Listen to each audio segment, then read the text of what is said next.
Say it clear. Say it right. Say our name. Built this nation with our bodies and brains. You benefit, don't give us credit, say our name. We FBAs, foundational Black Americans. You want us to fight every time you in pain, but when it's time to vote for, silence remains. Yeah. They wanna be us. From the style to the hair, from the lips to the hips, body shaped in our glare.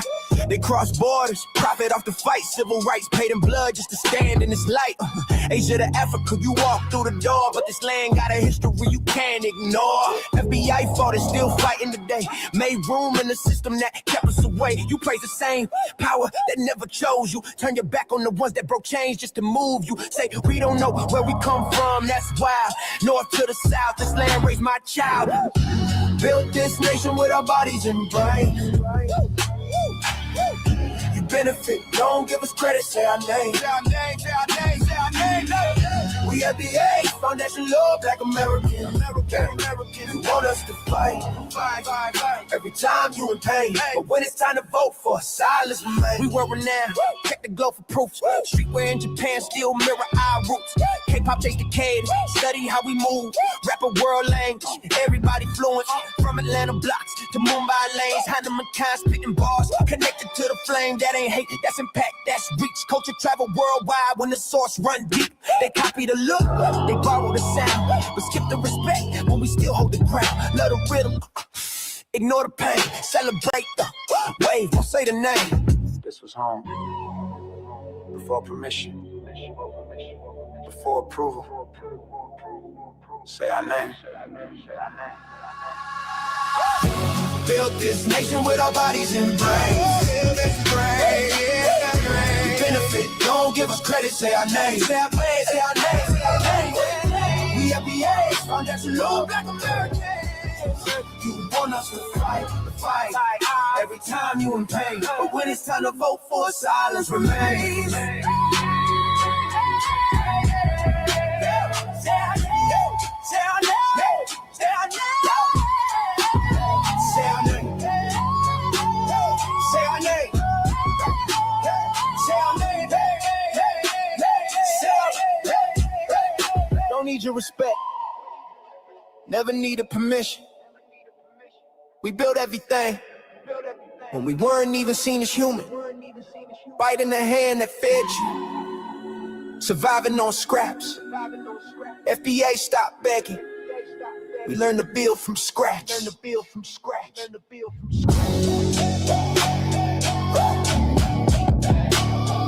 our name. Say our name.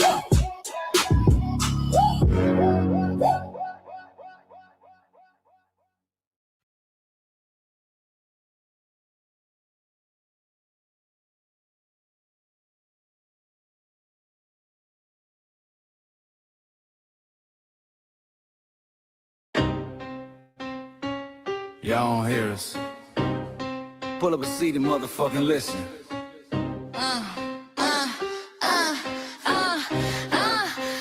Pull up a seat and motherfucking listen.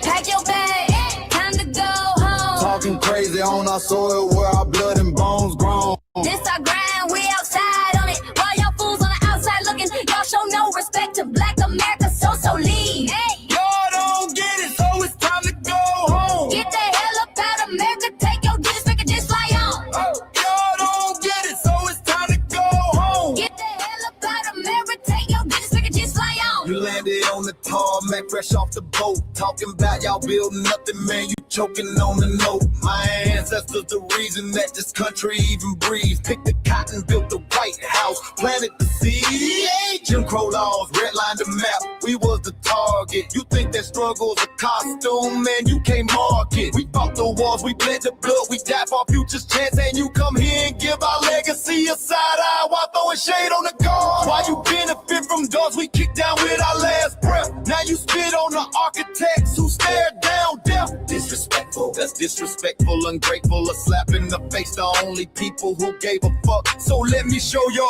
ungrateful ass to the right place. Whoa, whoa. Pack your bags, time to go home. Talking crazy on our soil where our blood and bones grown. This our ground and we outside on it. Why y'all fools on the outside looking? Y'all show no respect to Black America, so leave. Y'all don't get it, so it's time to go home. Get the hell up out of America, take your duties back just like home. Y'all don't get it, so it's time to go home. Get the hell up out of America, take your duties back just like home. Passport, the visa, the privilege to be here. Cause my grandma didn't march for y'all, so disappear from our land. You cosplaying our pain. Think it's a trend you can borrow, but you ain't inherit the ghosts of our sorrow. We the foundation, the bedrock, the soil, and the root. You not no branch on our tree, and unproductive people always cosplaying me. Talking about we ain't do nothing, you lost your mind. We built this from nothing, time after time. From the beginning to now, we been the backbone and muscle. Why you look down on the struggle and cause a whole tussle? The energy start with discussing it's whack. So let's make it clear, there's no turning back. This land is paid for in full. In blood, sweat, and tears, and dreams deferred. You don't get to come into a house we built from the dirt and telling Black America y'all ain't worth nothing. That's a violation. Facts. Pack your bags, time to go home. This our soil, on our soil where our blood and bones grown. Show respect, this our ground. Y'all just tenants on a leash. Or get the step. Show no respect to Black America, so leave. Don't get it, so it's time to go home. Get the hell up out of America, taking your goodies like it just like home. Don't get it, so it's time to go home. Get the hell up out of America, taking your goodies back and just like home. Yeah, fly little birdies. Fly on back to where you came from. This ain't for you. This cell is sacred. We said what we said. It's time For y'all to go home. So fly a little birdies fly. So fly a little birdies fly. So fly a little birdies fly. Fly far, far away from here. So fly a little birdies fly. So fly a little birdies fly. So fly a little birdies fly. Fly far, far away from here. So fly a little birdies fly. So fly a little birdies fly. So fly a little birdies fly. Fly far, far away from here. So fly a little birdies fly. So fly a little birdies fly. So fly a little birdies fly. Fly far, far away from here. Bye-bye, little birds.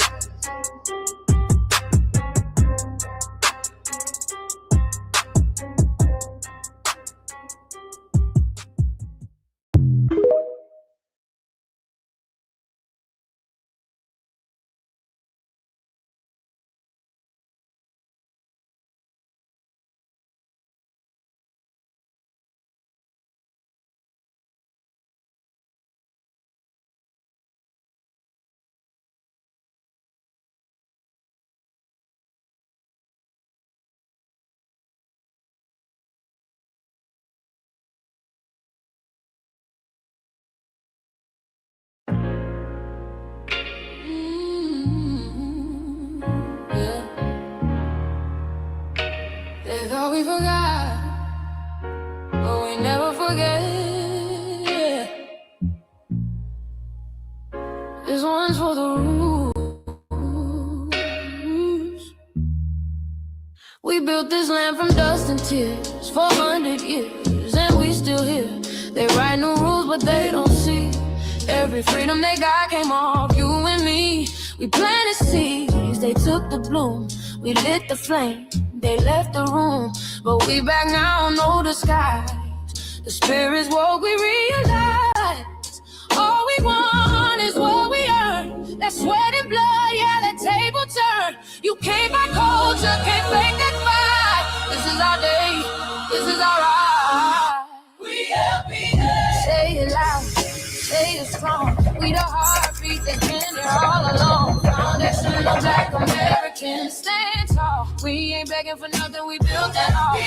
Born from pain and grace, you can see the truth written in our face. We the soul, the sound, to fight the flame. Foundational Black Americans, say our name. They love our rhythm, but they dodge our blues. Use our voice when it fits their news. They take our sound but not our scars. We the backbone, we the stars. Now the veil is gone, the mask is clear. We see the game, we know it's here.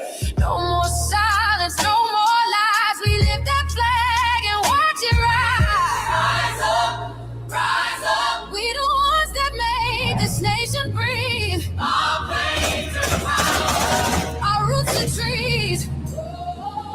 We know worlds. It's rhythm and grace now, and now we reclaiming our rightful place. Can't copy courage, can't steal pain. You can't inherit soul by changing names. Our story ain't done, it's the revival. We guard the gate, it's about survival. We FBA, say it proud, say it loud. The world dances on what we vow. Foundational Black Americans. Still we stand, still we fight, still we demand.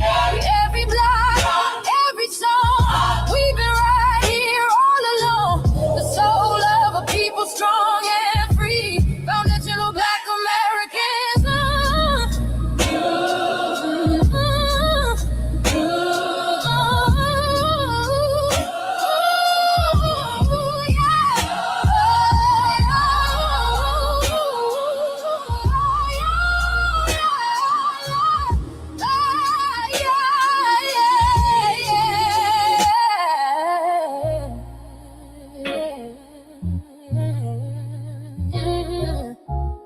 We the first, we the root, we the fire.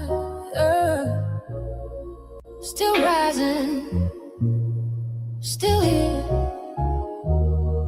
Foundational Black American. We set the tone and they copy the cadence. Dance to our drums and deny the foundation. Wear the style but don't honor the source. Smile in the crowd and you distance and force. Say you not us but you rap like we breathe.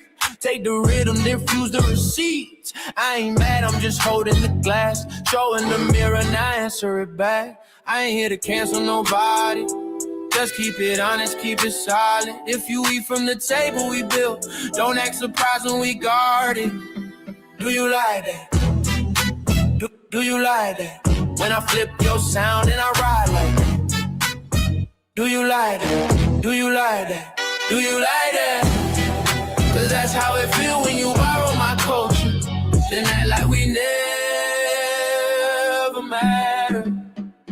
Hip-hop.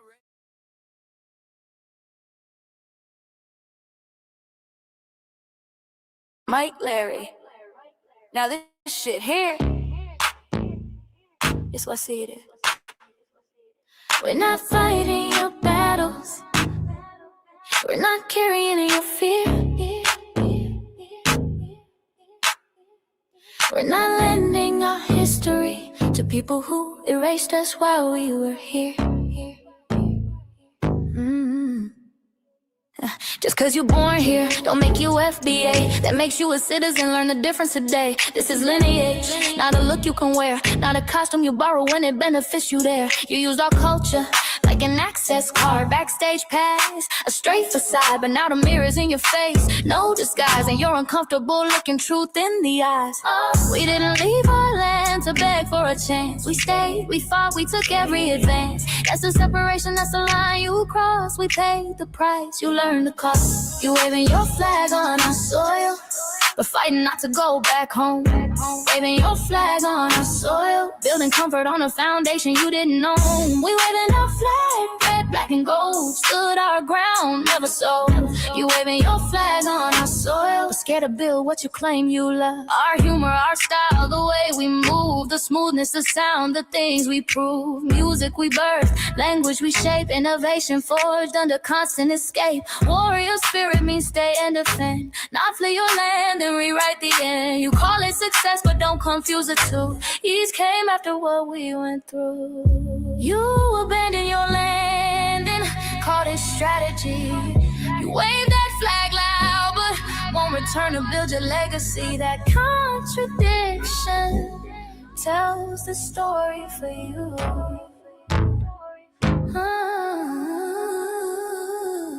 You waving your flag on our soil, or fighting not to go back home. We waving arms where we were forged, every inch earned, every brick known. We can't be deported, and that truth changes everything. We can't be deported, and that truth changes everything. We know who we are, and now we see who you are too. Just because y'all born here doesn't make you FBA at all. It makes you an American citizen. It's biologically impossible to be us because it's a lineage, not some damn costume you can just put on to look cool.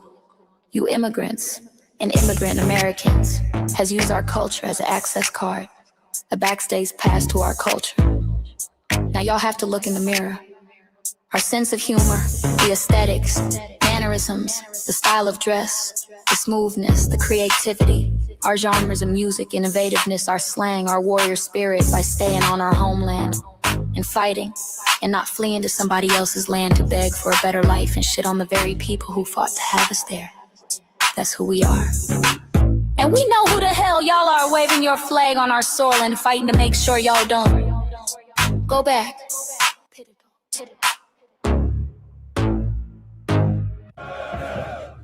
You can't leech off our culture anymore. Beat it!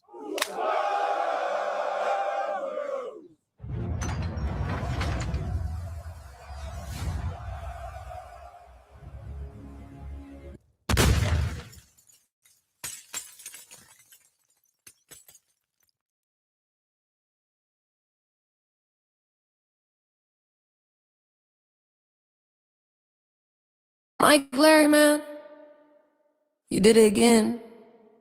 We really making history. Let's go. Do you like that? Do you like that? Flip your sound, how you like that? Do you like that? Do you like that? Say it loud, don't walk it back. Do you like that? Do you like that? You grew up mimicking us, now y'all switch it up. Turn the carbon copy, y'all ain't black, what the fuck? It's funny y'all connecting to our culture like it's Wi-Fi. Surfing on our waves of our culture, no more agua. Feeling my culture for all these years. Look how time flies, all these colonizers in disguise. Hate y'all still, hate us outside. Study doctor, vampires, suck the blood of our guilt. They copy the flavor, sip the juice. Love the results, hate the truth. Who? Do you like that? Do you like that? Do you like that? Flip your sound. How you like that? Do you like that? Democratic shields, talking points, the road they fill. Fish and chips, agent on the mic, judging FBAs, but ain't you half white?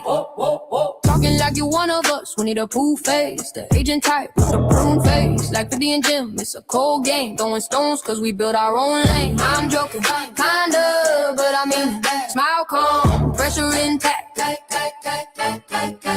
Y'all proud where y'all from, where they flag, beat they drum. But when it's us, tone switch fast. Same pride, but it's too much. FBA pride, lineage solid. You can't put this on, can't try it on. Built here, stayed and fought, that's the difference. That's the car. Do you like that? Do you like that? Say it clear, don't twist the facts. Do you like that? Yeah. Do you like that? Do you like that? Point made. No edit. No care.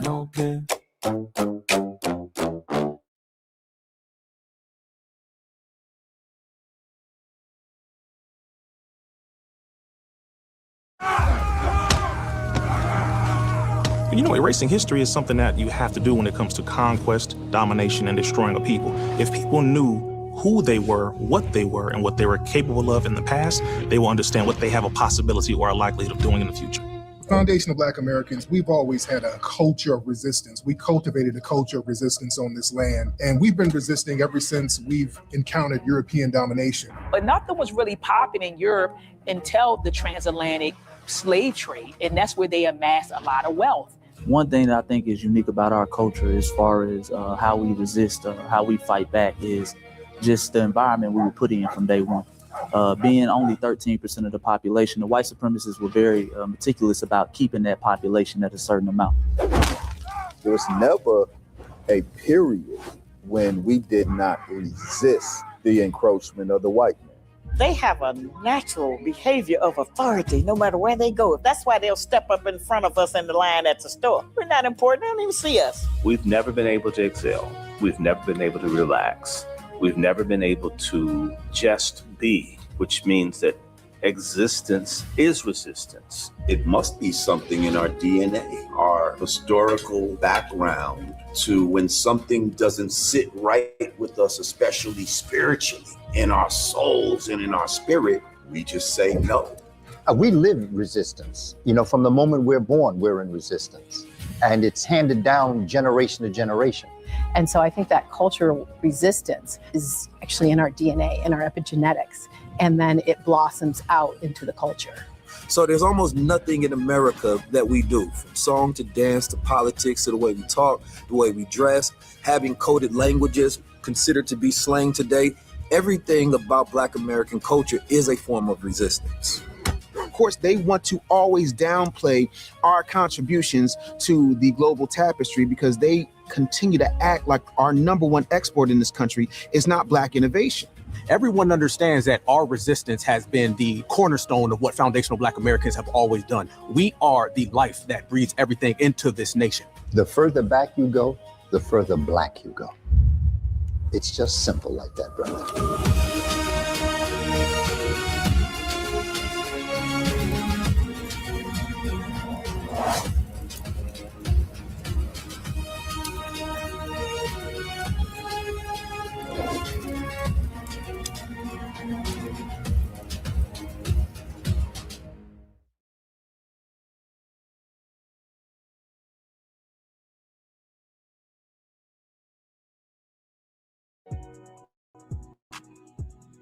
Introducing the B1 Rolodex, the easiest way to search for and support FBA and B1 businesses. Hundreds of entries from the Black grassroots for the Black grassroots. Free to use, free to download, constantly updated. Trouble navigating the document? Try using the map version. Notice a business missing? Use this simple Google form to submit an FBA or B1 business. Also submit anti-Black businesses, which are now being collected in that last tab. Find resources, contact numbers, and much more using the second tab. All the info you need to start practicing group economics today. Go to blacktruthunited.com. That's blacktruthunited.com. Greetings, Black family. Greetings, and thank y'all for tuning in to another episode of the Frontline Black News. I'm your host, Shane Krumah, joined with our and hopefully we'll be joined with Shabaka. I don't know. I think he said something's up with his data, so we shall see. And on this season 6, episode 27, part 3, continuation part 2 of the Frontline Black News, we'll be discussing several topics we didn't get to in part 1 continuation, and that is the today is the birth date of Lisa Left Eye Lopes. So we're gonna go over her controversial death and what really happened. Then we got a live update on the Billions is 55 campaign in Los Angeles, California. Then we got 40 acres in a Mule, the land America promised and snatched back. Then we got that's a new Lego video from Africa. Then the Pope apologized for slavery. Not really. We're gonna get Professor Black Truth's take on it. Then we got young Sista says Trump exposed the Democrats because they were playing in our face. Then we got Ayanna Pressley pushes to bring back HR 40 reparations bill. Why? Let's talk about it. Then we got Capitol Police officers sue Trump over slush fund for J6 rioters and other allies. And we got death row prisoner Tony Carruthers, I think that's how you say it, survives botched execution attempt. The dark secrets hidden under America's 200 drowned Black towns. And our in-house neighbor news, our illegal migrant news, and our local Denver/Aurora news. And we are based out of East Denver, North Aurora, Colorado. We give the news from a frontline and Black first perspective. We are a part of the New Black Media and also the signal boosters of the New Black Media. We have been around for 6 seasons now and counting, and we have several platforms that are part of the Frontline campaign. Frontline Black News is the first one, which started back in 2020, 2021. And Shabaka's Black Experience Enhanced, which we had yesterday, is based off the 50th anniversary of the founding of the original Black Panther Party for Self-Defense. We started on Blog Talk Radio back in 2016 and have been around for 11 seasons now. Shabaka's Black Experience Enhanced covers the Black experience from the beginning in time until 10 minutes ago. It's also part of the Frontline campaign and has recently, within the last 2 to 3 years, moved from Blog Talk Radio to StreamYard. And join us this Friday for Grand Rising with Shabaka and the Chase. And please make sure y'all like and share the broadcast. Family, hit that like, share, and subscribe. And join us on StreamYard, YouTube, Frontline Black News. The links to all of our channels are in the description, including Frontline Black News, Frontline Black News 2, the backup channel. Make sure y'all sub to that just in case they try to take Frontline Black News down again. And we got my personal page, Jesse Parrish, aka Chan Chroma. Make sure y'all sub to that so y'all be abreast to what's happening here in Denver politics and Denver City Council and Aurora City Council and Denver's and Aurora Black events. Then we got Lady Chase backup channel, Seduction Doll 5991. Make sure y'all sub to that so she can start going live on that YouTube channel. Then we got her main channel, the RBA, the Revolutionary Agenda, which she should be doing right after this episode of the Frontline Black News. Make sure y'all check that out. She's been covering them data centers heavily for like over a year now. Make sure y'all check out the RBA, the Revolutionary Agenda. Then we got Shabaka's YouTube channel, Agenda 1. Make sure y'all sub to that so Shabaka can start going live again on YouTube. Then we got our cousin, our Lopes out the Bay Area, Jay Militant. What's cracking TV with Jay Militant? Make sure y'all sub to his channel as well. Then we got our brother Koo Keezy, 5100 out of Mile High, Bellside, Montbello. Make sure y'all check him out. He has the FBA Culture Reports, and he's an MC, dope rap artist out of Denver. So make sure y'all check him out. Then we got our brother Breeze Omega, who's also an MC, and it's out of Virginia by way of Hempstead, Long Island. Make sure y'all check him out as well. Breeze Omega on YouTube. He just surpassed 1,000 subscribers, so salute to Breeze. Then we got our brother, the Church of Black Power, who's out of Watch, California, who's now in Houston, Texas. And, he does similar content to what we do over here, so make sure y'all check him out. He just surpassed 3,000 subscribers. He should be almost at 4,000 now. Then we got our brother Torian Rain Reloaded, who's out the DMV area and has been around for a decade, at least a decade now. And he put Lisa Cabrera on, so salute to Torian. Showed us love, so we showing love back. Then we got Black Truth United, who's been on hiatus but did come up with the B1 Rolodex, which I just played the ad for, which is the modern day green book for FBA and B1 businesses alike. And the links to submit your business to the Rolodex is in the description. Yours truly is in it for my political work. And the B1 Rolodex link is also in the description. Then we got Council the Congressional Black Caucus and create a foundation of Black American Caucus. Long overdue. The link to that petition is in the description. Then we got Anti-Reparations Fund for the J6ers.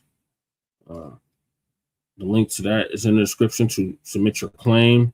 Because not only J6ers can apply, but anybody that was a target of politically motivated actions by the Biden DOJ or who had the Biden DOJ weaponized against you, you can apply for that as well. And the link to that is in the description. And we got Sister Brooke in New York's call to action. Make sure y'all submit those letters and them emails so I can get that Freemansboro off the ground in New York State. Then we got Lady Chase GoFundMe. Donate to that if you haven't already. The link to that is in the description. Then we got our brother Josh, who put hands and feet all over that white supremacist Chut the Bussy after shooting from Dalton, aka Chut the Bussy. So his GoFundMe is in the description. And then we got Stop Netflix from releasing the damaging docuseries about Michael Jackson. Shout out to Dr. Randy Short for coming up with this petition. The link is in the description. And then we got me, who is a candidate on the ballot for office, as you can see from the background. Support me, Jesse Parrish, for House of Representatives in Colorado for House District 8. The link to my website is in the description. Then we got copyright disclaimer under Section 107 of the Copyright Act of 1976. Allowances made for fair use for purposes such as criticism, comment, news reporting, teaching, scholarship, education, and research. And I do not own the rights to the music. And if you don't understand racism and white supremacy, what it is and how it works, everything else you think you understand will only confuse you. In all 9 or 10 areas of human and people activity, and that is economics, that is education, that is entertainment, that is labor, that is law, that is politics, that is religion, that is sex, and that is war. And some say health and nutrition. In all 9 or 10 areas of human and people activity, and that was by Mr. Neely Fuller Jr. Hey, Goddess Nobby. Mr. Neely Fuller Jr., who transitioned over a year ago at the age of 95, produced Justice.com. And when you, a Black person, are captured by any race soldier, you must never fuss, fight, or flee. Comply and defend yourself in court, also by Mr. Neely Fuller Jr., produced Justice.com.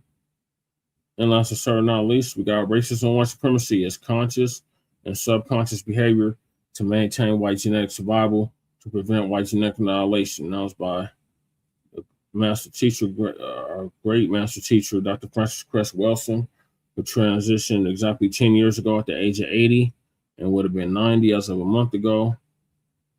Shout out to our FBA brother, Tariq Nasheed, out of Los Angeles, California, for paying for her funeral, along with several others. So those are the topics. Make sure you hit that like and subscribe button. Appreciate all the viewers, all the new viewers. We have surpassed 600 subscribers, so salute to y'all. So I'm going to hop right into it with left unless Lady Che got something.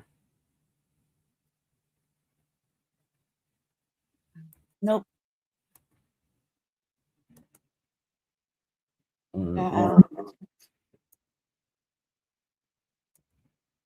right, so today is Lisa Left Eye. I got it. There's an echo. Real bad echo. Yeah, I can hear myself.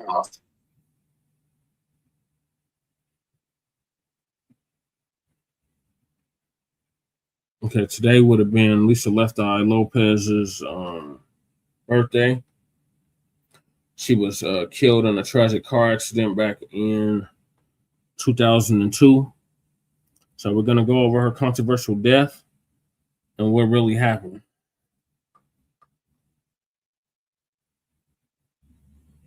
She was one of the members of the group TLC. She was actually the L in the TLC.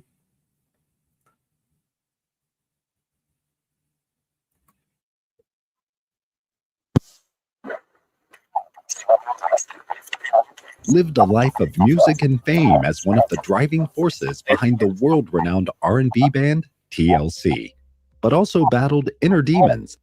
Grammy Awards-winning singer Lisa Left Eye Lopez of the popular group TLC was killed in a car accident in Honduras.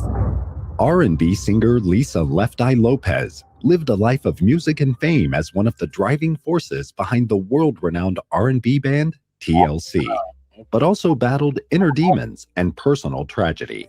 She sought peace and answers in the remote beauty of Honduras, away from the spotlight. There in 2002, she faced a tragic incident that touched her deeply and made her question the nature of her own struggle. Was the turmoil in her life an omen of this doom, or was there a deeper meaning she had yet to discover? This is the story of Lisa Left Eye Lopez. Lisa Nicole Lopez, better known as Lisa Left Eye Lopez, was born May 27, 1971, in Philadelphia, Pennsylvania. Lisa grew up in a family with many challenges, where she had to deal with a strict and domineering father. These circumstances had a major impact on her early life and development as a person and artist. She learned to play the piano and performed with her brother and sister at local church events. They called themselves the Lopez Kids. But Lisa's talent for music stood out. After her time at Philadelphia High School for Girls, Lisa's career in the music industry began to grow. At the age of 19, she auditioned for a new R&B hip-hop girl group in Atlanta and was one of 3 successful applicants. Tion Watkins, Lisa Lopes, and Crystal Jones made up the band that was branded TLC, named after the letters of each of their names. However, shortly afterwards, Crystal left the band during contract negotiations and was replaced by Rosonda Thomas, who was given the nickname Chili so that the C could still be used in the band's name. Lisa then nicknamed herself Left Eye, as someone once told her that her left eye was beautiful. On a night in 1994, Lisa became involved in an incident with her former boyfriend, American football player Andre Rison. Lisa's relationship with Andre was characterized by intense passion and tumult. Their most notorious episode happened one night when Andre returned late, under the influence of alcohol, triggering a fiery dispute. In a retaliatory gesture, Lisa set Andre's sneakers ablaze in the bathtub, an act born of frustration. Unexpectedly, the fire spread, leading to the complete destruction of their $1.3 million home. Despite her explanation, Lopes ultimately pleaded guilty to arson. As a result, she was sentenced to 5 years of probation and fined $10,000. This event became one of the most mentioned events in Lisa's personal history, a subject she spoke openly about in interviews. You're gonna burn! You're gonna... The fire incident in 1994 not only marked a tumultuous period in Lisa's personal life, but also underscored the intense pressures and challenges faced by the members of TLC. TLC encountered financial difficulties from contractual issues and misguided royalty advice, leading to bankruptcy in 1995. However, they overcame these challenges, releasing new music and continuing to thrive. TLC emerged as one of the most iconic girl groups in music history, celebrated for their fusion of R&B, hip-hop, and pop, alongside the socially aware lyrics and unforgettable videos. After releasing Fan Mail in 1999, TLC celebrated great success at the Grammy Awards in 2000, where they received a total of 4 Grammys. They won the award for Best R&B Album with Fan Mail, and their iconic single No Scrubs earned them the award for Best R&B Song. In addition, they received Best R&B Performance by a duo or group with vocals for both. Moved by Lisa Left Eye Lopes' story? Like, share, and subscribe to discover more inspiring tales. Click the bell for updates. They dominated the charts in the 1990s and early 2000s with classics like Waterfalls, No Scrubs, and Unpretty. After reaching a peak in their career, TLC decided to take a break. This break gave Lisa Left Eye Lopes the space to focus on her own path and interests outside of music. Her attention was drawn to Honduras after the devastating Hurricane Mitch in 1998, which inspired her to get involved in humanitarian efforts and improve literacy in the country. Her visits to Honduras offered her an escape from the constant media attention in the United States and the complexities of her relationship with American football player Andre Rison. The experiences in Honduras marked the beginning of a significant period of self-discovery for Lisa. She immersed herself in her spirituality, explored disciplines such as meditation and numerology, and sought to understand the root causes of her actions and a way to find inner peace. This spiritual quest helped her gain insight into her life purpose and the challenges she faced, which had a fundamental impact on her identity and her creative expressions in music.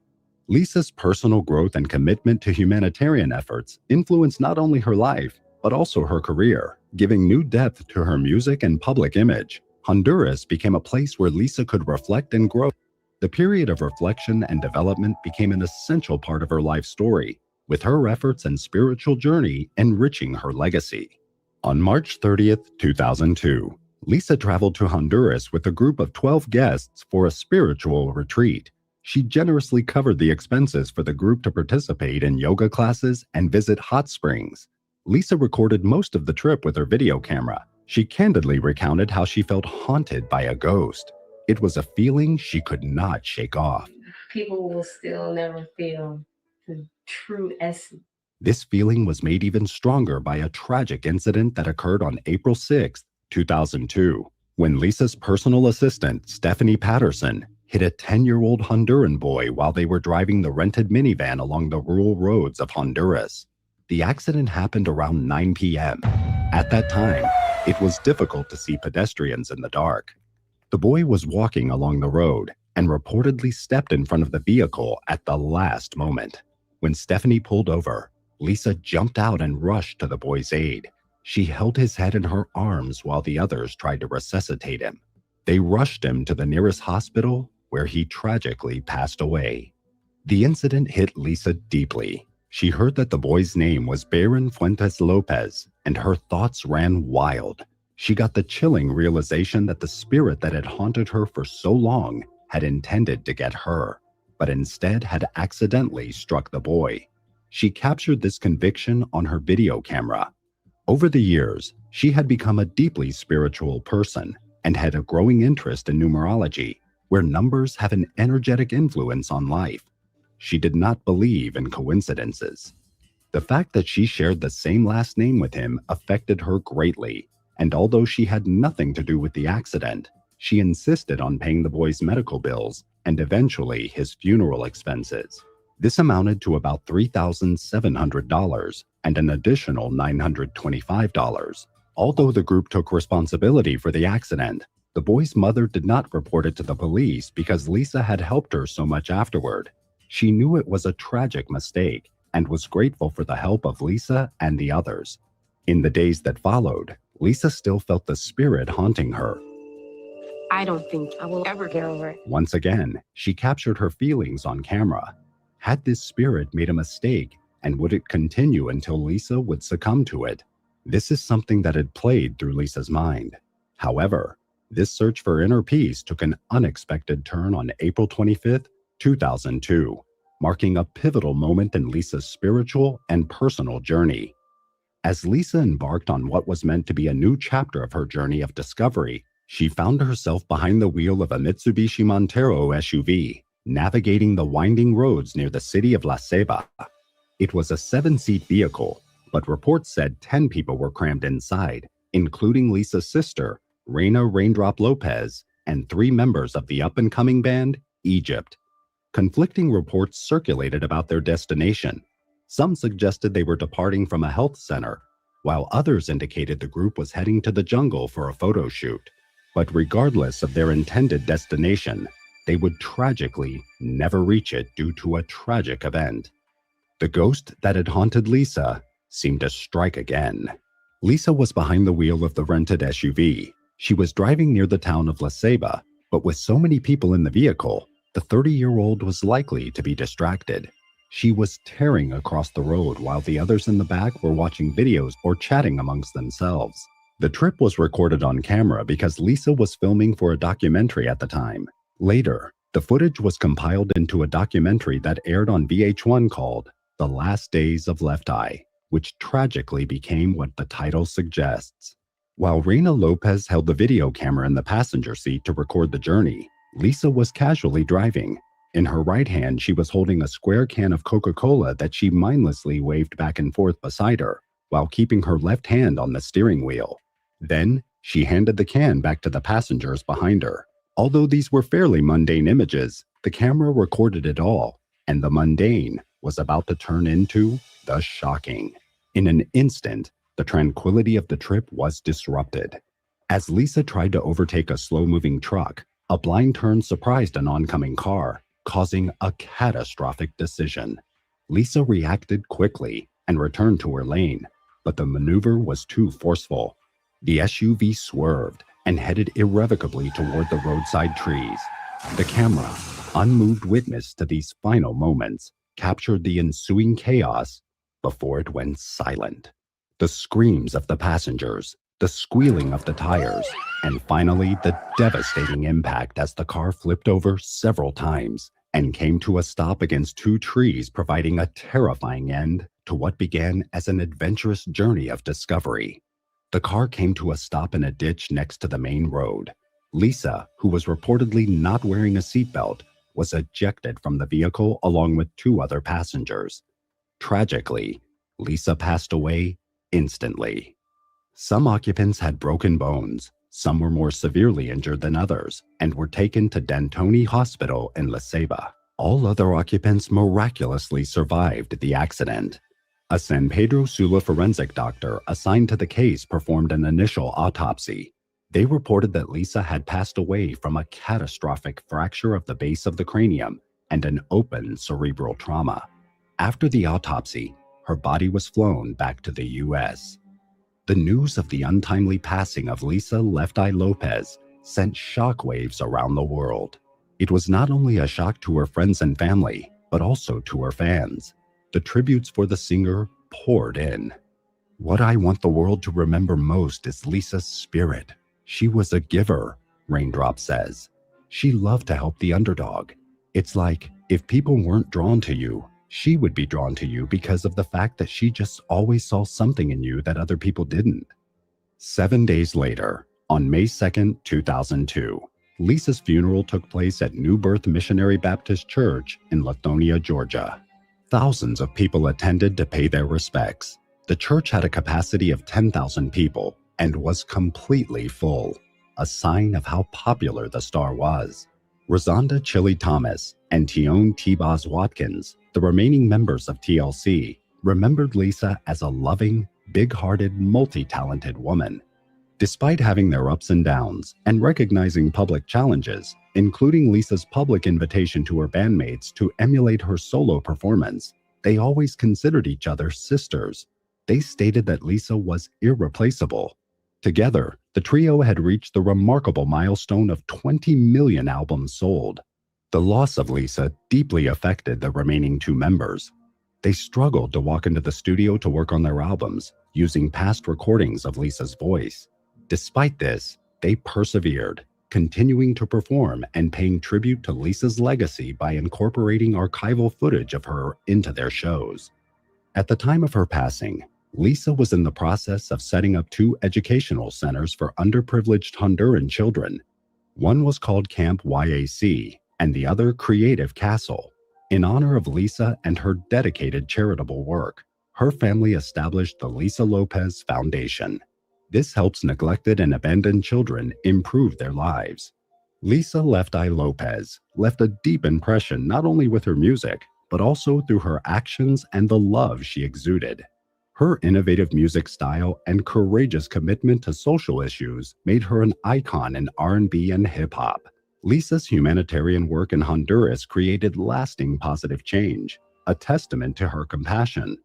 Fans around the world still honor her, inspired by how she used her influence to make a difference. Her life motto was, "Energy never dies, it just transforms." This motto was used by the family for the foundation, and Lisa will forever be remembered for her unique and gifted style. The story of Lisa Left Eye Lopes is a powerful reminder of how passion and purpose can have a lasting impact on the world.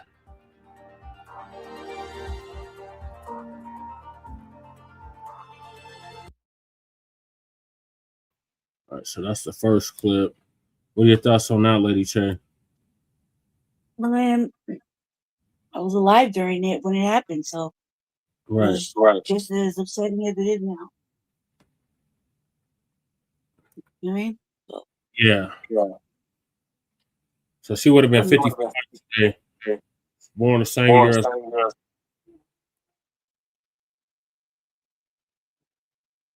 yeah, still great. It was like back to back. Aaliyah died, and a year later she died.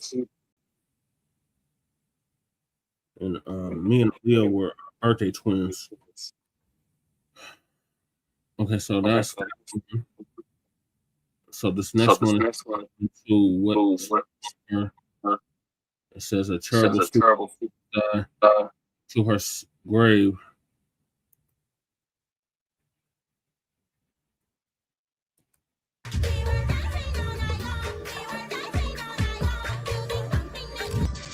And my name's Left Eye because the eye is right. We've been through our fair share of turmoil and experiences. Rap singer Lisa Lopes is free on bond today after being charged in connection with a fire at the home of her boyfriend, Atlanta Falcons wide receiver Andre Rison. Did you know that there was a secret Lisa Left Eye Lopes took to her grave? Left Eye was more than just the firecracker of TLC. She was a force of nature. From torching her boyfriend's mansion to calling out the music industry's shady deals. Atlanta Falcons football player Andre Rison. Atlanta police have issued an arson warrant for Rison's girlfriend, singer Lisa Lopes of the rap group TLC. She dropped clues during interviews, jotted down mysterious thoughts in her journal, and even suspected she was being watched. Some say it was paranoia.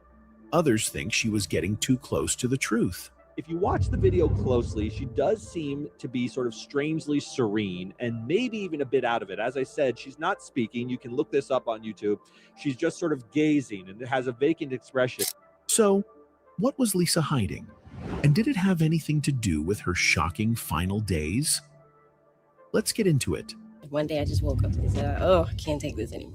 I can't take it anymore. I gotta find me. So that's what I had been searching for. Lisa died on April 25th, 2002, while she was in Honduras. She often visited Honduras because she loved the culture and the spiritual healing there. So, in early 2002, she took her brother, sister, and some producers with her on a spiritual retreat. She was also working on a documentary about Honduras and the Garifuna people, who have African roots and speak English. This was something very personal to her. A sense of peace, and I like the way it feels. I am a person who is still searching for who I am. On the day of the accident, Lisa was driving a rented Mitsubishi Montero. She was outside a village called Roma when she suddenly lost control of the car. The car swerved off the road and rolled over several times after hitting 2 trees. There were 7 other people in the car with her. Everyone was thrown from the car, but Lisa was the only one who died. She suffered a serious head injury, and she died instantly. The police in Honduras said they did not know the exact reason why she lost control. Some people wondered if the car had problems, like faulty brakes. Others thought it was just a tragic accident. Grammy Awards-winning singer Lisa Left Eye Lopes of the popular group TLC was killed in a car accident in Honduras. Lisa's death was shocking to her family, friends, and fans. She was only 30 years old. Her TLC groupmates, T-Boz and Chili, were heartbroken. They had been through a lot together. They had made history in the music industry, becoming one of the best-selling girl groups of all time. Lisa's personality was a big part of TLC's success. She was creative, bold, and always full of ideas. Even though they sometimes had disagreements, her groupmates loved her deeply. After she died, they promised to keep her memory alive. They continued to talk about her and honor her in different ways. Many documentaries were made about her life, including one called Last Days of Left Eye in 2007. This film showed her final days in Honduras and gave people a closer look at her thoughts and beliefs. Lisa often talked about death in a very different way than most people. She was not afraid of it. She believed that energy never dies. It just transforms. She saw death as a new beginning, not an end. She once told a filmmaker that she wouldn't be surprised if she died young. This made people think that maybe she had a feeling her time was short. Lisa's words became even more chilling when people learned about what happened to her just weeks before she died.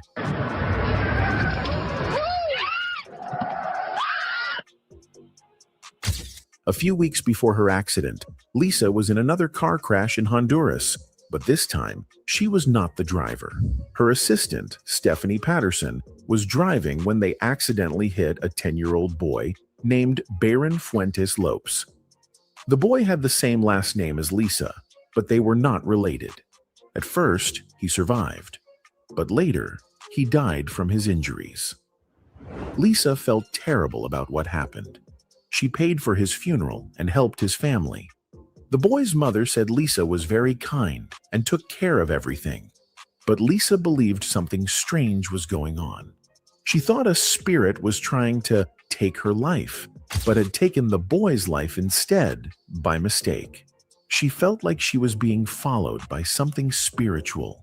If you watch the video closely, she does seem to be sort of strangely serene and maybe even a bit out of it. As I said, she's not speaking. You can look this up on YouTube.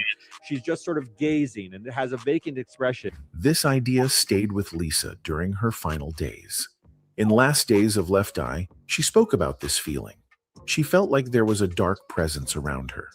She believed she was meant to die soon. This is why many people say that Lisa predicted her own death. Her close friends and family later said that she seemed different in those last weeks. She was thinking deeply about life and death. She was searching for peace and meaning. Some believe that her time in Honduras was part of that journey.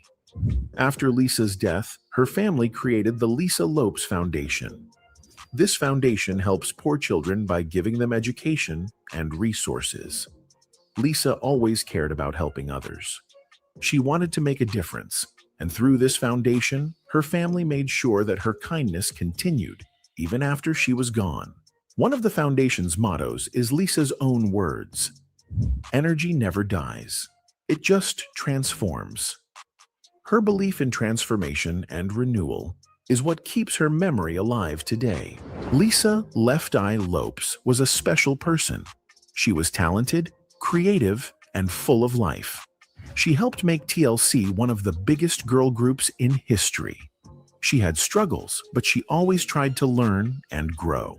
She believed in healing, in helping others, and in finding deeper meaning in life. Her death was tragic, but her story did not end there. Her music, her energy, and her spirit continue to inspire people around the world.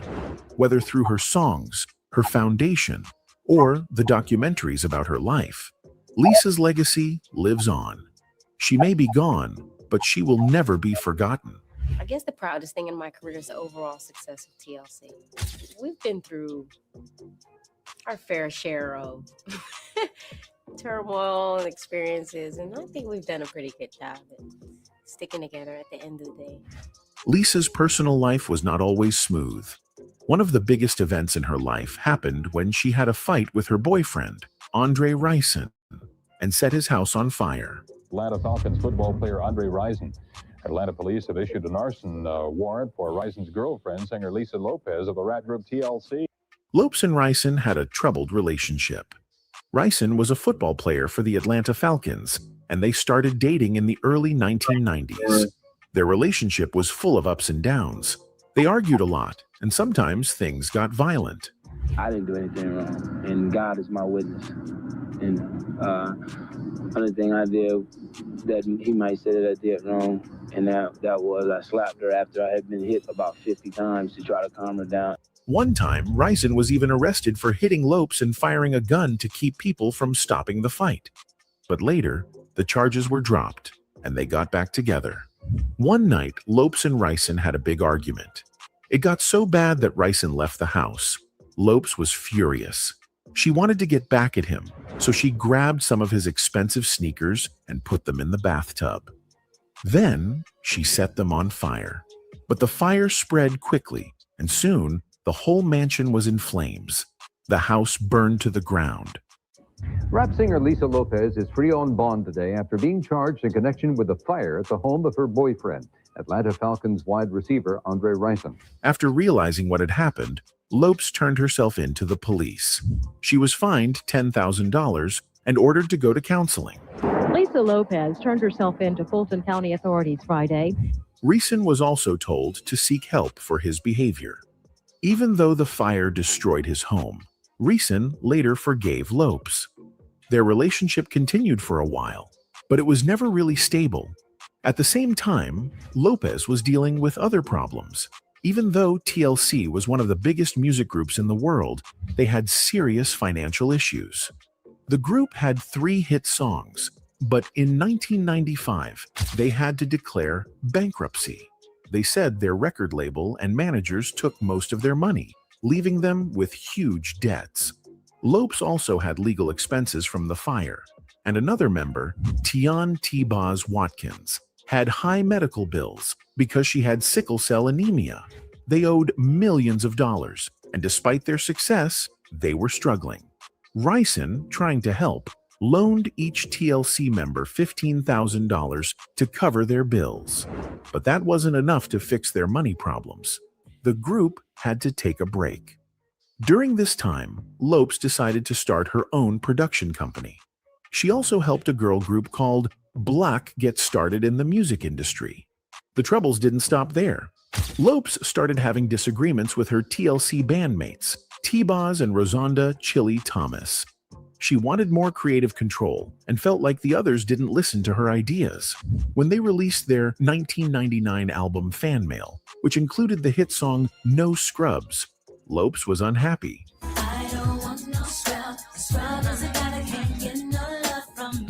She felt she was pushed aside and barely had any part in the album. Some songs, like Unpretty, didn't include her at all.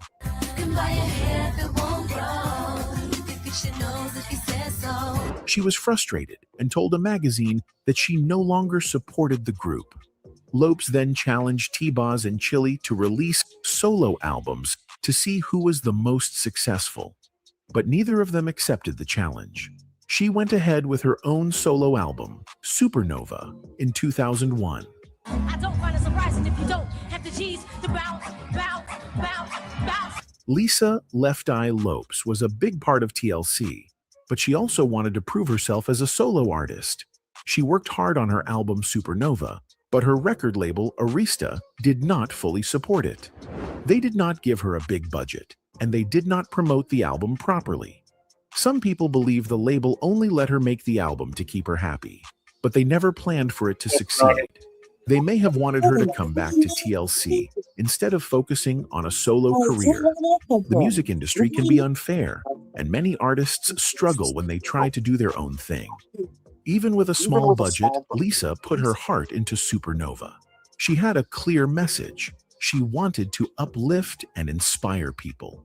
She talked about life, personal growth, and deeper spiritual ideas. The album starts with Life is Like a Park, a song that sets a peaceful and hopeful tone. Young woman confused, young woman abused. You must understand, it's never too late. The lyrics make you think about life's ups and downs, and the smooth vocals from Carl Thomas give the song a soulful, church-like feel. It is one of the best songs on the album and shows Lisa's talent as a songwriter. Then comes Hot, a song full of energy and confidence.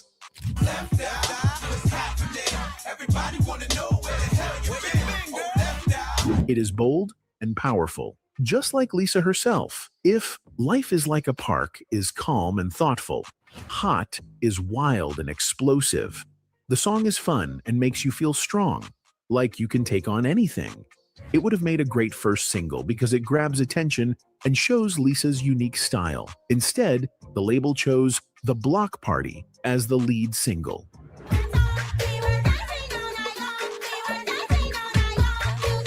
It is a fun song that captures the feeling of a real block party, but it was not the best choice to introduce Supernova to the world. The chorus is not very catchy, and compared to other songs, it does not stand out as much. Lisa had stronger tracks that could have made a bigger impact, but the label did not seem to care about making the album a success. In the end, Supernova was not properly released in the US, and Lisa's solo career never took off the way she wanted. Lisa Left Eye Lopes was known for her music, her wild personality, and her deep beliefs in spirituality and natural healing. One of the biggest influences in her life was Dr. Sebi, a controversial herbalist who claimed to cure diseases with natural foods. So I'm here today to talk to you guys a little bit about my personal experiences with Dr. Sebi and the herbs that I have taken. Lisa believed in his teachings and followed his strict vegetarian diet. She even encouraged the people around her to take his herbal remedies, though many found them hard to swallow.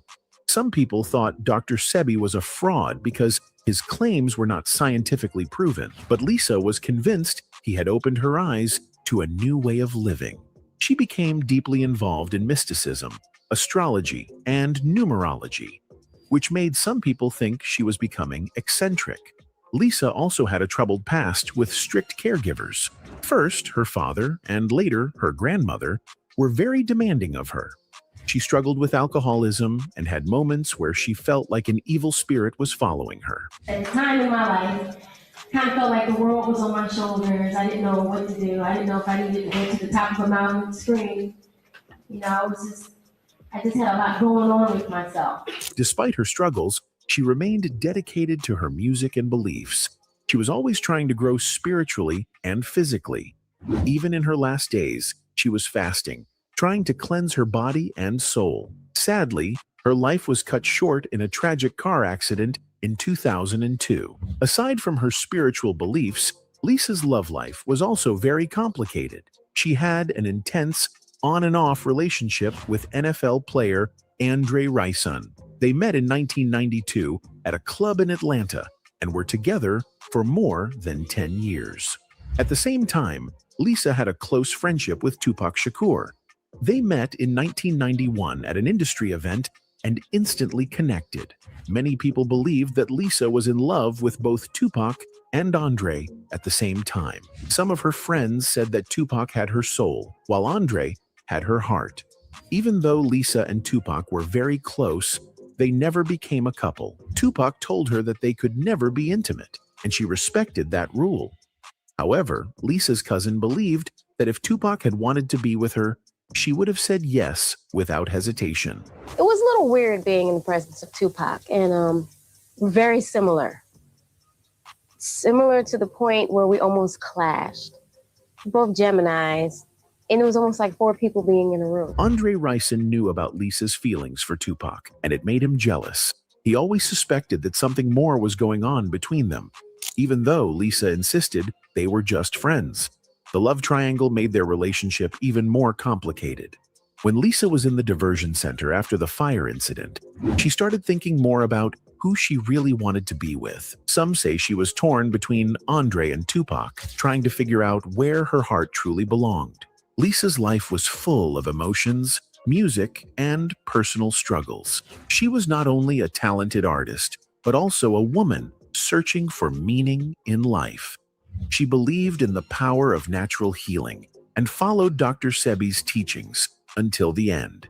She loved deeply, but her relationships were often full of pain and misunderstandings. Her connection with Tupac and Andre Rison added another layer of mystery to her life. TLC was one of the biggest girl groups of the 90s. They had hit songs, sold millions of albums, and won awards. But behind the scenes, things were not so good. The group had money problems and issues with their record label. One of the most shocking moments in their career was when they stormed into music executive Clive Davis's office, demanding to be released from their contract. T-Boz, one of the members of TLC, spoke about this in 2009 during an interview with Monique. She said they were frustrated with how they were being treated. They felt they were not getting the money they deserved. $75 million was generated on that album. We didn't really get any, so we wanted to know where the money was at, rather. And LA said it was at Arista, so that's where we went. They had worked hard, sold millions of albums, and yet they were broke. This made them angry, and they decided to take action. They walked into Clive Davis's office, demanding answers. They wanted out of their contract, but things did not go as planned.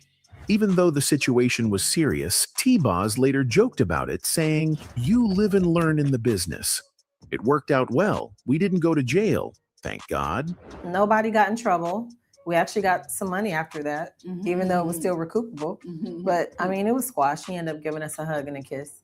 After this incident, Lisa Left Eye Lopes made a bold move. She decided to go solo and leave TLC. She signed with Suge Knight's Death Row Records in 2002. She released her second solo album, NINA, New Identity Not Applicable, under Death Row. Some people believe this decision made powerful people in the industry unhappy. Death Row Records was a rival to Clive Davis and Diddy. Fans suspect that these two music executives were not happy with Lisa's choice. Some even believe they may have done something to stop her from succeeding. Suge Knight later claimed that he had a close relationship with Lisa. In the Lifetime documentary Hopelessly in Love, He talked about their bond. He said, "I had major love for her. I cared for her, but I knew her fiancé, Andre Rison, and we were cool, but I cared about Lisa." He shared a story about how Lisa showed up at his high-rise apartment with all her clothes and never left. He said, "She never went home. She showed up and never rolled out. We started hanging, and she's a great person." Lisa was known for speaking out against the unfair treatment of artists in the music industry. She talked about how big executives like Clive Davis and Diddy controlled artists and took advantage of them. We've been through our fair share of turmoil and experiences, and I think we've done a pretty good job at sticking together at the end of the day. Many fans believe Lisa's decision to sign with Death Row made her a target. Some even think she was silenced because she refused to be controlled. One fan wrote online, "Left Eye was taken out whether people believe it or not. The industry slaves know it." TLC had many struggles throughout their career. They also had problems with their former manager, Pebbles. In 2013, T-Boz and Chili spoke about their issues with Pebbles on the Breakfast Club radio show. They said Pebbles cheated them out of millions of dollars. Even though TLC sold millions of albums, they had to file for bankruptcy. The group's 1994 album, Crazy Sexy Cool, sold over 10 million copies. It had hit songs like Waterfalls,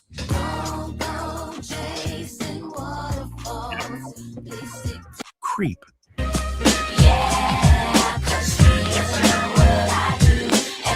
and Red Light Special.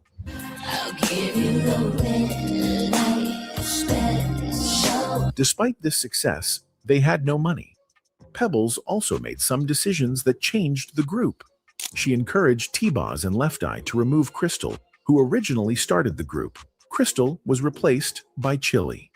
When the hosts of the Breakfast Club asked if Pebbles was really that bad, DJ Envy called her the devil. T-Boz and Chili agreed. They said the way Pebbles treated them in the Crazy Sexy Cool movie was accurate. T-Boz said Pebbles used emotional manipulation to keep them under her control. One of the biggest issues was that TLC never saw their original contracts. Pebbles kept them hidden. T-Boz said, "She cried and did the whole 'you don't trust me' thing. She even had a tear." Chili laughed and called it the Demi Moore tear, referring to the famous actress known for emotional crying scenes in movies. T-Boz admitted that Pebbles did help them at the start. "She put us together. She taught us some things," she said. But there are times when you work with people and don't agree with their ways. Sometimes you have to part ways. I don't think she ever got over that. About that, I love Perry. You know, she did a lot for us. You know, she really helped me figure out who T-Boz was and really tap into my talent. There is a lot of things she did do for us. Even after leaving Pebbles, TLC still had to deal with her. Pebbles owned the name TLC, and the group had to buy it back. T-Boz said they paid $1 million per letter, $3 million in total.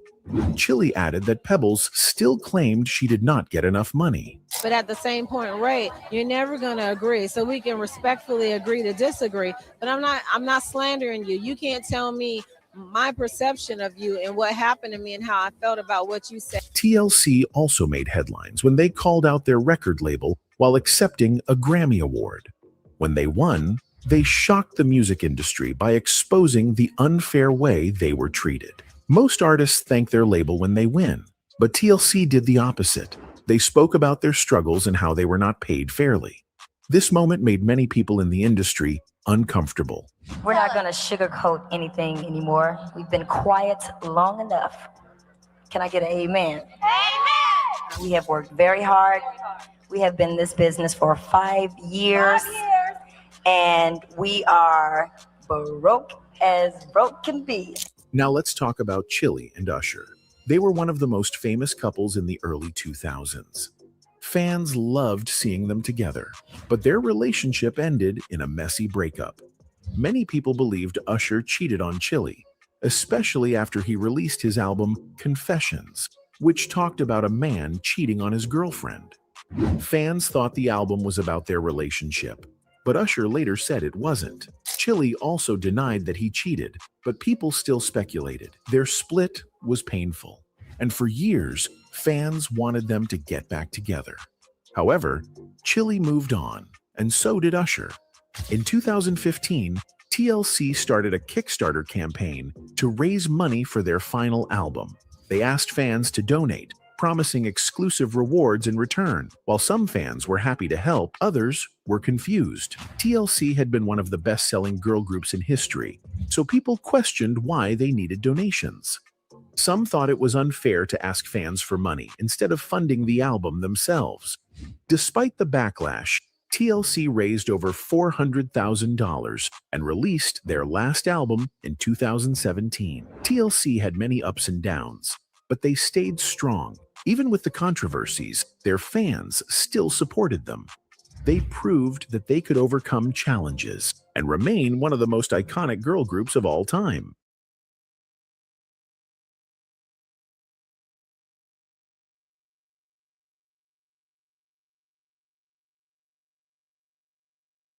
Wow. Yes, some of that stuff I did not know. Most of it I did know, though.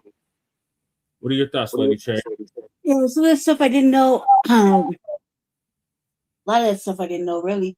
So they weren't really like. I mean, I only liked that first their first album.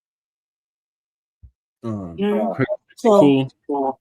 that's the only one. That's the only one that I had like that I liked. Mhm. I think I wore the fuck out that album. I don't know. Yeah, my mom. It was really like my thing. They were really like for me because it really wasn't like that all the way. Yeah. But some songs, that's it. The thing with Pebbles, man, I was like, not my Pebbles. Yeah. That was, That shit was crazy right there. That's very $1 million a letter. $1 million letter. And I think that shit's crazy. I think that that they couldn't see their contract was just crazy. I thought that was just, the fact is that they were being there that when you're young and nobody's looking out, man, motherfuckers can steal from you and exploit you and whatever by any means necessary. I think that's a lesson from that because that shit was hard and can't really blame T-Boz for having sickle cell. You know what I mean? Right. And the her having sickle cell and the shit with left eye was not the reason that they didn't have no fucking money. Those are just symptoms of the problem. You see what I'm saying? Like that's just crazy. That was just crazy. Because they didn't have no money. I mean, like every video was kind of like low budget. Yeah. So I don't know how that really platinum albums, and they were still it never made no sense. Right. And it does make sense now because back then it wouldn't have made any sense. I mean, I was young back then when that album came out. Right. You know what I mean? So I was still like a teenage girl. So I don't know. I just think that that's fucked up. That was really fucked up. And then they never went anywhere after that.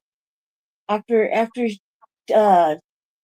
Left Eye left the group or whatever, they never went anywhere. Nope, it didn't. Nobody went anywhere. They just kind of stayed like nowhere. You know what I mean? And that right there is like another thing to think about is that none of them advanced in position at any point. Right. So that's crazy. Yeah. I got a thing for Pebbles, man. Yeah, that Mercedes. Oh God, Jesse, shut up. I do. It's just there's a little history behind all of that. So anyway,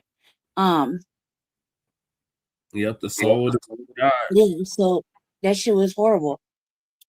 And this all of that all the legal battles and stuff. I can't even understand. That's just messed up. And it almost seemed like they're being put out for asking about it. You know?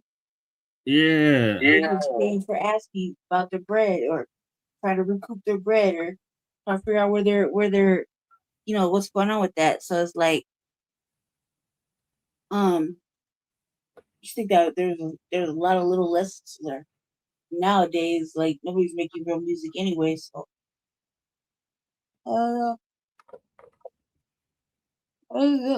this contract shit is tough.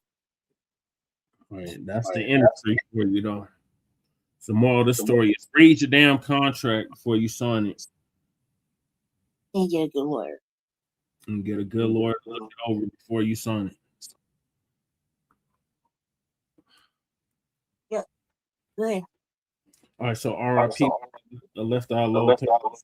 You were gone, but not. You would have been 55 years old as of today.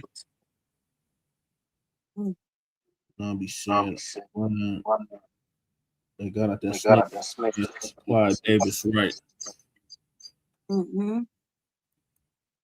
And Caldwell set the smoke up and kicked out the end.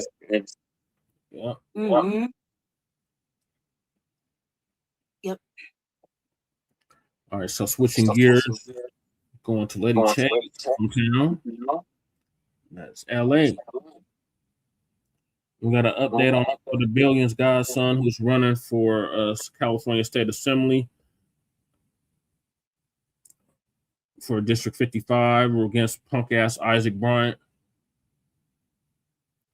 So his organization, Africa Town, interviewed him. So that's what I'm gonna play right now.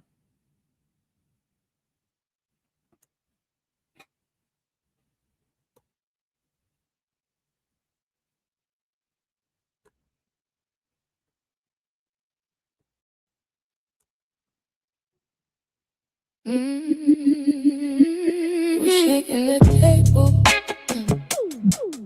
Friends, they frauds, no alliance. Tell us when the cards play.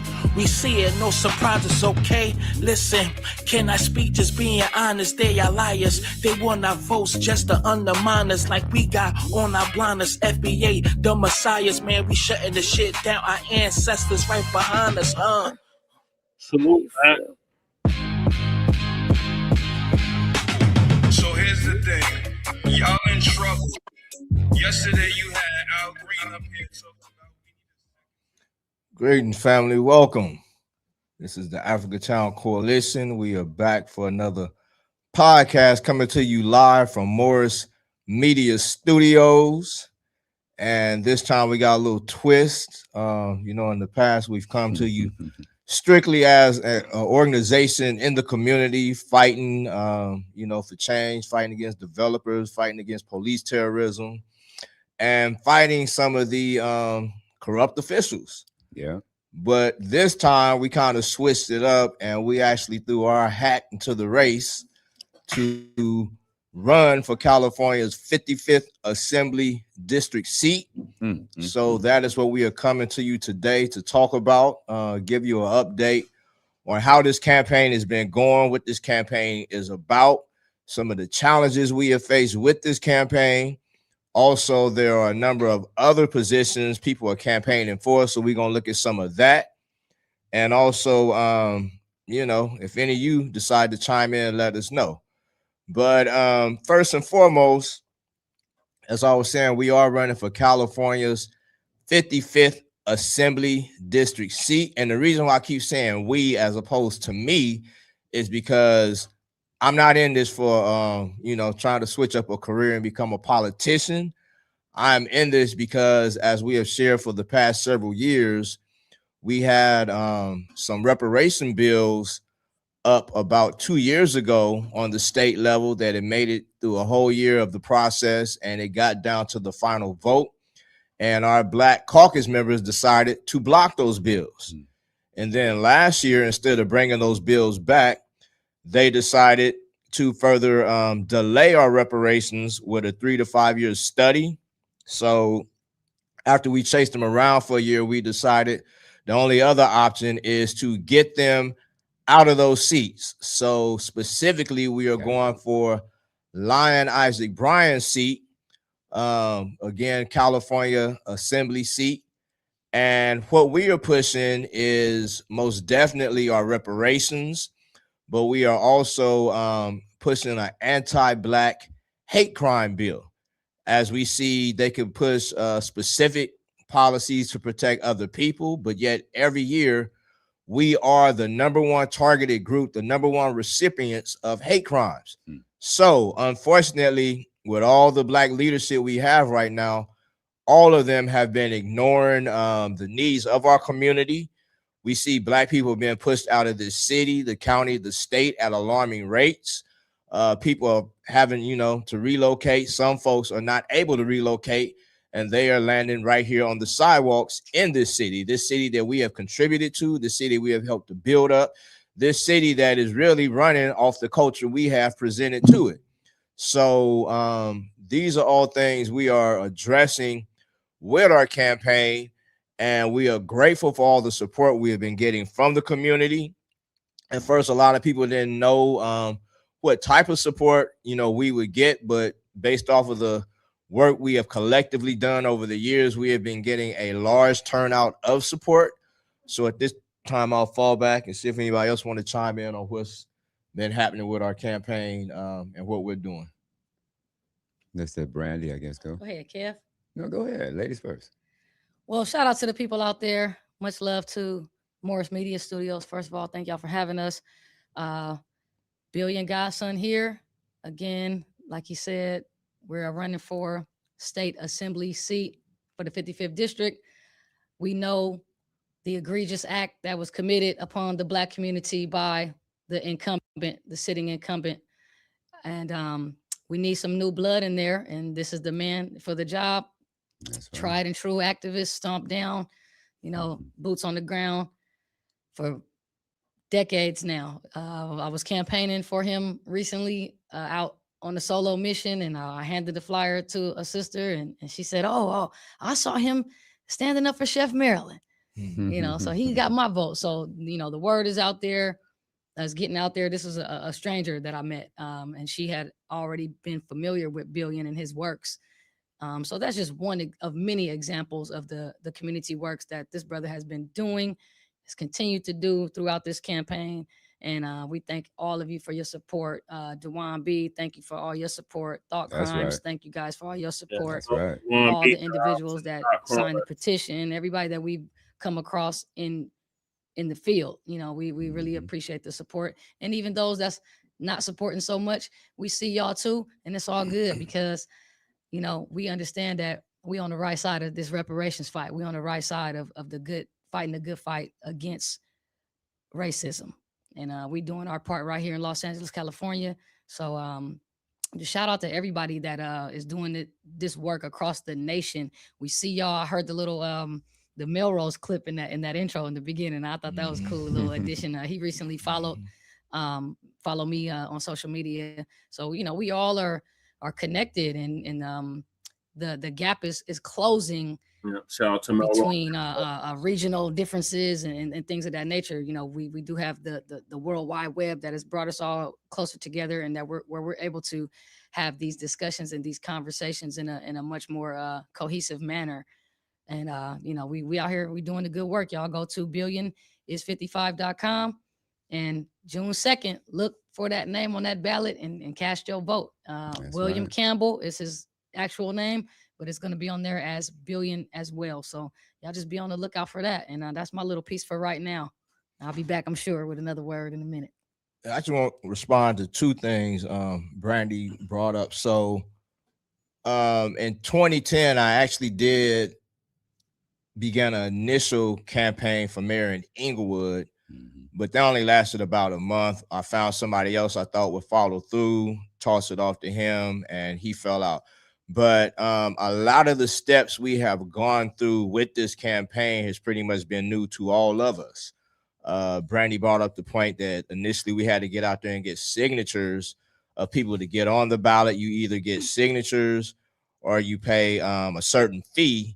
But fortunately, we were able to get out there. A number of people in the community both signed a petition, other folks circulated the petitions, and we are grateful for that. But when this is all over, we do want to sit down and just more thoroughly break down all the different steps, because they do make this as challenging as possible for people to do this. You know, if you're not coming out of like an academic background, or you aren't tied in with other people that you've helped them go through the process, then it can be confusing.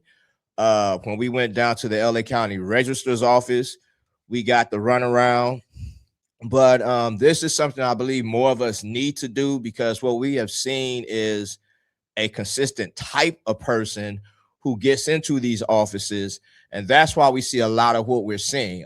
There's a small circle that our politics really benefits. That's why we see the politicians connected to the nonprofits. The nonprofits do what they can to get support for the politician. The funding goes to the nonprofits. Some of that funding goes back to keep the politician in office. And that's why our larger community has been neglected. A second point Brandy brought up that I want to just address real quick. She brought up Chef Maryland. Now, this is also our 10th year of organizing as an Africa Town Coalition. Over the years, we started from addressing police terrorism. We started addressing our brothers and sisters who have been left unhoused. One of the first things that really got us a lot of recognition around the city, we had to battle a number of Korean merchants. And at one point, I think we were shutting down like 12 locations at one point. Yeah. And then later on, we had to go over there to the Crenshaw Plaza, and it was another 12 locations. And again, it was these merchants were abusing, especially our women. They were not hiring our people, and they weren't reinvesting. You know, they come and make a living off of us. They're buying homes, they're buying cars, they're sending their children through college, and they're not investing nothing back in our community, especially when you consider a lot of them are selling us poison, whether they're selling us alcohol, you know, they're selling us different cheap products and products that aren't good for us. That's right. So that is a battle we engaged in, and out of that, we were also able to get jobs. And then we also start finding different Black businesses that needed help. So it just so happened in our 10th year, we were called to respond to one of our legacy businesses, Chef Maryland, who was in the middle of a crisis. And we'll probably get to this a little bit more later. But one of the things we know when we're walking in the right path, we see the incumbent. He actually teamed up with a billionaire, Tom Starr, which we'll speak on more in a little bit. And they paid for a commercial with Doolin. Yeah, you and Pump. And, you know, a lot of folks hit me up after seeing that commercial. It's like, what they doing at Doolin's, why Isaac teamed up. But this Chef Maryland situation came to us. It wasn't something we were out there looking, how can we counter that? It just came to us. And fortunately, the community responded. Chef Maryland has bounced back from that situation. So again, this is why we encourage people to stand up. Sometimes it might not look like, you know, the road is clear, but once we get out here and start doing it, everything opens up and makes whatever's necessary happen for us. That's right. What's going on, Black family? I hope you guys have been paying attention to a lot of our actions. I got to say, just off the rip, I'm really proud that, you know, we've shown a lot of progress in terms of strengthening our relationships, not only with, you know, the community that we already are familiar with, but other communities as well. And just seeing the response from those other communities, it's almost like we should have been doing that a long time ago. Recently, we went over to the Ladera Heights civic meeting, I believe it's called. And again, we were met with a lot of support from people that you may know, you know, your aunts and uncles and grandmas and grandpas. They're all really concerned with why they're, you know, why the problems that, you know, they feel are important aren't really being paid attention to, or why when someone who does have the power to get something done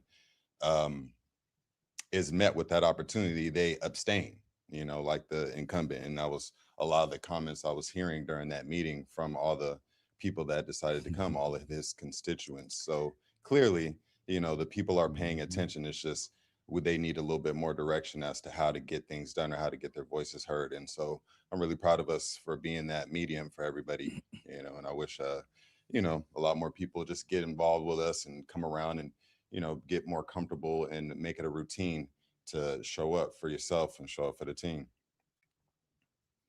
So again, this is the Get Out Our Seat anti-Black hate crime campaign. We are pushing for our reparations. And now that Donald Trump is talking about reparations for his folks, is no more excuses why folks can't address reparations for us. Exactly. We're going to take a break, and then we're going to come back. We're going to get into some of the dirt that has been happening in opposition to this campaign. Shaking the table.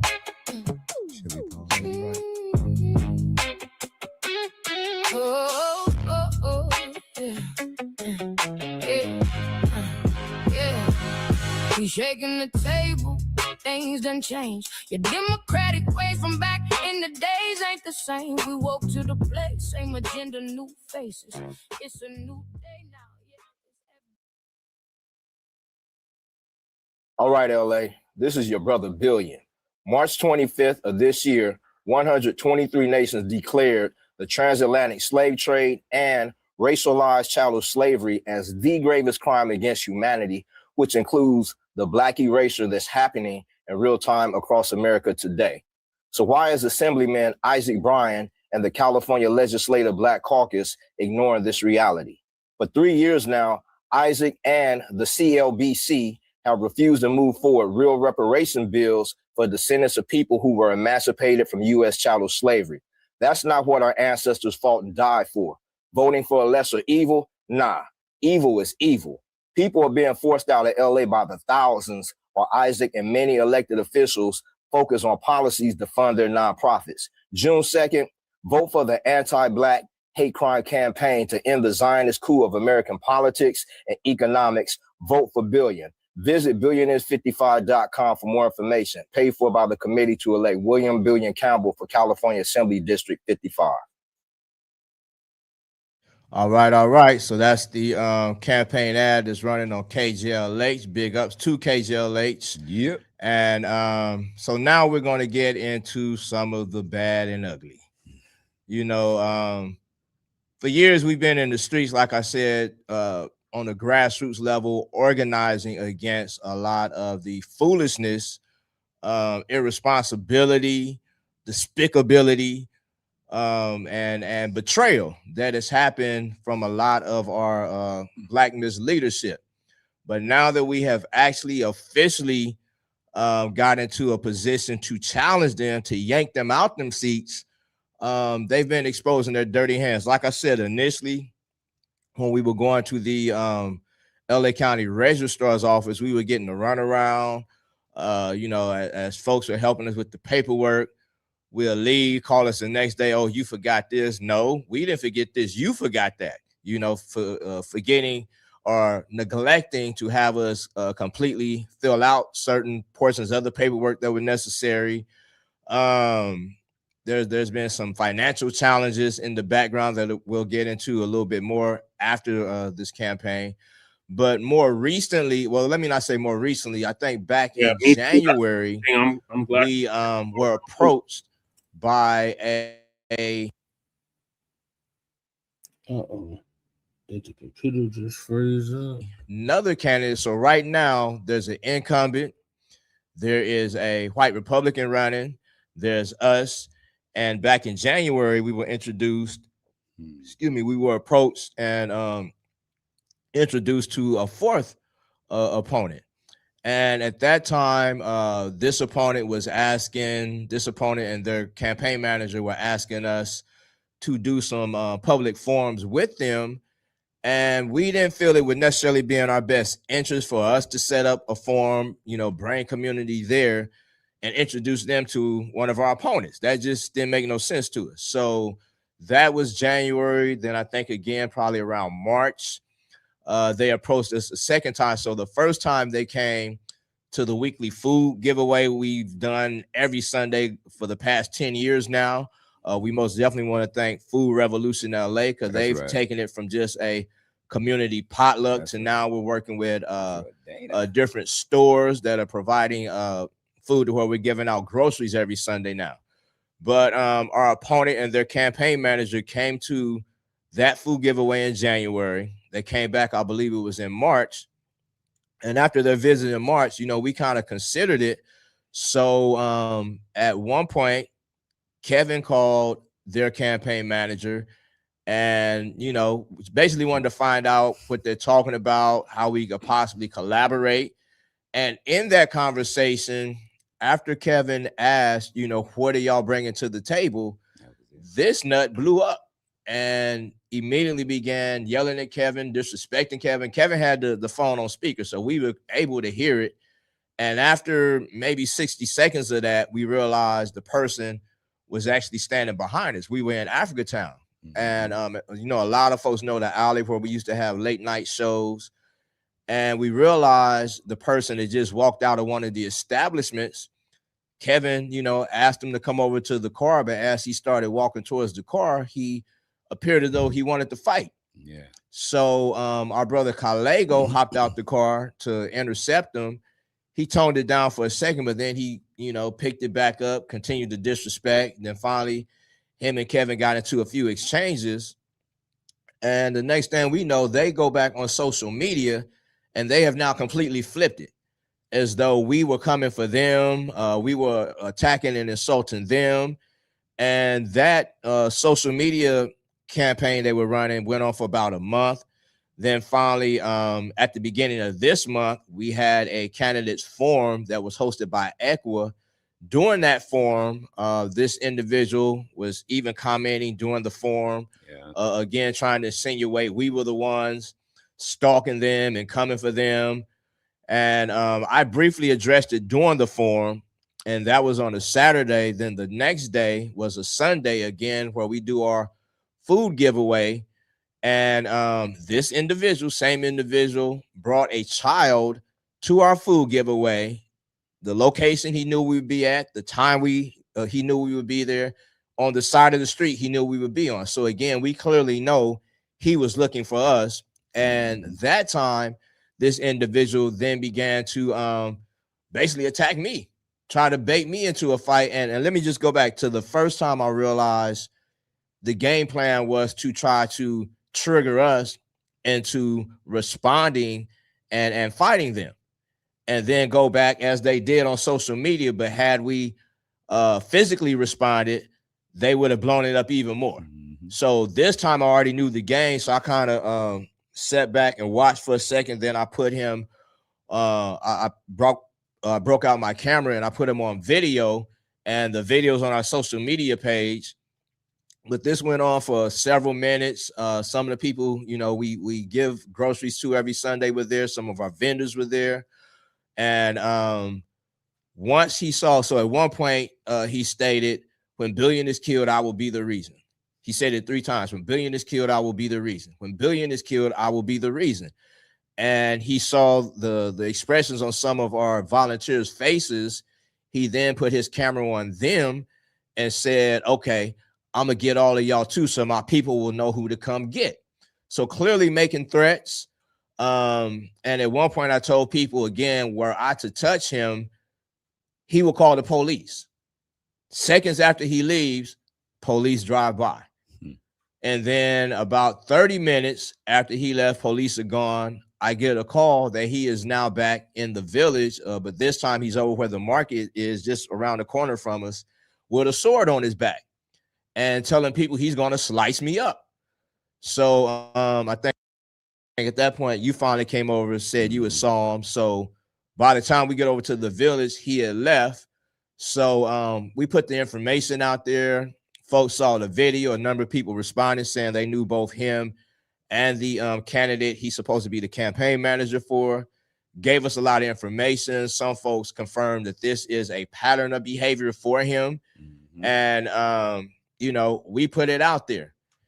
And then a little over a week ago, we find out, before I get there, one of our brothers did research and found that this individual actually worked on Tom Steyer's campaign back in 2020. So now we're connecting the dots because the incumbent is running as with Tom Steyer. That's who I said they had the commercial with Doolins. Right now, there's a couple papers where they, the California Legislative Black Caucus are running an ad with Tom Steyer. So Tom Steyer is with the Black Caucus, who blocked our reparations. Even though he's talking reparations, he's with the Black Caucus, who is blocking our reparations out here. And this nutcase, who is supposed to be the campaign manager of one of our opponents, is also connected to Tom Steyer.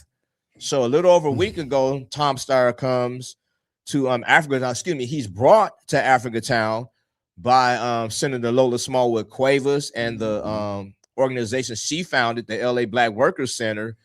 And we knew that couldn't fly without us confronting him and demanding what his relationship is with this nutcase who has made threats of killing people, who has brought a sword into our community to further intimidate people. So when Tom Steyer arrives to the village, he actually goes into the back of the venue. So we weren't able to confront him. We had planned on confronting him before he went in. And we were in the front of it. Several folks, made some noise to educate people who had come. Finally, the owner of the establishment came out, talked to us and said, you know what? I didn't know anything about this dude. I'm going to go ahead and shut this event down. He told us he would give them 5 minutes. He went back inside. In about 5-10 minutes, the event was shut down. So at that point, we saw Tom Steyer appearing as though he was about to exit through the back, same way he came in. So we went around. He hurried up and hopped into his vehicle. We confronted him again, trying to demand what it is he knows about this individual who is, again, making threats, bringing swords, trying to intimidate people. And there's another video out there, and it's been all types of twists put into this video. At no point did any of us pull a knife. None of us had a knife. We played the video last week. We played the video on here last week. At one point, the police were called when we were in front of the establishment. Police came probably in 5 or 10 minutes left. No one was arrested. They didn't take any type of reports. So whatever this is about a knife, don't know. I never saw a knife. But yeah, this video has gone super viral. And again, we've seen some people, support our actions. We see some people who were neutral, and we see some people who were against. But again, there's no way we're going to allow anyone to be connected to someone who is, again, threatening our community. It wasn't just me he threatened. Again, like I said, he put the camera on volunteers, women who were there, and was threatening them. So when we find out that there's a billionaire financing someone like this, yes, we're going to question them. Right. And again, he's also in alignment with the same Black Caucus members who have blocked and delayed our reparations. And in the past, he also had a $90 million investment in prisons. So I'm gonna fall back. Anyone want to chime in on that or anything else that's been happening? Let me jump in real quick because I missed the first round. So hey, yes, that's a lot there, And so I just want to come back just a little bit because we talked about a lot. Billion, of course, has been, leader of Africatown for the 10 years that we've been in existence since, was that 2016. And, we came out, we hit the streets, because a lot of our people were being murdered and stuff like that on the streets, and so it was just like a serious effort, and something I think right now to where we began and where we are now, we have challenged a lot of politicians. And so today we are gonna, hopefully get, not hopefully, we're going to get this individual out of this position, the Senate District 55 position, and we're going to make sure Billion Godson takes that position because we need new leadership in the 55th. The incident that day with Tom Steyer, first off, let me say Africatown is our political backyard. That's our political arena right there. That's our political backyard right there. So when you come into Africatown, just like one of the senators said, she knew that there was a possibility that somebody was going to step up because we in Africatown and our constituency does not agree with the agenda of Tom Steyer. And I don't know if I should say her name. I just make a correction right there. She didn't say somebody. She said specifically Africatown would protest. So she knew she was doing something that would made draw the us. distinction from the area and the group. She said in Africatown in specifically. Leimert Park, we knew Africatown would be there. So she's trying to make the distinction. Well, thank you for that, because I didn't know what to hold out and what not to. But anyway, so yeah, so I mean, you know what? Bottom line is, this is our political backyard. This is where we do our work at. So anybody that comes into the area, you know what I'm saying, you really got to come respectfully. But if you are an enemy, you have seen as an enemy outside of the community already, then yeah, you're going to be challenged. So one of the things that the individual who threatened Billion at the farmers our giveaway, our food giveaway, and who also threatened me in the alley. This individual has had a couple of contracts with Tom Steyer in the 20s, in 2020, when Tom Steyer was running for president. So he's already on the payroll. We already got that confirmed. You can follow the money. He's already on the payroll. Okay, so that's one connection right there. Then you have the other individual who stabbed the Black family in the back on August 31st, 2024 in Sacramento on the last day of the legislative, session. He's also working hand in hand with Tom Steyer. So we got this triangle going on, you know. So the bottom line is that, you know, the freedom of the grassroots people is under attack. Okay, they're under attack, and you know, it's a billionaire who is financing, you know, this attack against the grassroots, you see. And so Billion Godson, you know what I'm saying, who is running for Assembly District 55, you know, he's that champion, y'all. He's that champion. He's already demonstrated over 10 years plus, you know, like 15, 20 years that he stands up for the people, and he puts his everything out there, not just his words, but he puts his action and he puts his body. You know what I'm saying? Because we've had a number of cases. We've gone up against the police and so forth. So I'm going to go ahead and just turn this back over. But I just wanted to get a couple of things out, because this has been an incredible experience. You know, getting into politics at this level has been really, really, really educational. I learned a lot.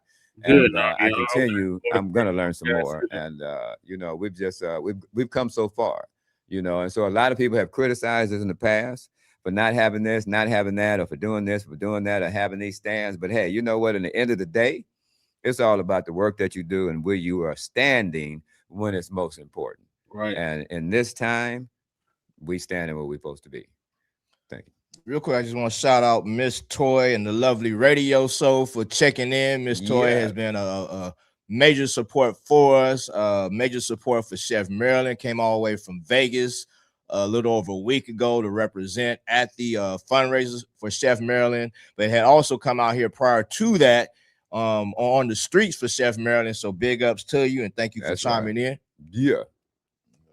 Just want to give y'all, going back to Tom Steyer, give y'all some research references, you know, reference points, so that way y'all can go back home and do your own homework, because that's something we always encourage you guys to do. Don't just take our word for it. Go back and learn for yourself, so that way you can teach other people. When it comes to Tom Steyer's investment into private prisons as well as ICE detention centers, because both of those are two different, distinct entities. Yeah, I did. People are used to, or people are incarcerated in, especially our people. One investment or the business would be called Core Civic. Now, Core Civic was established through a hedge fund that Tom Steyer is still a client of, by the way, right now, called Farallon. If I'm saying that right, yeah, Farallon Capital. And although he's, you know, addressed his prior investment and said he divested, still being a client with the same hedge fund, you have to kind of wonder why and what's going on and what he's done with that money. A lot of people too, just in personal conversation, are very unaware of this investment, you know, history of his. And a lot of people more so would point out different business ventures of his, like having a what's that, like a credit union, I believe he established, that was for, you know, in North Carolina, I believe, and that was, you know, notably giving loans to Black residents over there. But again, when it comes to California, I myself am totally unfamiliar with him, you know. And so, like I said, I encourage you all to research into who he is and what other investments, and all the other candidates too, because if now hasn't shown you, when election time comes around, you end up finding out there are a lot more people with the intention of controlling our daily life, through this authority that these people get and get voted into. Real quick, tomorrow will be a governance reform task force meeting. That's the entity that the county made in order to make sure they're doing what they're supposed to do. Recently, in the last supervisor board meeting, they approved an ethics committee, which was recommended by that governance reform task force. So tomorrow they're going to have a meeting over in Downey at the Women's Club, or you can join them digitally. They're actually inviting the county controller. A lot of you guys are familiar with the city controller, Champion Kenneth Mejia, but this is the county controller, Oscar Valdez. And so he's going to explain what he does and what you guys need to be aware of when it comes to the county budget, or when it comes to the state budget. We do have $52.5 million to allocate in different areas, and it looks like the county board of supervisors is increasingly decreasing the homelessness funding, and so something needs to be said about that. Definitely. Randy, anything for the drama? So Shabaka's always talking about this. So like the mayor of Karen Bass, she's just a figurehead. The ones that have all the power in LA is the board of supervisors. So that's what they're talking about. Board of supervisors in LA County.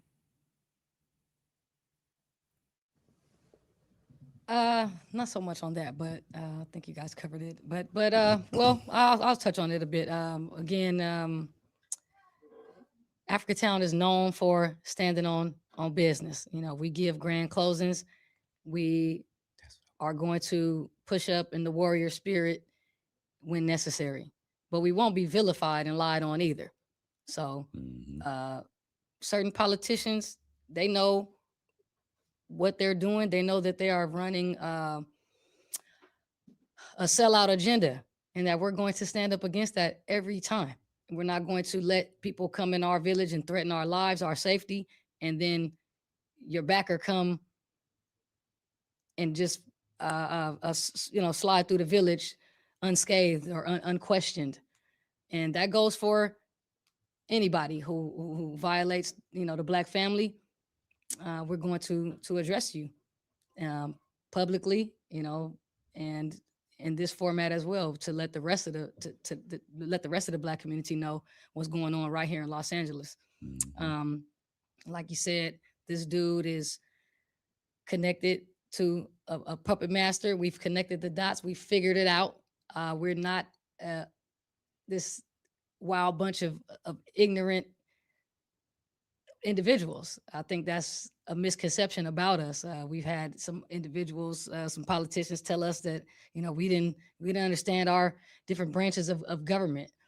And that's fine to underestimate Africatown, but here we are, with a running person here, a candidate, for state assembly. And we're going to get Lion Brian up out of that seat. But also want to put out there to the public that this is a physical sacrifice that we hope that you guys can respect and acknowledge that factor, that element of it. This is not a walk in the park, so to speak. This is Billion putting life and limb on the line, as we've always done, with the works that we do. But the stakes are higher now. So you have somebody coming around saying, when this happens, I'll be responsible, as if this is something that is in motion. So that is very alarming to us. We have to keep our eyes peeled and keep our security tight, and just be knowing that Africatown is going to, continue to stand on business at all times. And we will let no harm come to this brother. And we will let no foul play go unchecked against the Black community. And especially if you guys think that you're going to visit our village, our community, where we are at, majority of our time in the city. And that is for those that are not familiar, if you guys are watching from another space, Africatown, also known as Lamert Park, we call it Africatown. Shout out to B Hall, our good elder, who put that initiative forward to change that name from a racist white man's name, because Lamert was a racist white man who had a covenant in that community to not even allow Black folks to own homes over there. So ironically, you know, we are the majority in that community at this point, and I hope he's rolling in his grave in maggots. But anyway, certain code of conduct has you know, got to be. That's similar to our former mayor, punk ass Stapleton. Had a whole neighborhood named after him. It used to be an airport, and then it turned into a neighborhood. And we fought to get the name changed to Central Park. So Central Park now instead of Stapleton. But they still got Stapleton's name all over it. Adhere to in the village, and then amongst those who plan to visit the village. And for our elected officials, again, community, we got to remember they work for us. It's not the other way around. They don't get to boss around the constituents. We tell them what we want, and we hold them accountable. And so that's what we're doing out here. And, you know, we have a candidate here that's going to be accountable, who's actually doing a lot of the works that the politicians are supposed to do, housing the homeless, standing up against police brutality, fighting for Black people to get jobs and to stay employed, things of that nature. All of the things that these organizations get funding to do and are hired and elected to do, and sometimes fail to do. So once again, y'all, let's get Billion in that seat. William Campbell, June 2nd, get out there, exercise your vote. A lot of times we talk to people, they say, well, I don't want to vote, I don't vote. And we understand that sentiment, and we understand why you don't vote, but this is a time to vote. You know, just like we rose up in 08, and although he became a disappointment, but for Obama, you know, we all figured it was worth a damn shot. You know, a lot of people came out of the woodworks just to vote for that man in 2008. So some of y'all that don't usually vote, this is the one time that you should vote. And if you do vote regularly, please exercise your vote to get a proper Black man in that seat who we know is going to do the right thing. Right. That's right. So we're going to take another quick break. We're going to come back and look at some of the other candidates running in different positions. And again, you could chime in if you're watching this on YouTube. If you see it on Instagram, go ahead and leave a comment. You know, tell us who you're looking at for governor, mayor, or whatever. But we'll be right back. That's all right. LA, this is your brother Billion. March 25th of this year, 123 nations declared the transatlantic slave trade and racialized chattel slavery as the gravest crime against humanity, which includes the Black erasure that's happening in real time across America today. So why is Assemblyman Isaac Bryan and the California Legislative Black Caucus ignoring this reality? For 3 years now, Isaac and the CLBC have refused to move forward real reparation bills for descendants of people who were emancipated from U.S. chattel slavery. That's not what our ancestors fought and died for. Voting for a lesser evil? Nah, evil is evil.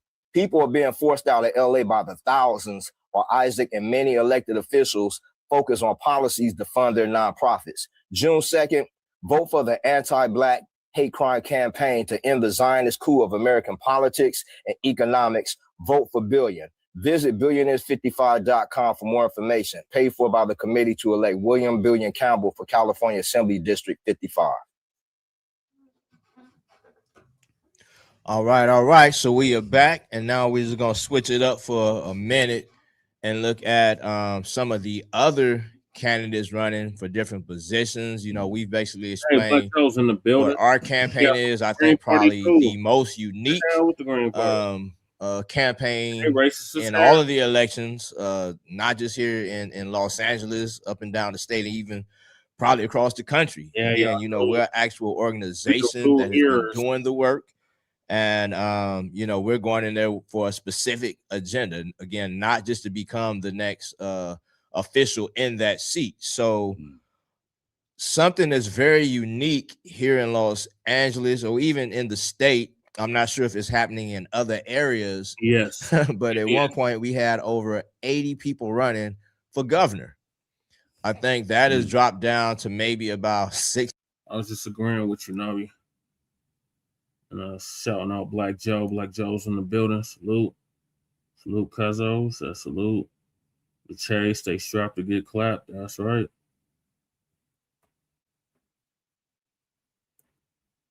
60 people or so. It's like several pages Yeah.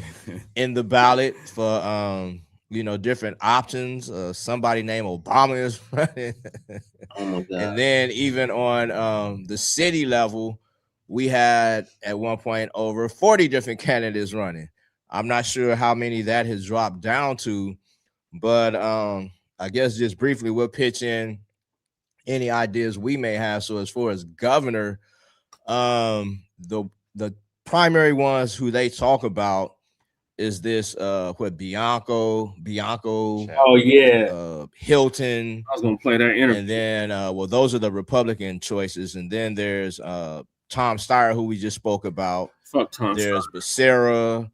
There's Villaraigosa, who used to be the mayor of Los Angeles. And I can't think of too many other ones, but one of the primary writing candidates most people are speaking about is Butch Ware. So hell with Butch Ware. I'll personally just go from the Republican candidates, of course. That's looking all bad. One of them a sheriff, both of them saying no to reparations. Tom Steyer, of course, he's saying reparations. However, this is a billionaire who we've already pointed out at one point had a $90 million investment in private prisons and detention centers, who is yet to make any type of real investment in our communities. Again, this is something Trump has recently pulled their card on, as he has come with this slush fund for his insurrectionists. But yet, we can barely get these people to talk about reparations. The most they want to talk about is a study. Yeah. Tony Thurman, that's one I forgot. He is, I think, the only Black candidate who is a front runner out there that we are aware of. He's talking reparations, but I'm not familiar with him doing anything to this point, for our community, to move our community forward. And it took me a good while to think about what I would do. Would I just leave that blank? I for sure not consider no lesser evil. There's no such thing as a lesser evil. While they constantly have us afraid of what all this one might do, too many of our people keep voting this one in, and then that one come in, and it harms us just as much. It might be a little more gradual, but the overall effect, like we're seeing in Los Angeles, is devastating our community. So what I looked at that finally got me to my option is my peer group of people who are doing work for the community, and it looks like the majority of them are going to write in Butch Ware. I had a couple personal things that kind of made me hesitant to support him. One particular was last year when the whole ICE situation was happening, and he basically said those of us in the Black community who chose to not engage in running out there protecting or fighting against ICE, we were ignorant. And, I took a lot of offense to that because I quite often see him raise up Palestine, immigration, and a lot of other things over what's happening in our communities right now. We're being erased, wiped out, and not too many of them really want to address this. But I figured of all the more terrible options, that is a much smaller thing. And I see even our brother Chris Lotson from CJEC is endorsing him. So I don't know why the hell Chris is endorsing that fool. Jason Blacc ripped him a new one when he had him on his show. So I don't know why anybody is supporting Butch Ware. I don't know why he would support his ass either. He didn't do a great job with the New Black Media. That's why he didn't get the support of New Black Media. He was like, it was weird. He was weird with the Green Party. I was just seeing him on a different interview. And his answers were just pretty much inclusive. And he's for everything and but before being Black first. And everybody could see the insincerity. So I don't understand why dude from CJEC would even go to that distance to endorse him. Because it's ultimately not going to get us what we want because he doesn't believe in reparations like that. No, he was like on some black and brown shit. He's on like everybody in the money gets it type shit. And I'm thinking like, no, your answers were not that great then. You didn't even have like a let me apologize, let me correct this type moment. You know what I mean? Because surely that would have been allowed if it came correct, but he did it, and none of that. But he was with a whole. He Oh, Jill wasn't, not like he was with a whole black agenda. He was with a whole white lady on the Green Party. Yeah, Jill Stein. He was her vice president. Right. And how they're messing with him is they don't really want him to get into Yeah. office, so they kind of blocked him from a whole bunch of things. So why would anybody put him as a viable candidate when they couldn't really get in? But they said he as a write-in. But like, come on, cuz you are experienced the writing positions. Right. Yeah. Unfortunately, that shit was no fun. I would never want to do that again. Black Joe said Dr. Truth Bay has a Haitian and diaspora first agenda. Yep. That's why the last time she was on here, she was talking about Pan-Africanism. We ain't on that no more, Dr. Truth Bay. Like, y'all out of touch. We're not on that shit no more. We on lineage business. I'm going to go ahead and write his name in. Does anyone else have anything to chime in as far as governor? I mean, yeah, when it comes to stuff like that, yeah, you got to pay attention to real resolve. And that was like a conversation I had with one of our associates when we were talking about Tom Steyer. I asked, like, what is his resolve? And they were totally unfamiliar. And so, excuse me. And so it pays to be aware, it pays to be a lot more aware than just feel comfortable with the same okie doke of, yeah, let's just choose the lesser evil. Like Billion has said, yeah, there is no lesser evil, especially when you have all these people literally running for those one office. You know what I'm saying? So we've been at this point too many times to keep doing the same thing. And it looks like a lot of our power is gonna literally have to be in an independent approach. So if you have to write somebody in, go ahead and do that. Don't look for what everybody else is doing to make yourself feel better about making the choice. Because we're not in that plane. We're not in those playing grounds anymore. When it comes to Africatown, it isn't just our political background, it's our home. There are a lot of different parts of Africatown that need to be respected and need to be acknowledged. So yeah. And two, what Billion was speaking about with the slush fund thing, that is proof right there. The American government pull out billions and trillions of dollars whenever they feel like it. So it's not a matter of, do we have the money and where are we going to get it? We print the damn money. What do you mean? Where are we going to get it? The same place everybody else got it, from the U.S. government that owes it to us. These organizations, these corporations, these large entities who got their start from slaves. Okay, we ain't even about to keep arguing that where we're gonna get it from. If you anti-reparations, you just a sellout on my list. That's just the bottom line, and that's the majority of the people that we have sitting. The sitting incumbents are anti-reparation, and most of them are not Black Americans to begin with, and that's a big problem right there. And that's why they don't identify with the need for reparations, like we know there is, and like every other group has gotten, who haven't even been through half the things that Black Americans have gone through and are still going through. So we know that the funds are there. So that's why we have to keep on pushing for it, and we're going to continue to do so.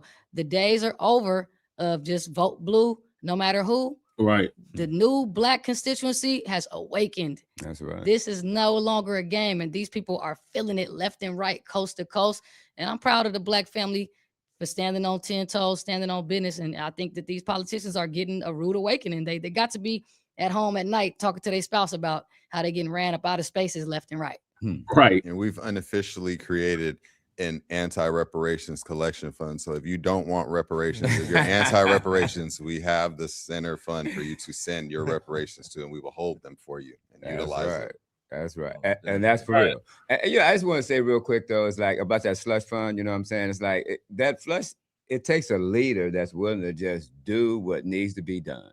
Okay, we can talk about all the other fluff stuff and all that, but if you have a leader that's willing to just say, hey, you know what, bam, I'm going to do this, woo, bop, bop.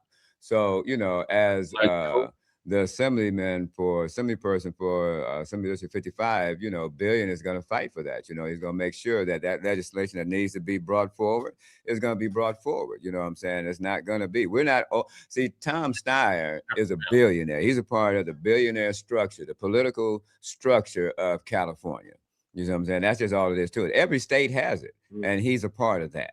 You know, so he's not the regular people. He's not just the regular people. Yeah, he comes to Black neighborhoods and so forth to tap dance and get that good feel, and you know what I'm saying. But in the end of the day, at the end of the day, he's bad for the state. You didn't see the one where he's appropriating even LA Chicano culture. He's got like the long socks, you know what I mean? The longer the socks, the downer the fool or something like that or whatever. So he cosplays just like another candidate running for Assembly District 55 when he comes to the village and he wears red, black, and green shoes, almost like, yeah, man, I'm just like you guys. And it's really nasty. It's really ugly. Just like Brandy said, the days of pandering is over. Over and done. These people Days getting of ran out of the pandering village is left over. and right. I just ain't posted some of that footage of that person that wear them red, black, and green sneakers getting ran out of the village. I wait till I'm gonna get to it. But we've been doing the work left and right since forever, since like we said, for over a decade now in general. But this new awakening that Black family, the Black Americans have received within the last couple of years is contagious. We doing our part for sure right here, coming straight up out of South Central. So just let y'all know that for sure. We gonna continue to hold it down. We see y'all coast to coast doing your thing. Like I said, people like Melrose on the East Coast, you know, brothers in the South. Shout out to African Diaspora News Channel, Demetria K. Thank you so much for shining your light and putting the highlight on the works that Brother Billion is doing, the works that the Africatown Coalition is doing, and highlighting the neglect that our elected officials have been placing upon us. So we really appreciate those other channels and everybody that's been supporting the works that we're doing here, and we'll continue to support y'all too. Appreciate that. So real quick, I just want to bring up two other candidates that I will be supporting before we get to a conversation on mayor. But former Senator Stephen Bradford, he is running for insurance commissioner. So if you see him on your ballot, please vote for him. He is the only, when he was a senator, a state senator, he was the only member of the Black Caucus who had enough courage to resist Governor Gavin Newsom trying to kill his bills, and he held ground. He held two bills, one to establish a Freedom Affairs Agency, and a second bill calling for California to use a percentage of the state's emergency fund to start building a bank account to pay us. But even while he was a member of the California Reparations Task Force, first and foremost, he's the one that suggested on the low end, payments should look like $350,000 each, because that is the wealth gap between the average Black person, the average freeman, and the average white person. But the task force calculated that payment should go up to $1.2 million each, depending on all the different experiences we've had in our lifetime, as we trace our lineage, look at the different experiences our ancestors had, and so forth. But it was also highlighted the number of institutions that built their wealth from the enslavement of our ancestors, including the banks, insurance companies. So as insurance commissioner, he wants to raise up something that a lot of people know very little bit about, but there was actual, I forget what exactly was established in the insurance commission, but basically making our insurance companies that operate in California reveal their role in slavery. So as insurance commissioner, he will move that forward. He's looking at ways they could, repair the harm that was done. So most definitely vote for him. Also, there is Chris Martin. He's running here on the city level in Council District 9. That is a historically black district, but for the first time in 60 years, there are no black candidates who are officially on the ballot. So similar to Butch Ware, you will have to write his name in. But we've known Chris Martin for several years. He is an attorney. He has regularly represented families whose loved ones were killed by police. So he's not going in there with that same profile of a lot of the rest of these sellouts. He's going in there as a fighter. He's a smooth operator, but he's a fighter. He's an attorney who has held his ground. So if you are in that area and you can vote for Council District 9, please write in Chris Martin. You can look up his social media accounts again to see not just what he's been doing the past few months for campaigning, but for the past several years, like I said, representing families who have been harmed by police violence. That laugh was not for that. That laugh I had the thought about. Just real quick, any comments as far as mayor? As far as the candidates running for mayor. Oh, people running for mayor. Ooh, that's a hot topic right there. Oh, yeah. Well, I want to comment real quick on CD9 before you move on to the mayor conversation. That's extremely important, guys. For all these years, CD9 has been run by a black elected official. Now, unfortunately, our brother Curran Price is in some legal trouble at this point in his career, and he has decided to kind of hand his position off to a Hispanic person. So that's problematic for us being already at a low percentage in the city, and to lose that seat would be like, again, possibly devastating, actually, not even beyond problematic. CD9 sound like this district I'm running for here in Colorado, House District 8, an historically black district, up until they let this damn colonizer get in. We need to keep that black lid as long as possible. So unfortunate that Curran Price made that move. I think that he has done some good things for the community, but he's found himself in trouble, like a lot of our black elected officials do, trying to do illegal things that they see their colleagues, non-black colleagues, doing that they get away with, and we see that no, you guys are going to catch a case, you know. But Mark Ridley Thomas still running around, so maybe Curran Price won't really have to do no time. However, right in. That's the one Shabaka's always crumb bumming on. Speaking of which, Shabaka should be joining us in the chat here shortly. Chris Martin, otherwise CD9 is going to Mexicans. Now off to mayor. Go ahead. Well, shout out our sister Maheen watching. Just to add to what you were pointing out about Curran Price, a few years ago when those leaked tapes came out and we heard Nuri Martinez, Kevin De Leon, there was a third council member, and then there was the head of the LA Federation. One of the things that was revealed in those conversations was that they said when Curran Price over CD9 was going against Marquise Harris Dawson in CD8, as far as the redistricting process, they got behind and favored Curran Price because they said basically they're tax generators like the I don't even call it the Staples Center. What's it called now? Crypto arena. SoFi Stadium, things like that generate a lot of tax revenue for whatever district they're in. But I believe in that particular battle, they were looking at the Coliseum. They were looking at that bank arena that's there now, I think, for soccer and different things like that. But they said they made sure they got into Curran Price's district because they knew they were about to take that district over. And lo and behold, what does Curran Price do? He endorses a Latino. So again, we see where our Blackness leadership collaborates. It's not something that's just happened, but they are collaborating in our erasure. So most definitely, again, please consider Chris Martin in that race, and we get back to the mayor. And that is to the detriment of the future. Kev and I were traveling this morning, and we looked at it looked like an elementary school field trip. One black child coming from at about 50 children. One black child. Greetings, Shabaka. They just got done crumb bumming on your boy Mark Whitley Thomas. This is Africa Town Coalition. I'm sure you're familiar with them. Down in Lamert Park. Our brother Billion's godson is running for Assembly District 55 out there in California.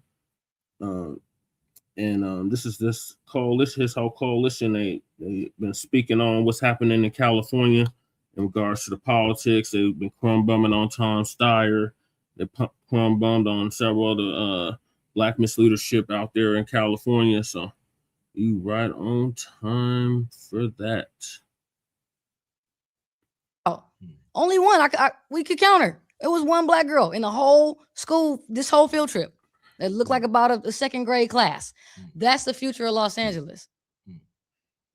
So the numbers that we do have, we need to be holding on to them. So things like that Current Price did, and now he of course he's an elder. He's gonna be sleeping in his grave by the time that one Black girl grows up, and she was the only Black girl in her class. You know, and I feel bad for that little girl.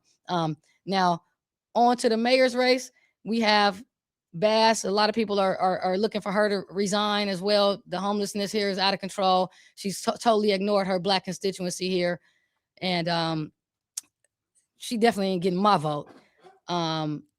You have Spencer Pratt. Spencer Pratt. We seen some people putting up some of his signs this morning. Another a rich guy, and other than I just that, want to be clear because I think it was last week, almost a week ago, we went over to basically the 60s hood, and he showed up over there. He brought out some food trucks, tacos mail, a barbecue truck, an ice cream truck.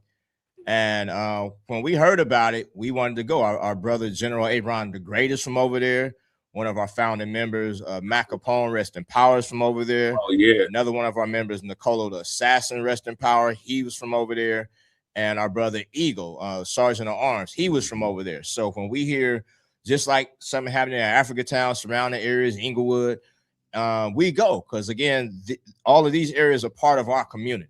Right. And that's basically what we went there for, to find out what he had to say, given the opportunity to question his position on reparations, to bring up some of the other issues like we've talked about here today, to see what his response would be to that.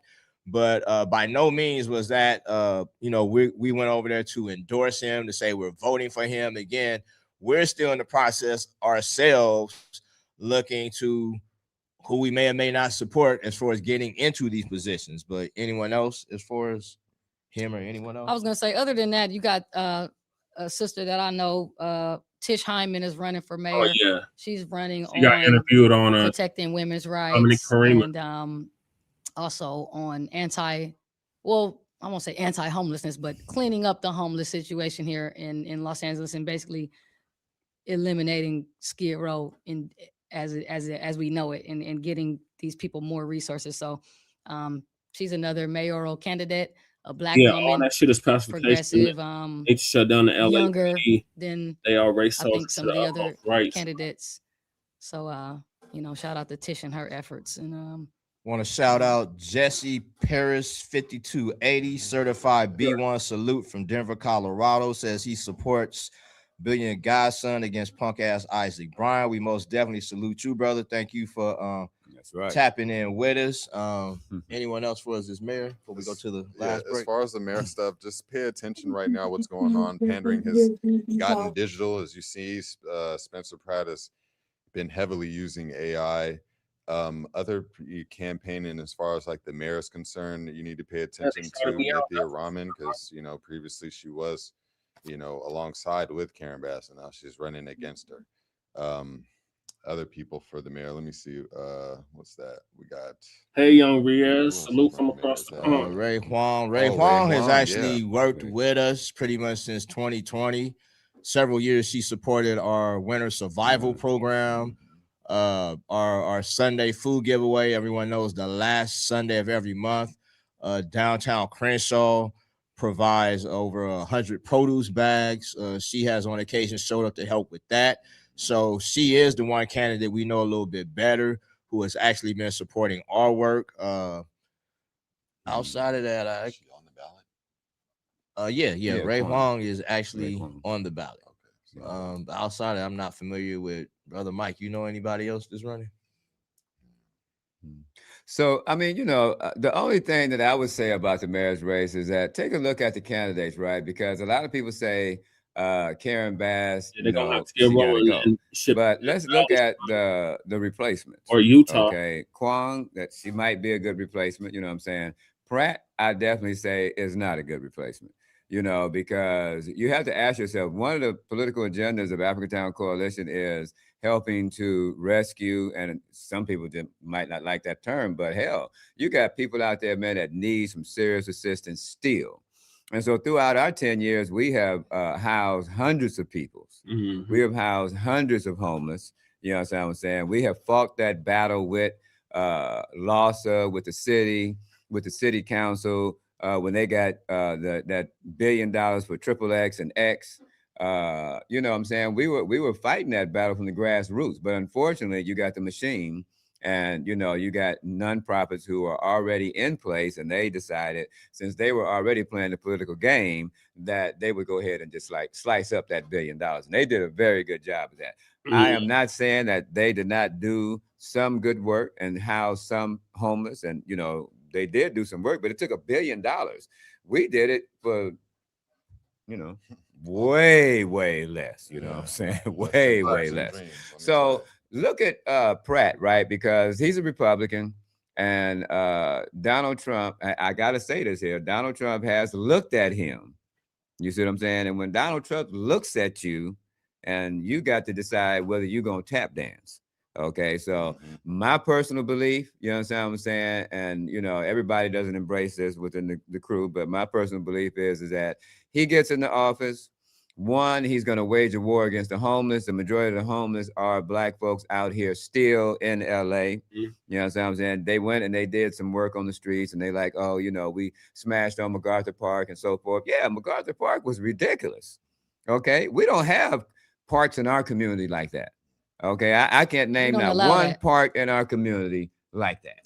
Okay, so I mean that's just I will say our founding 10 years ago, our park was kind of getting like that, but it was through our work that that's right. We have gotten back to a community. And we didn't have millions of dollars, hundreds of millions of dollars, task forces, and all of that. We just had the will of the people, the will of African Town Coalition. Our brother here, who's a leadership, part of leadership, moving this here forward, So I'm just saying, Spencer Pratt, when he was asked, what are you going to do with the homeless? He says, he said, all the homeless has a home and they have somewhere to go. In addition to that, he said, you're all on drugs. And if you don't get some drug treatment, I'm going to put you back in one of our facilities. And then the man said, well, where you going to get the facilities? Where you going to put the facilities at? He said, well, I'm going to put it on federal property. And then it's like, well, where you going to get the federal property at? He said, don't worry, I'm going to get that. You know what I'm saying? So we're just saying, there is no lesser of the two evils. It's evil.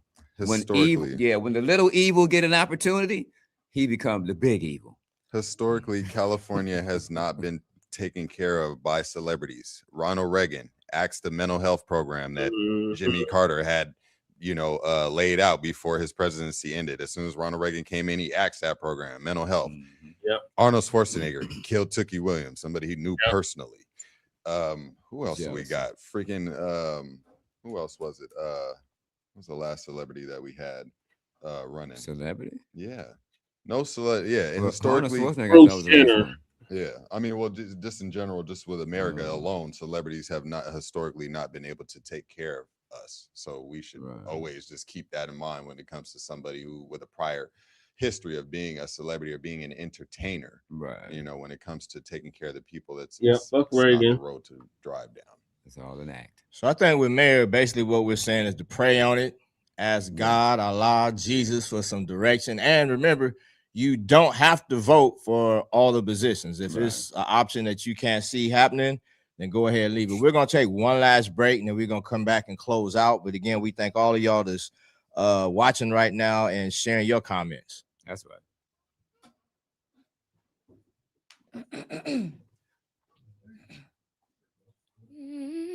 Shaking the table.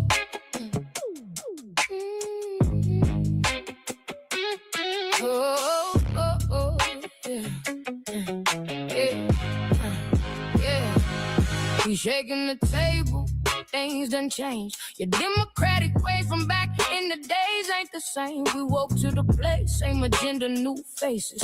It's a new day now, yeah, it's FBA. Melrose might shut down our Sharpton's conference. Spoke for FBAs, called out the nonsense. Your agenda, the target, we see that plain. No checks, no vote. No check, We no state that vote. plain. We see our moves, give immigrants our way. Nice. All right, family. So here we are. I've shared a number of times that for years, for about 30 years, I did not vote. It was not until 2024 when Dr. Cornel West hopped in the race for president that I, re-registered to vote. We actually went around the city, got folks registered to vote also. But now in a more local race, we're in it to win it. And again, with the condition we are in here in Los Angeles, as we are being wiped out, we're being erased. As much as they talk about this or that, folks are talking about affordability. It's more way beyond that for us. We're not any longer in a state of emergency. We are in a state of being erased. Daily, I'm hearing folks talk about they're about to move, they're getting evicted, their home is being foreclosed, they're going out of business. Chef Maryland is one out of several. While we were out there organizing for her, there were about 3 other elderly individuals who reached out to us who were also in predatory situations who need help. So right now, Black LA is under many different attacks. So that's why we are asking folks to really consider voting for us. Some folks say, they saw that Tom Steyer video and, oh, y'all a little too wild and aggressive. But think about the climate we're in right now. All of this passive, going along with it, fake it to make it, has gotten us to where we are right now. And if these people get back into office, they're not about to switch up. Trump is being hardcore. He's been aggressive. We're seeing across the country, there's a lot of aggression that's happening right now. So what do you really want in this position to fight for you, fight for our needs? And I'll fall back. Any other closes? Well, like Billion said, the pandering, the soft shoeing, that stuff is done. Right.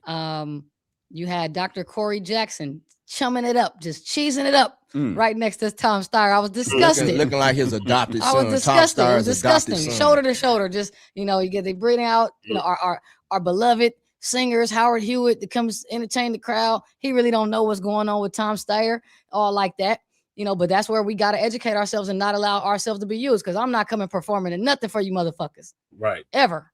So do your homework on these candidates. Vote Billion in. Keep your eyes on these sellouts, these bootlicks. Black power. Black power. Of the hour.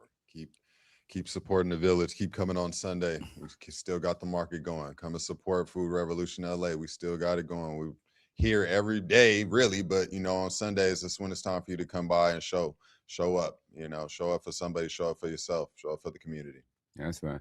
And like I said, this is a revolution, y'all. This is a revolution right here, right now. It's a political, social revolution that's taking place right here in LA. And it's just a pleasure. It's my pleasure. The Africatown Coalition is a part of it.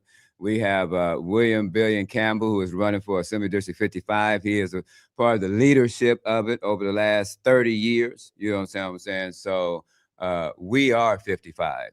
And so I just want to say thank everyone who has supported us in the past. And just know that when we get that seat, you can depend upon us. If you have backed us, you can depend upon us when that time comes, without a doubt. Donate. Oh, yeah. Hashtag $ Blaction 365 BLACTION 365 for the campaign. We all have a checkout date. You know what I'm saying? It's about what we do while we're alive. I don't mind being out front as long as the rest of us do what we're supposed to do. If they choose to do anything they've done to any of our other ancestors who stood up and fought, so be it. That's an honor. However, I think the goal is always that we continue to move forward the work that is being done. And right now, the work that's being done is this campaign. This is just one of many battles we've been engaged in. You can come out and support us over these next few days to get others aware who have not voted yet. I think at this point it's too late for them to register. They had told us May 18th. One person suggested they think on election day you could register when you go to vote. I haven't found that yet, so at this point it may be too late to register.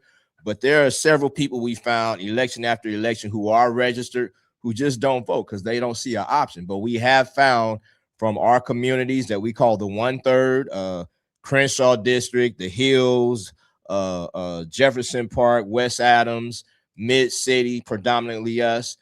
We found a lot of support as we get out there and talk to people. We've also found support when we've gone into the other 2/3, Culver City, Palms, Pico Robertson, and in areas like that, because people are upset with what is and is not happening in this Democratic ran state. So what we are presenting is a break from the status quo, and we know that's why they're triggered. That's why they are alarmed, because again, we're about to break up this politician, the nonprofit back to politician circle of funding that is happening while the many more of us are being excluded and our needs are not being met. So this is a chance to finally, as Brandy was saying, to vote for some folks who have proven we're gonna fight. We've been fighting. This is all we know is the fight. So, you know, between now and June 2nd, if you have your ballot, also, if you're voting for us, it was pointed out to please share it, whether you share it with us, whether you post it on social media, and then you tag our page, Billionaires55 on Instagram, X, Facebook. Also, the donation link for this, because they're very particular in how we handle funds. So we have a particular account set up for this. Cash App is $Billionaires55 on PayPal, Billionaires55 at yahoo.com. We appreciate everyone that's been donating, knocking on doors with us. Our brother Mike over here sitting with us. He's been running around every morning, passing out flyers, talking to people. Miami, Micah been out there getting folks registered. The different folks, like I said, things has just been coming to us. Want to salute our brother Minister Hanan in the Jungles, had us on stage with Yo-Yo and Faith Evans, our sister Kika.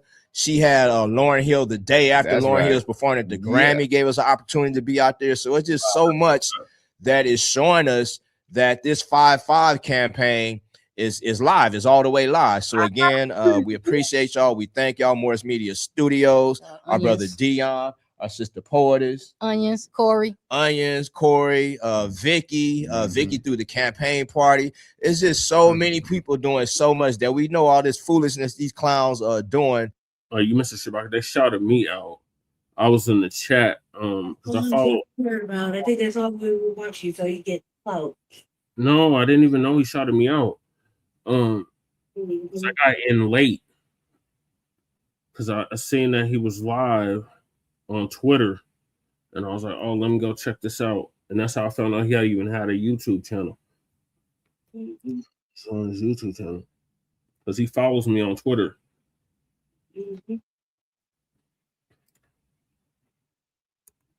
They just exposing themselves towards defeat. So we appreciate y'all. Thank you. Black Power. Every hour. All right. All right, Lady Che, what are your thoughts on our Brother Billion's Godsons campaign? The update from Africa Town and Lamar Park, Los Angeles, California. Crazy is getting threatened like that. By that other. That's just crazy. Saley. I don't know. I feel like he's. I don't know. I hope he gets it. It looks like he's up against a big component, which is money. Yeah. Always a problem. So he's outside doing all the work. That's important. He's doing the work for his campaign. Right. And it doesn't look like he's not doing the work. It looks like he's doing the work. So that should probably, that'll definitely show some fruit from it. I wouldn't vote for Butchware either. Yeah, the hell with Butchware. And the other Tim, whatever the fuck his name is. He knows what he's doing. Yeah, the hell with him too. They know what they're doing when they try to make threats like to run a motherfucker out of a campaign is because they feel like that person could possibly take it. Yep. So that's why they do it out of like the sheer necessity of it. A person being a threat. Rules. So So I feel like maybe that's what was happening. They're right. Leadership does need to change. Stuff like that. They're right too about Karen Bass not doing enough for her Black constituents at all. yeah, she The can't do. governor's She's just. raised the security pact Oh my God, yeah, that's just ridiculous. on it was like on the Democratic side, it was like 20 motherfuckers running. Mm-hmm. And then the Republican side, it was like 10 motherfuckers running. So Yeah. I've been watching the debates. I've been watching them. Yeah. That's what all I have to say. Okay, thank you for that, Lady Che. So yeah, if you are in the South Los Angeles area, formerly known as South Central, support our brother William Billion's godson Campbell for California State Assembly for District 55. We need to get more of our people in these seats all over this country. So salute to the brother. I appreciate him shouting me out. And yes, Shabaki, you're right. The mayor is a figurehead. It's the board of supervisors that got all the power. The county board of supervisors.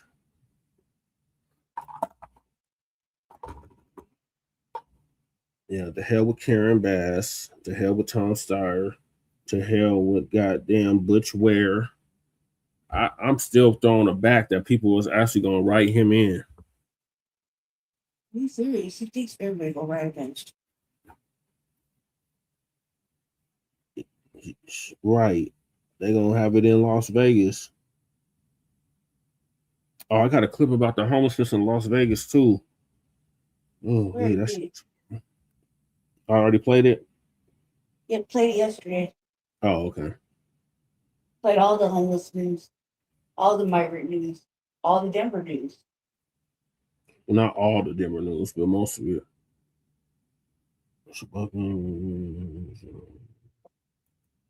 All right, so switching gears, y'all. Well, not really switching gears, but just emphasizing the point that we are owed our 40 acres and a mule. There's another Lego video out. I just keep popping them out every day, it seems like.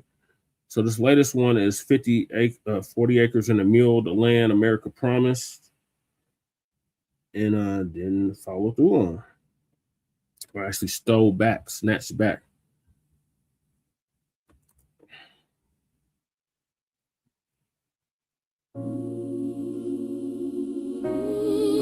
"40 acres, and the mule was promised after slavery ended. Black families believe freedom meant land, wealth, and independence. America reversed the promise and returned the land to former slave owners. They worked the fields from sunrise until night. Built the economy, but on no rights. Freedom came, but the wealth stayed locked away. Promises were signed and taken away. 40 acres and a mule, That was the deal. land for the suffering. Something that was real. After generations, Chained in the fields America changed course. and refused to heal. 40 acres and a mule, Disappeared fast black ownership buried. under the past. The wealth gap started right after slavery. Broken promises shaped modern poverty. In 1865, General William Sherman issued Special Field Order number 15 during the Civil War. The order set aside coastal land in Georgia and South Carolina for formerly enslaved black families. Around 400,000 acres were divided into plots. Many families finally believed they could survive without serving former slave owners. The federal government also created the Freedmen's Bureau to assist formerly enslaved people with food, education, labor contracts, and land issues. Black families began farming the land and building independent communities. Some were even loaned army mules to help farm the property. That is where the phrase 40 acres and a mule Became famous after Abraham Lincoln was assassinated. President Andrew Johnson reversed much of Reconstruction policy. He returned confiscated land back to former Confederates and plantation owners. Thousands of black families were forced off land they had already settled and cultivated. Former slave owners regained political and economic control across the South. Black Americans were pushed into sharecropping contracts that kept them trapped in debt for generations. Sharecropping forced families to rent land, tools, and supplies while surrendering large portions of crops. Many workers never escaped poverty. Because the system was designed to benefit landowners. Banks denied loans, laws restricted voting rights. Violence from white supremacist groups terrorized black communities. During Reconstruction, lynching and intimidation stop many black families from gaining economic power. The promise of land ownership vanished, while wealth stayed concentrated in white hands across the South. They called it freedom after centuries of chains, but no landmen. The struggle remained. Without ownership, there could be no control. The promise was broken from the start of it all. 40 acres and a mule. That was the deal. Land for the suffering. Something that was real. After generations, chained in the field. America changed course and refused to hear. 40 acres and a mule. Disappeared fast. Black ownership buried under the past. The wealth gap started right after slavery. Broken promises shape modern poverty. Reconstruction officially ended in 8/18/77 after federal troops withdrew from the South. Southern states created Jim Crow laws enforcing segregation and racial discrimination. Black Americans faced barriers in education, housing, voting, and employment. Land ownership remained one of the biggest denied opportunities in the 20th century.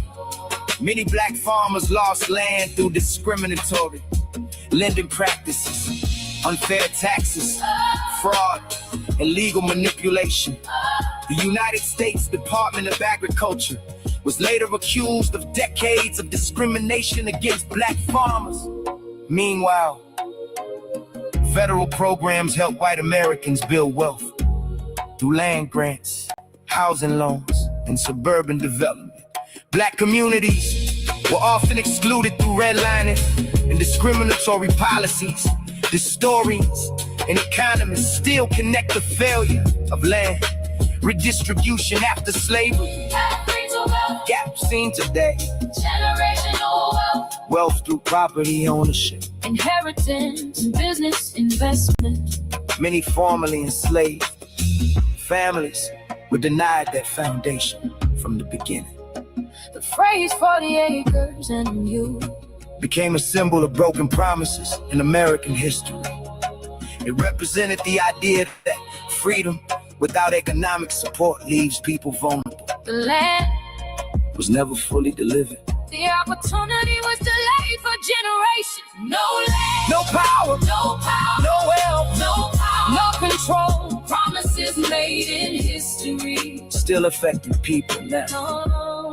From Reconstruction to redlining, from sharecropping to discrimination, the struggle for economic justice continue because the promise was never fulfilled. 40 acres and a mule became one of the clearest examples of America reversing the commitment to formerly enslaved people. The effects of that decision still shape conversations about race, wealth, and justice today.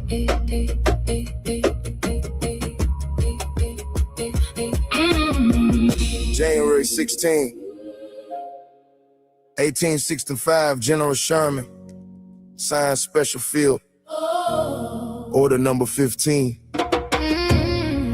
400,000 acres for free black families, 40 acres, each a mule. Andrew Johnson reversed every word of it. They put it in writing, the order was signed.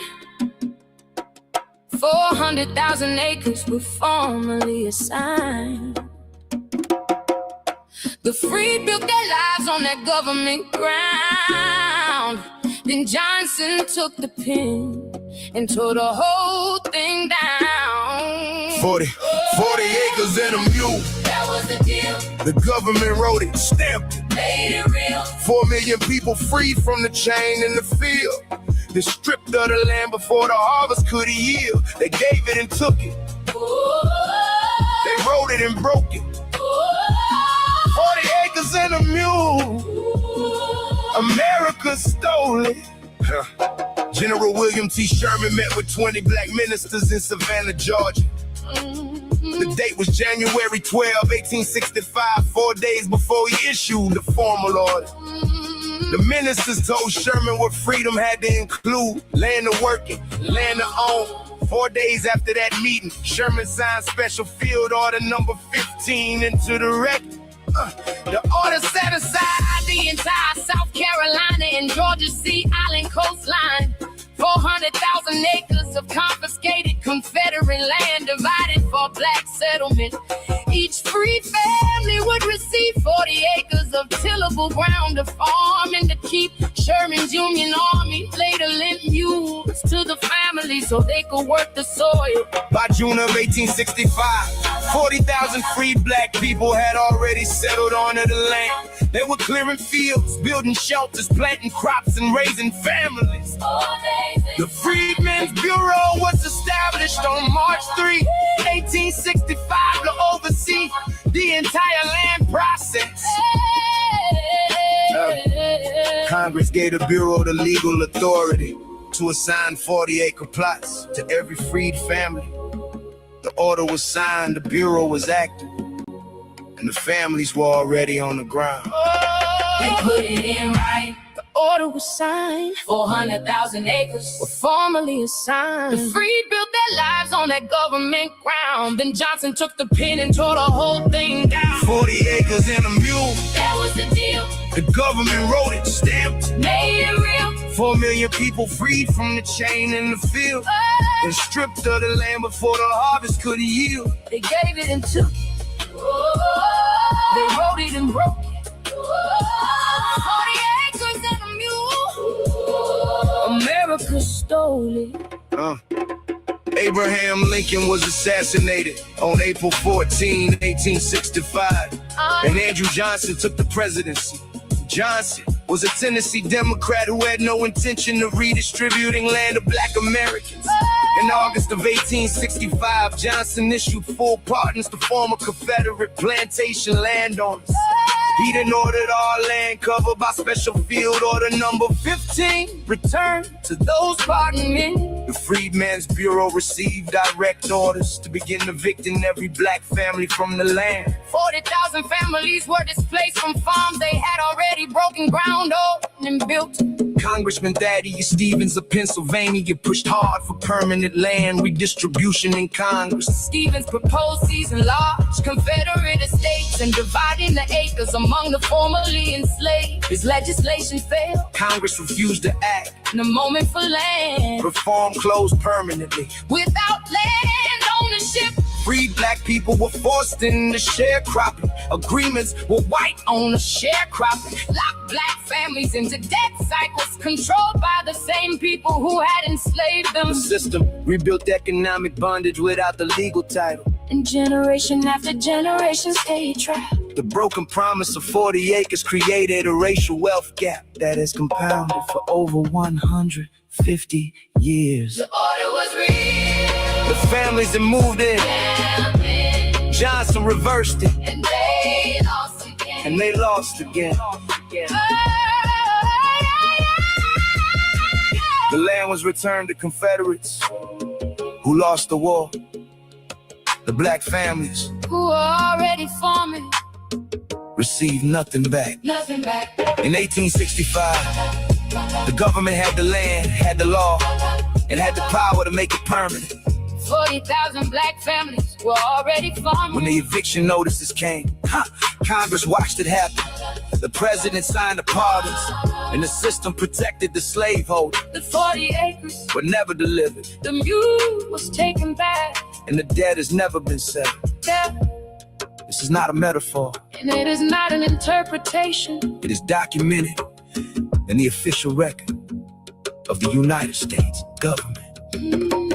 Special field, order number 15 was a real order. Signed by a real gentleman. On a real date. Andrew Johnson was a real president. Who reversed a real promise. For real. Political reasons. 40,000 black families were removed from real land. They were already working.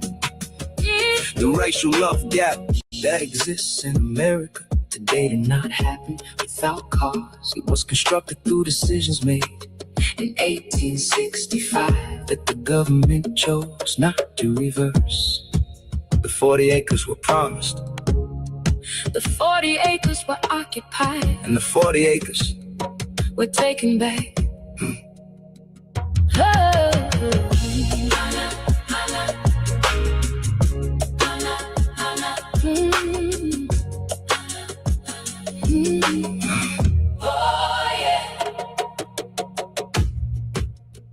January 16, 1865. General Sherman signed Special Field, order number 15. For 400,000 acres for free black families. 40 acres, each a mule. Andrew Johnson reversed every word of it. They put it in writing, the order was signed.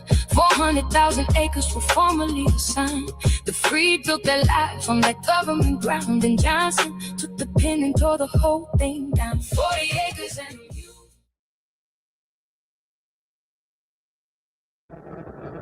Well, that is pretty much the story of it. Okay, now you're going to the professor, huh? Thank you for joining us. I wish you could have got the beginning of the Africa Town presentation, but yeah, that's what we were owed, and the Democrats once again stopped us from getting what they promised, what was promised. Right, right. Because you see, what it is, man, it's not so much the Democrats or these damn repubs. Say, what these crackers are in fear of, brother, is retribution. Okay. But you got too many Yasa bosses to come up with retribution. You see what I mean? But that's what they really in fear of. And look at all the effort that they put in, okay, over, damn near 150 years. You see what I'm saying? And then actually over 150 years. Over 150 years. Yeah, and then all those down there on Skid Row, they're going to scrape them motherfuckers up, man. They're going to take them right out there in the middle of Death Valley. They're going to experiment on them, man. Watch them die slowly, or basically another Tuskegee experiment. You see what I mean? They're building a whole compound in Utah.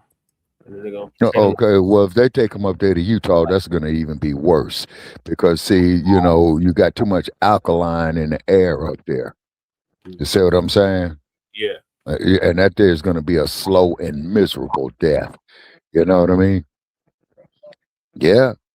And Interstate 15, man, it'll take you, out of San Bernardino County, right up there into the, what they call that, the Great Basin, I believe, of Utah. Yep, the Great Basin. Mm-hmm. Yeah. Mm-hmm. And then these ass-scratching, chicken-pecking Uncle Tom, Yasa bosses, bootlegs, ass-scratching, coon-ass Negroes are going to sit up there and going to endorse this shit. Oh, well, man, I'm going to get paid, and all this old type of shit. I'm going to laugh my ass off when they start rounding them motherfuckers up, too, putting them out there. Yep, they can start with Isaac Bryant. Yeah. Mm-hmm. They could start with that. And Mark Whitney Thomas. Oh, yeah. And then out the Shy, Brandon Johnson, and damn sure get that peanut head, bald head motherfucker Eric Adams out there too. Yep, get Hancoon too. Yeah, exactly, because them motherfuckers think they're untouchable and let their asses get a rude awakening call. You see what I'm saying? I hate to be so brutal about it, but it needs to be done. You see, because we've been up here playing pussy with this damn politics, man. And every goddamn election cycle, man, they come up there bumping our goddamn heads. And then they get some fucking yassa boss to sit up there, you the bow, and all that bullshit. Can somebody come up with a cure for yassa boss? It stops being incentivized. What are your thoughts, ladies? Oh, Young Riaz just woke up. Okay. What time is it out there, Young Riaz? It should be like 10, 11 a.m. Where they at? In London. Oh, okay. So they tomorrow. You know what I'm saying? Yeah, Clybourne needs to go first. Yeah, man. That motherfucker needs to go. All them goddamn yassa bosses, and definitely that peanut head Martian looking motherfucker Mark Ridley Thomas is there. Okay, Throw his ass out there too. Right. Hey, Young Riaz, you know what I'm saying? Throw all the motherfuckers out there, man. You know what I mean? Yeah, so Young Riaz about 8 hours ahead of us in the mountain. Oh, okay. So that means he's 9 hours ahead of me. So he's got the sun up over him. He says, yeah. He says, yeah, I figured it was about 9 o'clock his time. Okay. All right. Yeah. This is so fuck Mark Ridley Thomas. Fuck all them sorry black ass politicians in the whole goddamn state of California. So I hope that brother there does make it. Be sure to sue the shit out of MGM as well too. Right. You got a broken down wagon, a simple-minded darky, and an old man, and you think you're gonna make it up out of Atlanta. Say, fuck that. And then might as well get in Paramount's pocket, might as well get in goddamn Warner Brothers pocket, and damn sure get off into Universal's pocket, because those are the big three. Right. That started Hollywood. Yeah, we're gonna ground bump on her in a minute. What did Ayanna Pressley fuck up on? She trying to bring back HR 40 or nothing burger. Oh, hell no, man. Lady hell no. On the Legos video about the 40 acres and the mule. Yeah. You got What's that echoing in the background? You got 2 accounts open, Lady Chase.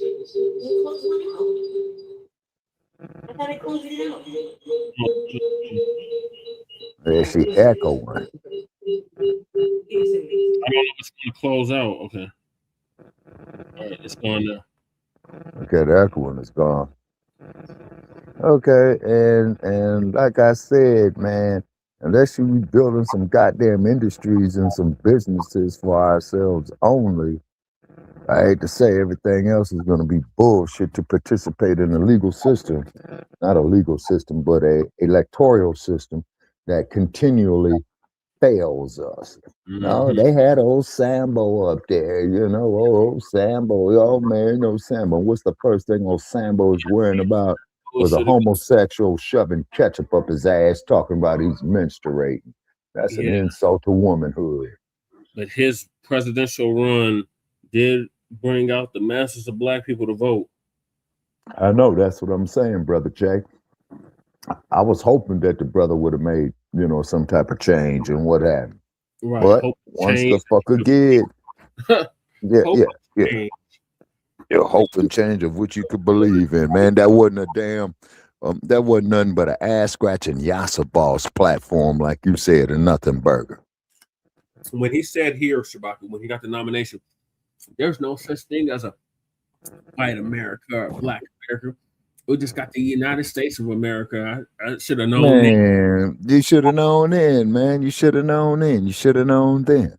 You see what I'm saying? And then for any of you Nabiscos out there don't like what the fuck I'm saying, which I really don't give a good goddamn about, hit that like page of Shabaka's Black Experience on Facebook.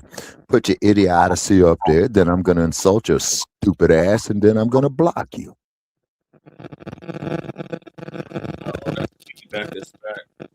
It's the peanut whistle. Yeah, it's this peanut whistle phone I got, man. Yeah, it's really bad. I'm talking, Shabaka, because it's real bad feedback. I don't know what. Real bit. Okay. No, hold on. I'm gonna mute out, then mute back in and see what's going on. Okay. So moving along, our brother Professor Blacc Truth is gonna give us his take on the Pope apologizing for slavery. Not really though. Where the hell's the goddamn reparations checks? Yeah, exactly. Cut the goddamn check, Catholic Church. You the ones that signed off. The Pope signed off the papal to allow for the transatlantic slave trade in the first place. Exactly. Family and fellow soldiers, I'm the professor, and this is the moment of truth. 1 year after Cardinal Robert. Okay, welcome back, Lady Che. What were your thoughts on the Lego video before we get to Professor? I liked it. Okay. I mean, I liked it. I liked everything about it. Yeah, me too. Let's get to Professor. Professor's going to give us the update again on the Pope apologizing for slavery, but not really. Francis Prevost was announced as the new Pope. Pope Leo is releasing a document setting him apart from his predecessors. Other popes have released papal writings called encyclicals, but Pope Leo's message on humanity and artificial intelligence also addresses the church's culpability for slavery in a new way. The Pope's document saying in part, quote, "Neither can we deny or diminish the delay with which both society and the church came to denounce the scourge of slavery." Pope Leo also apologizing, saying, quote, "It is impossible not to feel deep sorrow when contemplating the immense suffering and humiliation endured by so many in stark contrast to their immeasurable dignity as persons infinitely loved by the Lord. For this, in the name of the Church, I sincerely ask for pardon." I say I criticize the Pope. I don't have any respect for the Pope. The hell you mean I called him a cracker? So damn what? The Pope don't like me. The Pope does not respect my leader and teacher, the Honorable Minister Louis Farrakhan. He has no respect for the most honorable Elijah Muhammad, and he is one of the perpetrators in our genocide and our current condition. You offer an apology? We're sorry. Everybody else gets reparation. Right. Damn Jews get over 70 billion, over 100 billion. In the building. But you offer us, have you an apology? We are so sorry.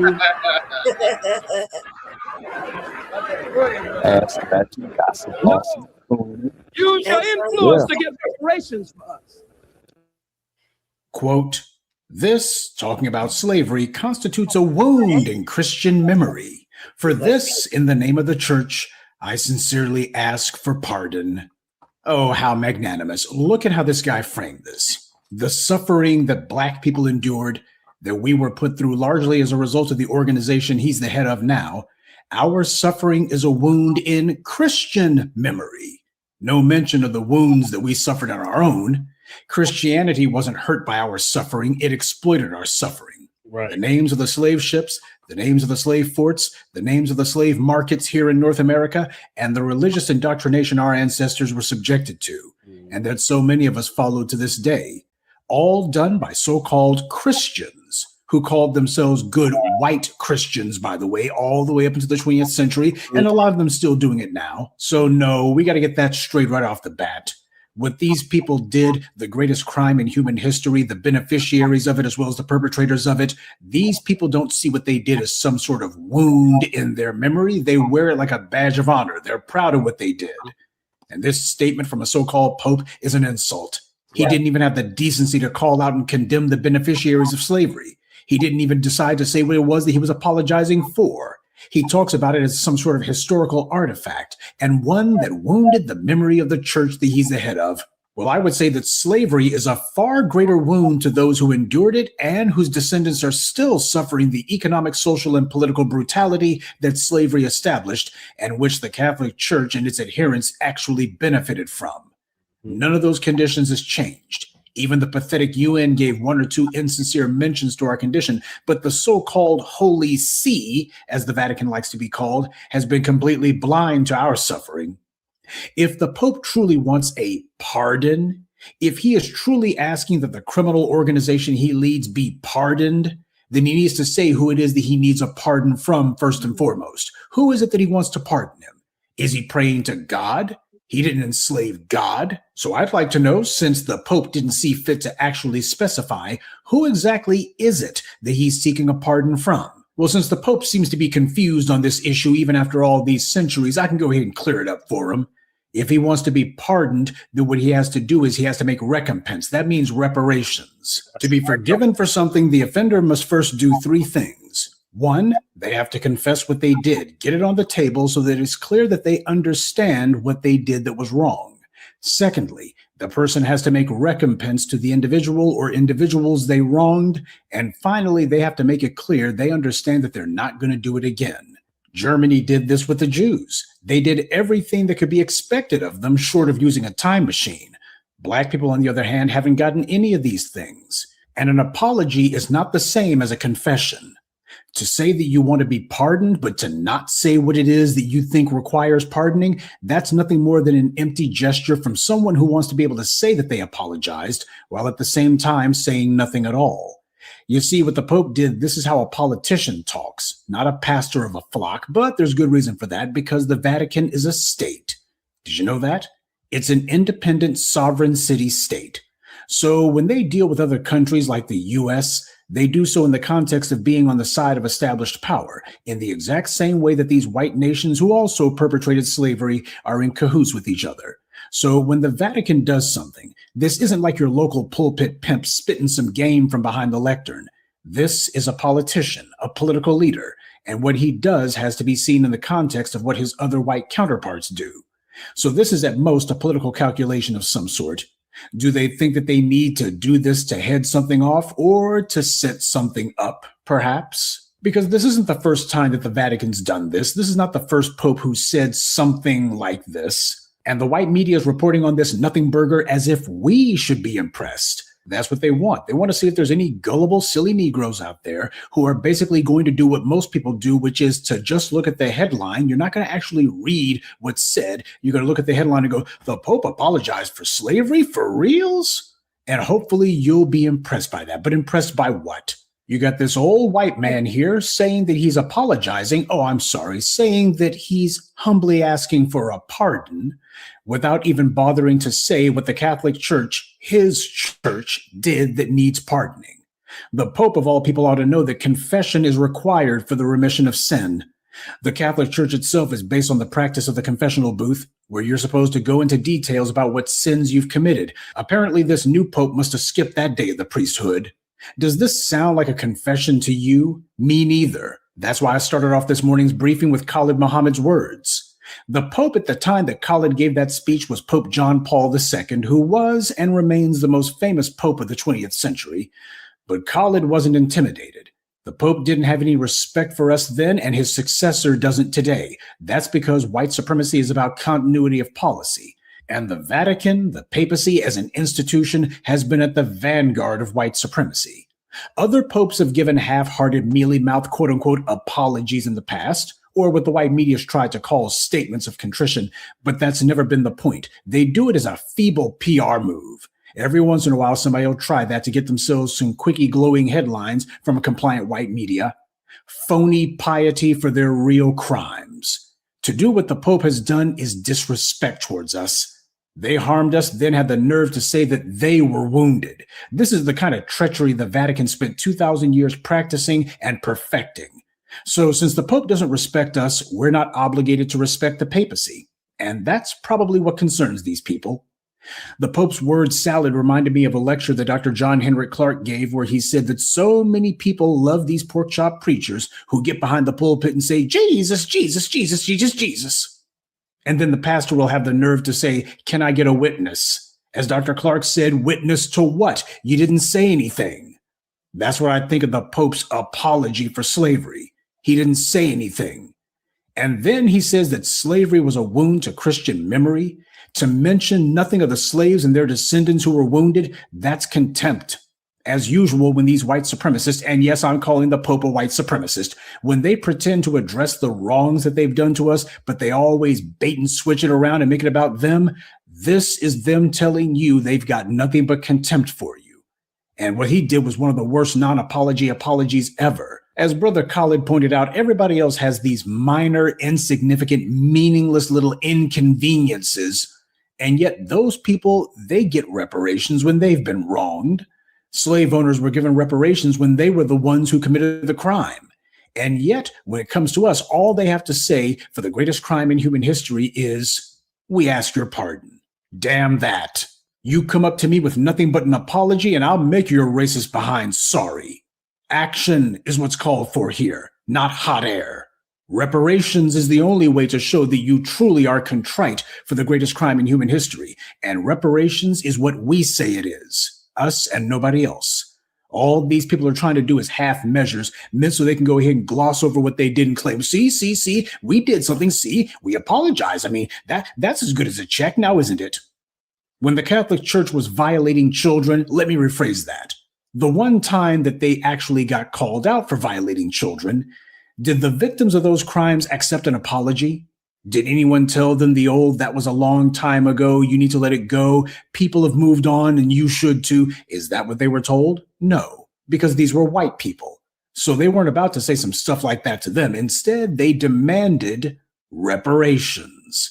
Massive lawsuits against the Catholic Church. And those lawsuits resulted in the Catholic Church spending billions of dollars on everything from legal fees to settlements. Billions of dollars. And that's just for a comparative handful of people. Not the untold masses who the Catholic Church wronged through slavery. So what makes these bastards think that we're going to accept any less from them? They were some of the key actors in the greatest crime in human history. And they did it specifically for money, for cash, for economic advantage at our expense. They didn't do it for God because these white supremacists think that they are God. They didn't do it for faith because the white supremacist believes in nothing. He's as holy as a dog. He did it because he wanted economic advantage, and he wanted to get it off of our black backs. And this is what they must be deprived of. And no, I haven't forgotten the clowns like Jonathan putting on his cape heart were running around talking about all black people really want is an apology. They don't want reparations. See, this is how the white media works hand in hand with these other apparatuses and institutions of white supremacy to play off of each other. Have some silly Negro out there saying reparations, an apology will do. And here the Pope comes along going, a pardon. We're not even going to say apology. We're just going to say pardon. That's because, of course, Jonathan Capehart's shacking up with a white husband. So all he cares about is making sure that his live-in overseer isn't displeased with him, because then there wouldn't be any bussy action tonight. But the rest of us aren't trying to make sure that white society is comfortable. We're trying to make sure that we are powerful. And you don't get power by holding yourself hostage to what other people think of what you're doing. You get power by having sharp elbows. That's how. And of course, when it comes to whitewashing evil, the white media always makes sure to drag out some unthinking Negro to sell the soap for them. And I do mean unthinking. It's different from what we've heard from previous popes in that what Pope Leo has done with this document is invoke the church as an institution. Dr. Tia Noel Pratt is special assistant to the vice president for mission and ministry at Villanova University. Is there something that held previous popes back from going as far as he did? When we talk about, particularly when we talk about racism, it is what happens most frequently is leaving that conversation at an individual level. She says that difference matters. He has taken this conversation to the next level and taken it to the institutional level, which has not happened before. And because of that, it is truly impossible to overstate the importance of what has happened with this document today. I don't know who this woman is, and I'm not particularly interested. Is she some sort of tether, some brain-dead intersectionalist? Whatever the hell she is, she makes no sense whatsoever. Did you see what she said? You got this black person here who literally cannot even form a coherent thought because what she's really doing is struggling to find enough praise and superlatives to heap upon the Pope. That's the reason why she's sitting there pausing. When we talk about, particularly when we talk about racism, it is What happens most frequently is leaving that conversation at an individual level. Oh, she wants to go ahead and say, oh, maybe the Catholic Church, no, the Pope cannot do wrong. So how do I phrase this? I don't know what to say. That's what happens when you got somebody who's basically a meat puppet, somebody who just mindlessly repeats whatever their superiors tell them to say, except the superiors aren't there to tell them what to say in this case. So they're trying to ask themselves, well, what's the standard line that I should be saying? But she wasn't sure. And the main problem for a lot of these people, even the Black Catholics, is that the Pope stands in the place of God for adherents of the Catholic faith. That's the reason why they sit there and say that he's the vicar of Christ. That's what it means. He stands in the place of Christ. So in this woman's mind, when she praises the Pope, she's praising God. And you don't question God, now do you? And I fully understand that there's a number of you here who are very religious. I respect that. But you better understand there's a reason why most cults are centered around religion, because that's something that you're not supposed to question. As the old saying goes, religion is the opiate of the masses, and they compare it to opiates because it puts your mind to sleep. This woman didn't know what the heck she was talking about. He has taken this conversation to the next level and taken it to the institutional level, which has not happened before. The Pope's statement wasn't really a statement at all. It was word salad, just a pile of gibberish. It doesn't forward any sort of dialogue or discussion at all. Did you see where the Pope said even one word about where this conversation should go next on slavery? She's sitting here talking about it's setting the stage for something else. I didn't hear the Pope say that. Did you? Of course not. So where's this next level that this woman's talking about? She's talking about next levels. The Pope didn't say next anything. As far as he was concerned, this is the end of the road. This is the end of the discussion. And what she's doing is what a lot of people do, just imagining things that the other person didn't actually say because they're so desirous to hear them say it. They just imagine that it was said. And isn't this exactly what politicians do? They use flowery prose and soaring rhetoric as a way to manipulate people into getting excited and feeling good about empty words. They imply all of these things that they don't actually mean. They'll mention certain subjects, but simultaneously tap dance around them and carefully avoid saying anything definitive that could be used against their own interest. But because people are so desirous to actually hear their interest being addressed, they'll imagine that this person said things that they didn't say, that things happened that didn't happen. And then you got silly Negroes like this who will claim that the Pope was saying all this stuff he didn't actually say, and yet she's talking like he delivered the Sermon on the Mount. Then again, that's her job, to be the black face giving credibility to white lies. This is literally a nothing burger. There's nothing in it, just empty words. The real audience for this aren't foundational Black Americans per se. The real audience, I would imagine, are the Black Catholics in Africa and South America. Most Black Americans are not Catholics. The ones who are religious are usually Protestants. So that being the case, will the Africans use this as a springboard to demand any sort of reparations for themselves? As you saw with this woman here, they see this crusty old man as being in the place of God, even though he was just another white man in robes a couple of years ago. But let's be honest, in the minds of most of these religious Negroes, that is God. These same people get all bashful and terrified at the prospect of having to make any demands of these white supremacists. And we're talking about people who aren't the Pope. So how much more terrified do you think that they'll become when it comes to a guy who actually does run around claiming to be bestowing blessings on people? And you'll have Black people who are ready to fight you over the honor of the Pope. And here they are with tears in their eyes and telling themselves all of these great things about an institution that has been contradicting itself morally and in terms of its own religious doctrine. The Vatican has stolen and retains all kinds of Egyptian artifacts, like the obelisks you see in St. Peter's Square. And that's the main thing that you see the white media put on the screen whenever they talk about the Vatican. And yet that is Egyptian property that they ran off with. Not only that, if you are a Christian, you have to believe that Egypt was pagan. Egypt certainly wasn't a Christian civilization. So why in the very so-called heart of Christendom would you have one of the symbols of ancient pagan Egypt? Probably for the exact same reason that so many churches have steeples, which are actually nothing more than a smaller version of the obelisk. That's what these guys decide to put on the symbols for their churches. So they obviously know something about Christianity that a lot of Christians don't know about it. These are stolen property, plundered by the so-called Holy Roman Empire, which the Vatican is the successor to. So when do these thieves return any of the stolen property? You know, while we're busy looking for pardons and such. Because they're so sincere about the past misdeeds of the Vatican, right? So where's the contrition on anything? Better yet, where are any of Africa's so-called leaders at to demand any of their belongings back? So no, don't expect any of them to be making any sort of demands. They haven't been doing it before. They're not about to start now. Certainly not with this guy.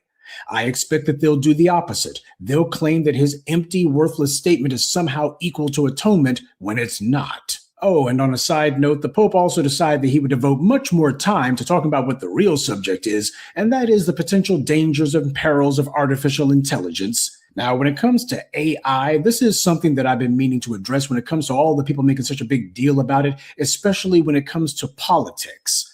Artificial intelligence, while a significant development on the technological front, is being used as a smokescreen and a huge political distraction by those who want to change the subject. I don't care if Skynet becomes real tomorrow morning and we all get replaced by Rosie the robot. That doesn't cancel the debt that we're owed, and it doesn't let the beneficiaries of the greatest crime in human history off the hook either. AI changes nothing when it comes to what we are owed. It changes absolutely nothing, mainly because nothing changes the behavior of the dominant society. If General Motors gets some automated robots to work on their assembly lines, does that suddenly mean that, hey, you went automated, so that means you don't owe anything in reparations? No, the Industrial Revolution was powered by slavery. What we're seeing today is nothing more than a more sophisticated version of what was going on in the 19th century. Not only has the greatest crime in human history not been punished, it's still ongoing. And no, just because somebody came up with a couple of digital doodads doesn't mean that all of a sudden, oh, well, we're declaring that slavery is a moot point. We're declaring that that's a closed subject. We're done with that one. See, that's what white power always tries to do, what the Pope's trying to do. Bestow innocence and absolution on themselves. Oh, they're not going to be sitting here going to the people who they've wronged and say, we need to ask your pardon and ask you what the terms of the pardon will be. They're not doing that. Instead, it's, well, we're declaring that we've investigated ourselves. We've looked at all of the crimes and all the immorality and debauchery and degeneracy and satanic behavior that we've engaged in for thousands of years, and especially against you people. And we're declaring that we're through with it now. We're very sorry about that. And yeah, we're pretty much done. We're moving on now. That's what they're trying to do. Bestow absolution on themselves. Well, I'm sure I can speak on behalf of foundational Black Americans and those in the diaspora who got their heads on straight when I say, if the Pope or anyone else thinks that they're going to be getting away with some quickie asking for a pardon that doesn't have a check attached, anyone who thinks they'll get away with that con game can go straight to hell. Good day and be one.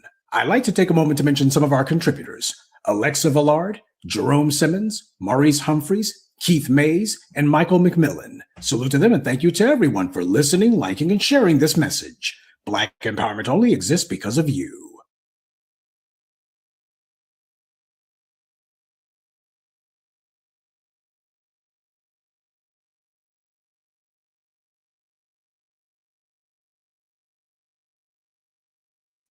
You know, a lot of people, even our younger people. Sorry, I thought I was unmuted. Greetings, Young Riaz. I agree with everything that the professor said. Yeah.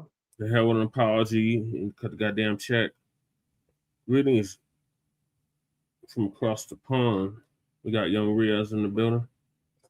So, I kind of get you on that. I mean, yesterday, though, I'm enjoying my Eid, though, bruh. I was in London yesterday chilling with my family and everything. It was a good time, man. Yeah. I'm glad you had a good time, Young Riaz. You said it's hot as hell over there. Yeah, it is hot, though, bruh. Did I actually tell you, though, yesterday I told you, though, the day before that, right? It's the hottest temperature, the day before that since 1944. Like, it's record-breaking, bruh. Wow. Well, Bacc could be happy to hear about that. It'd be more Nabisco's frying. Okay. Well, what can I do, man? I'm not complaining. That temperature is my temperature. I can survive that. But is it hot for me?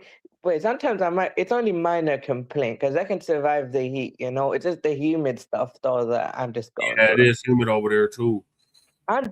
No, I get that. I'm just saying, no, I can survive the heat. The heat's not the problem. The humidity is my problem.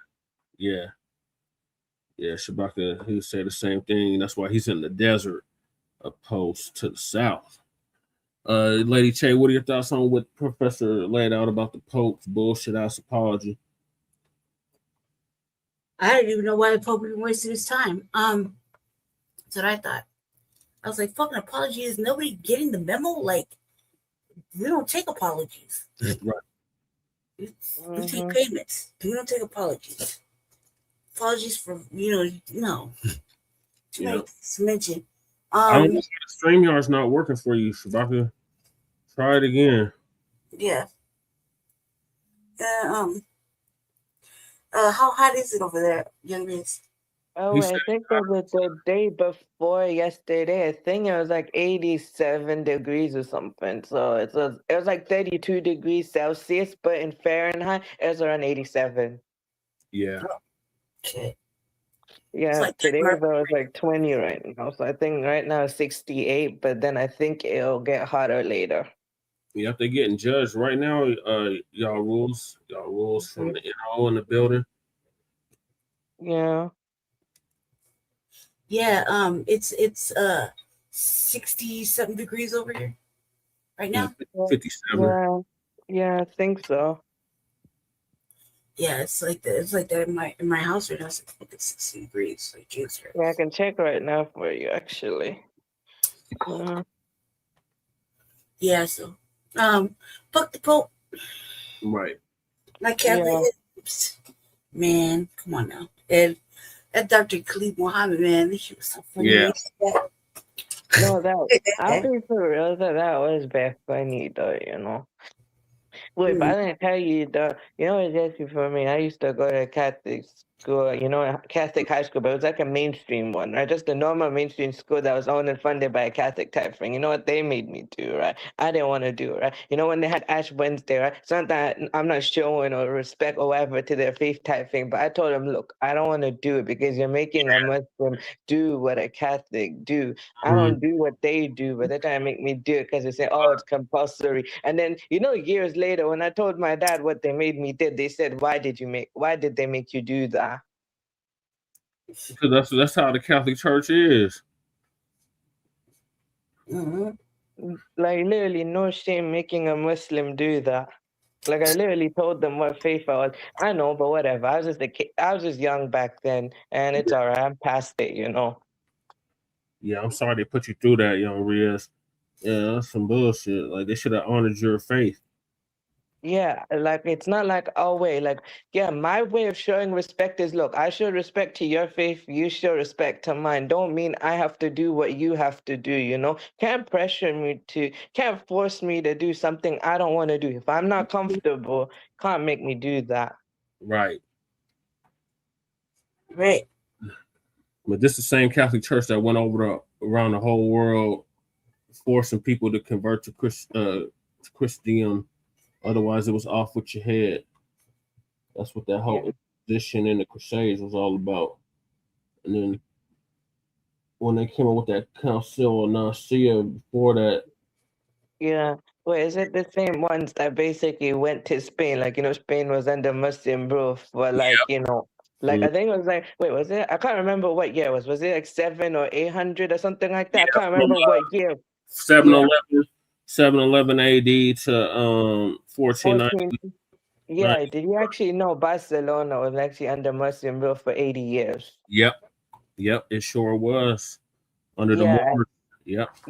Yeah, no, actually, first there was the Umayyad dynasty, then the Abbasids, and then the Moors came afterwards. The Moors was there, of course, I'm not denying that, bro, but I was saying that basically they were before the Moors, though. The first ones was the Umayyad dynasty.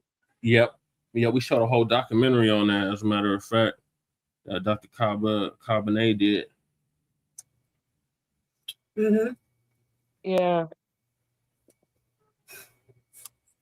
Yeah, fuck it. They still haven't acknowledged that Jesus was black. Except Wait, Russia. for Except real, Russia. I know for a fact, though, truthfully, though, I know for a fact he was, though, you know, he was, though, because look, logically in my own brain, though, how is he supposed to be that, how is he supposed to be their complexion in a desert? Right. I mean, come on now. This doesn't make any sense. And even in the book, it says that he had feet of, like they have been burnt in a damn furnace. That don't sound like no Pale Nabisco to me. No, not at all. And so, just because Russia acknowledges it, and we knew already, Oh, they don't. they didn't acknowledge that. We got the woolly hair. Yeah, but also, right. I was also gonna say, yeah, actually, you know, just as well, right? You know, actually, biblically as well. You know, it's actually spoken positively. The Persians were spoken very positively. You know, spoken very positive. You know, the Persians actually helped out the Israelites and everything. Yeah, they did. In the beginning, we had the land. You know, Shabaka gonna hit us with that. Yep, that's what they did. Everywhere they went, Shabaka.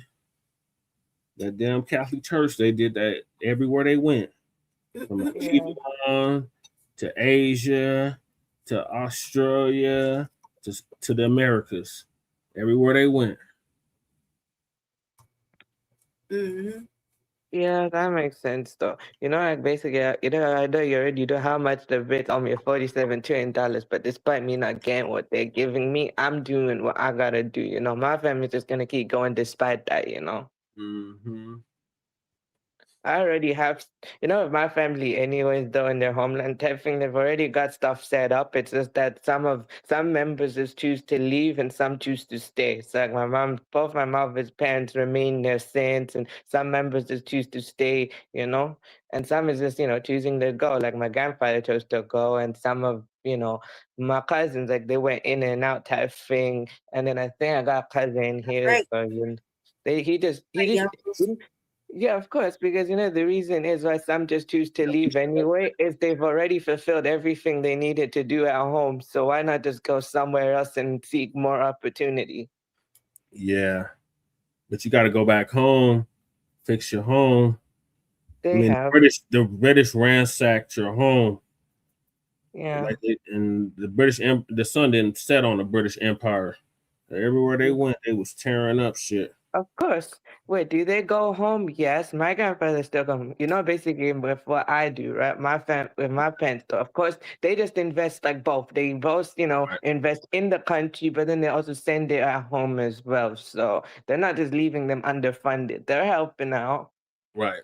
That's good. It's just that, you know, my mom's family is she's from like a wealthy family, you know, like rich according to their standards. She's not rich growing up, but she was like wealthy, you know what I mean? So they have everything. It's just that they're just getting a little bit of extra assistance. Right. Yeah, they owe y'all people though. The British. Of course. They owe y'all. They do.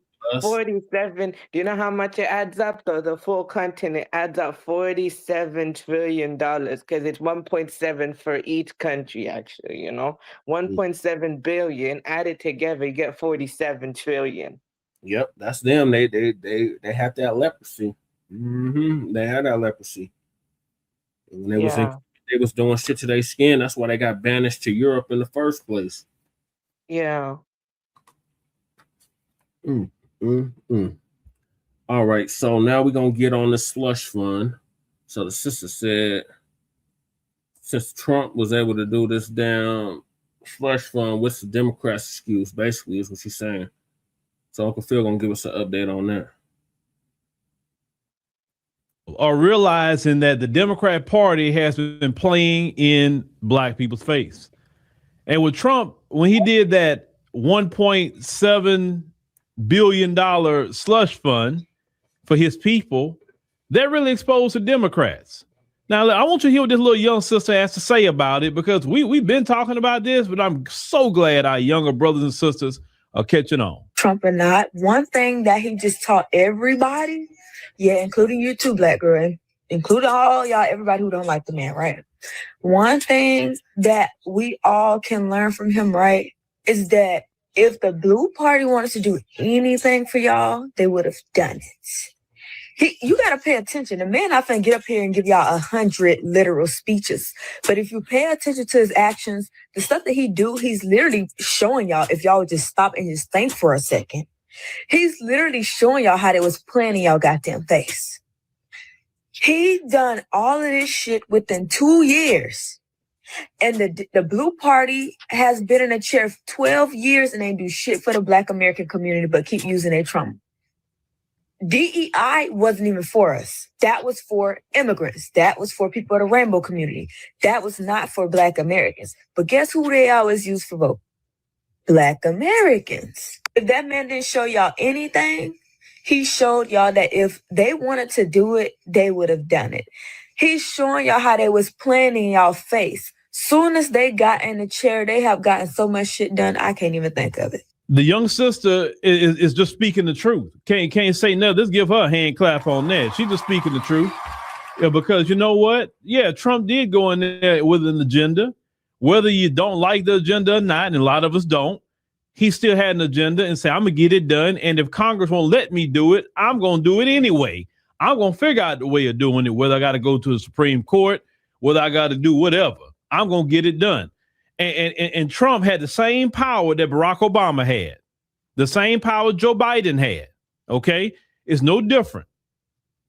They could have done reparations a long time ago. That's why I tell Black people, don't let them approach you no more talking about no HR 40 and we got to go through Congress and it's not popular and all these different things they say it's not popular. Man, Trump himself isn't popular. He's polling at 37%. That's not popular. And yet he still gets things done for his people. He don't care about nothing else. He care about only his people and his base.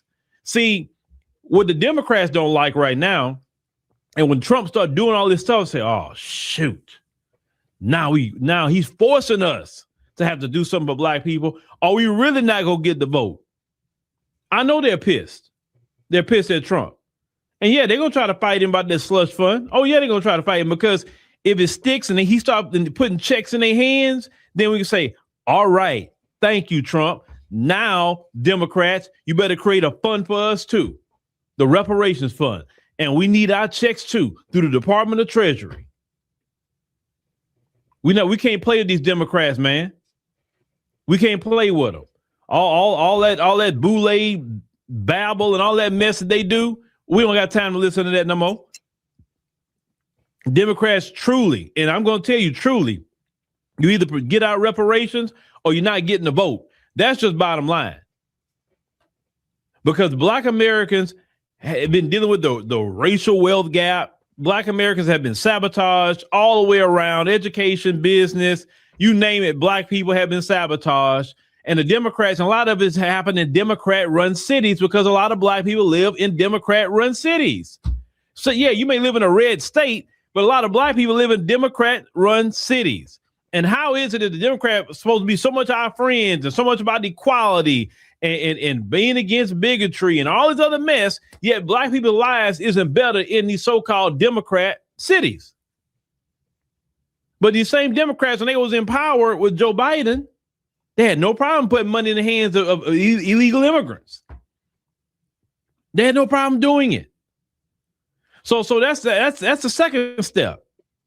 They can easily put money in the hands of illegal immigrants, and Trump can put money in the hands of his people. So the whole time, Democrats could have really solved these issues and problems, and they chose not to. So when the Democrats approach you and me talking about, well, come and vote for them because these people are racist, like you just as racist too. You the whole time you could have solved all these problems and you chose not to. To me, I think that's racism. To me, I think it's even worse than racism because at least with a racist, they'll tell you up front to your face, hey, no, I'm not going to do this for you because I don't like you because you're Black. Okay, I can deal with that. I can even battle that. But when somebody smiles in my face and feels just like that racist, oh, yeah, we got to be in minority coalitions and we got to fight for the equality and all that, all this sort of thing. And the whole time you felt like the racist. Like, I ain't giving Black people nothing. You know what I'm saying? Really, the Democrats have played a cruel joke, a very cruel joke on Black people. Well, if you just get registered to vote and we got to mobilize, and we got to get Black voters matter to get Black people to vote, and we got to get the NAACP and the Urban League, and souls to the polls, and all this mess that we got to go through, and yet you hear nobody saying let's mobilize the white vote, let's souls to the polls for the white vote. Nobody says that. It's a big fanfare talking about the Black vote all the time, and all this fanfare, and you got the Ski Wee sisters, doing their thing to the polls and all that, all this big fanfare about voting, and you get nothing out of it. We have gotten nothing out of it. Think about it. Every time we've gotten change, it's been us being in the street making them do it.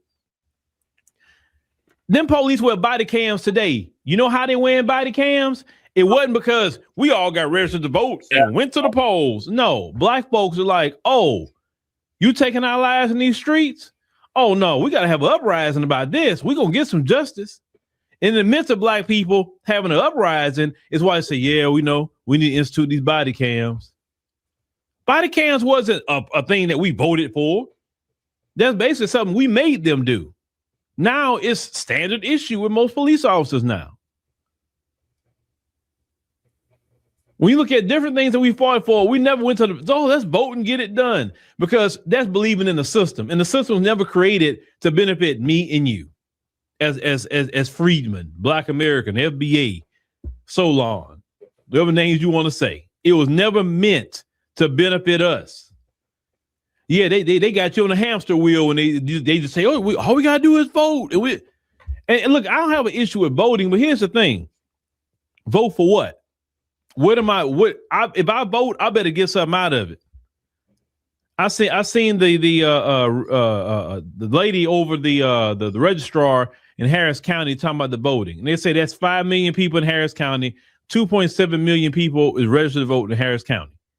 And hardly nobody shows up to vote in a lot of these elections. And she said when she talked to people, they're like, well, what am I coming to vote for? The voter apathy. It wouldn't be no voter apathy if things would be done for Black people. But then they want to talk about how they losing the Black vote. That little young sister is talking about that. You think she got that at a young age? You think that she's not gonna be stomping hard? And I love to see our younger brothers and sisters realizing the scam early, because these people been scamming us the whole time, unfortunately. And a lot of people been getting paid a lot of money to deliver up the Black vote. But them days of you delivering up the Black vote is over. That's why I say you better change careers, or you better come on this side, because that'd be the only way you're going to be relevant at this point. That's the only way you're going to be relevant. Nobody want to hear talk about no coalition politics. Nobody want to hear no talk about souls to the polls and all that. The soul to the poll and not getting nothing out of it. No. Democrats need to run us our paper, run us our check, or we just not voting for them. It's just that simple. It's just that simple. We got to be very serious about that. Mm-hmm. The last administration with Joe Biden, he was running. He wasn't telling the illegal immigrants to get a bill in Congress and register to vote. And did you talk to your congressman? Did you talk to your senator? They didn't tell them that. They was all passing money, secret job fairs, mm-hmm. giving them free food that Black Americans can't even get. Yep. So no, we need tangibles, and running our paper is the best tangible you can get. Well, shout out to our young sister for paying attention and not thinking emotionally. She's not that she likes Trump. The fact is she's looking at it logically and saying, wait a minute, if this dude can do all this, y'all playing. And we're not gonna let these Democrats play with us no more. And none of you shields, we're gonna let you play either. That's right, Phil. Couldn't have said it better myself. That's Lady Che. Yes. I think that yeah. I mean,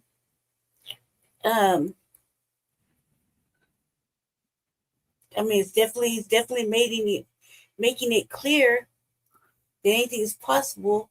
No one's really challenging him about this J6 thing, and maybe that is. It's not like he hasn't did anything before like that. I mean, listen to fucking Ice Cube when Ice Cube had the contract for Black America. Yeah. You know what I mean? Whether it went somewhere or not, he still, he still sat down and listened to it. He came up with the platinum plan. He came up with the platinum plan. He met with both. He wanted to meet with both Biden and Trump. Mm-hmm. Biden said, "I'll meet with you after the election." Trump said, "I'll meet with you right now." Right. Okay, Sparker. Thank you for joining us. That's what I'm saying. So it's not like that isn't a possibility. And all this shit that he's doing reckless, all this shit that's kind of like, whoa. I mean, this is part for the course. This point, I mean, he did say he was going to do all that. He did say he was going to be retaliatory. He did say he was going to be petty. You know what I mean? He's doing the most. Not accomplishing a fucking thing, but just disaster after disaster. Like all L's, but God damn it, he sold us a lie and a half. You know what I mean? I mean, as entertaining as it is, it's not, but it is. You know what I'm saying? Like, all that shit, he has not accomplished a motherfucking thing. Like Venezuela, he didn't accomplish shit. Iran, he didn't accomplish shit. You know what I mean? Ukraine didn't accomplish shit. You know what I mean? Fucking Cuba, he finally accomplished shit. America is definitely fucking not accomplishing shit. Here. You get money after them J6ers. He said he had it, so he said it was right there. I mean, in all the, I mean, like I said, man, his Jesus got a hand on his wheel and covered over his head. Mario, he said he won $5 million of the fund. That motherfucker smoking crack. Big smoking crack, like big pieces. Straight boulders to the shoulder. You stupid. That's a top tier fucking amazing, only in your wildest dreams crack. You stupid. You stupid. That's dumb as hell. All right, we'll carry on then. All right, so these Democrats, they still ain't got the memo, y'all. It's been 2 years since 2024 election. They still ain't. It's almost like they had earplugs in and they just like do do do do do do do do like that as everybody's talking. Okay, take this out. Do do do do do. Remember y'all rules. He said, "I'm gonna have your back in my time of need." That African American, I'm just gonna correct them. The foundational Black American community came out for me, so I'm gonna have they back like they had mine. Yeah, we see how that works. Mm-hmm. Lies.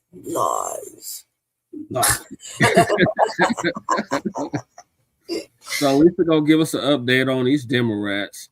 Ayanna Pressley, she's pushing to bring back HR 40. Why? Every fucking 2 years, man. They never dust nothing off. They don't even change a period or a comma. Why? HR 40 is a nothing burger. That's not reparations. It's a dusty old nothing burger. That's not what we're demanding, Ayanna Pressley. And me and Michael met with her down staff, and they was education, housing. No, that's not what the hell we're asking for. Direct lineage cash payments. Oh, we can't do that. Okay, well, you're not getting our vote then.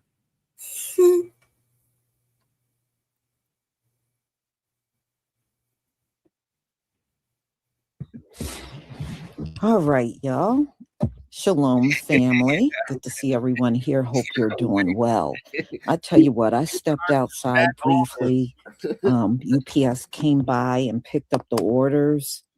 So hopefully within the next few days or even into early next week, depending on where you are in the country, you should have your orders.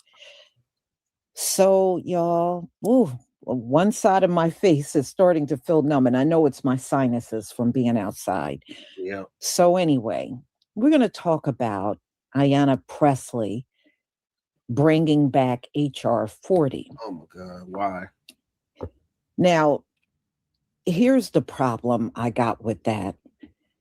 The last time HR 40 was being buzzed around on the internet, is when Sheila Jackson Lee was still alive.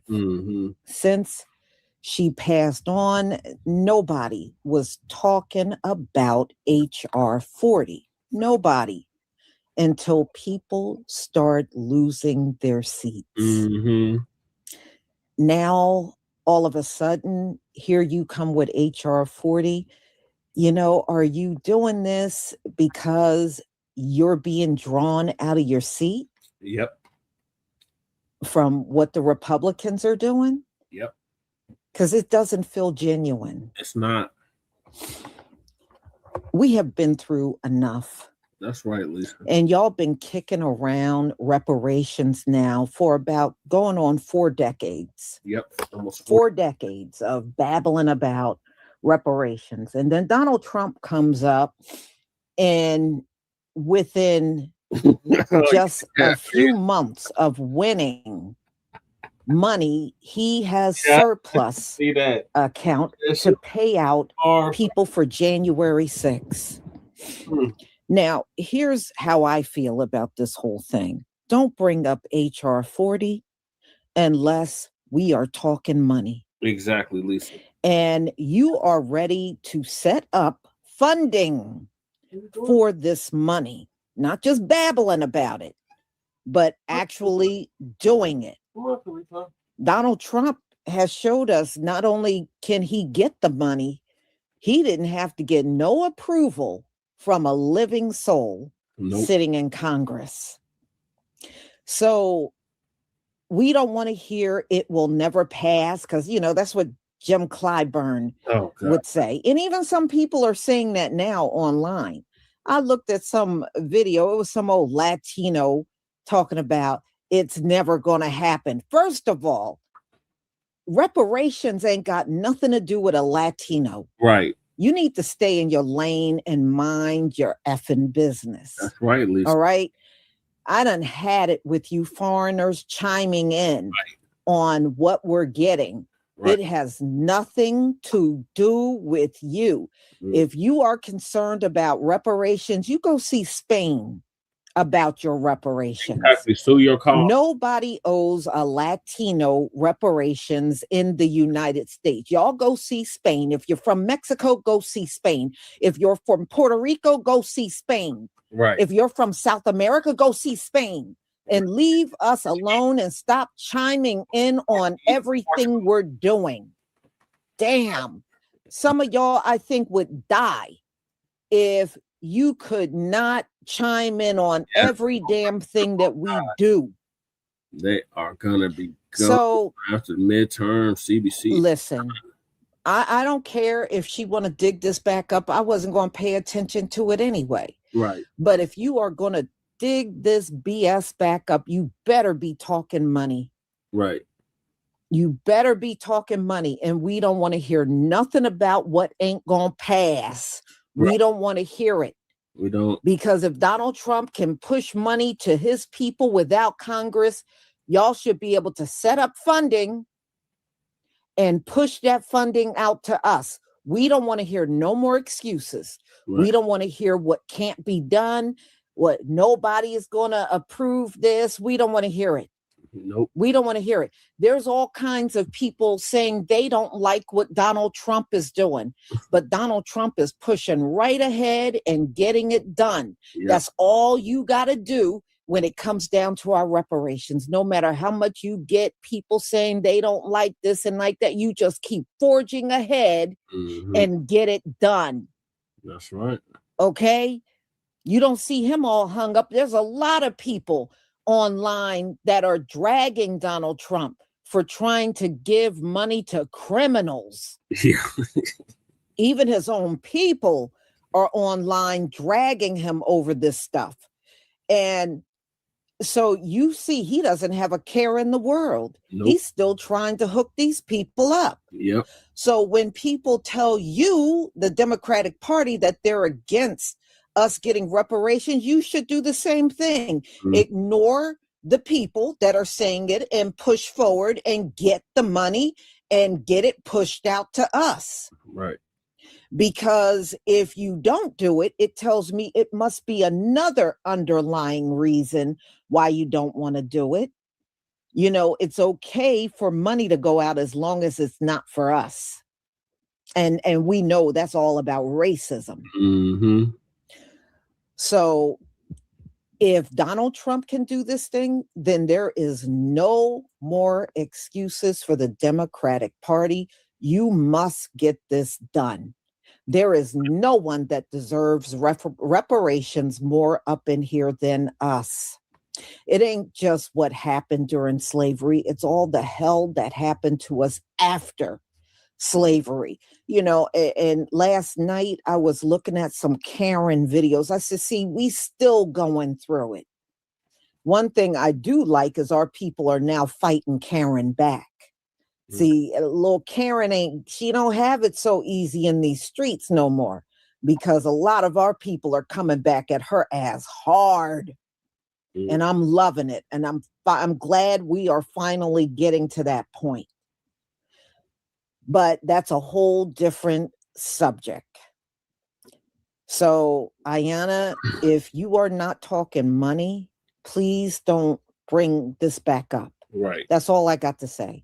But y'all better bring something up with tangibles attached to it. That's right, Lisa. No more panels. I don't want to see no more committees. I don't want to see no more panels of people. And then y'all putting all these non-American Black people on the panel and all that. I don't want to see none of that. Right.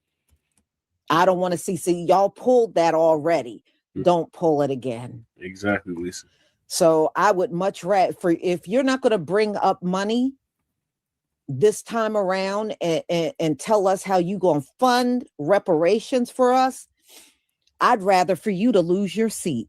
Period. And I'm dead serious. If you have no way to get funding for our reparations, I would much rather for you to lose your seat.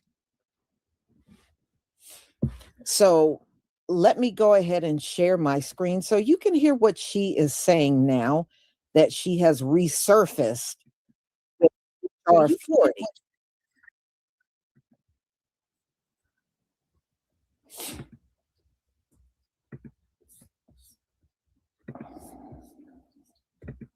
Okay. Please give me a 1 if you can see my screen.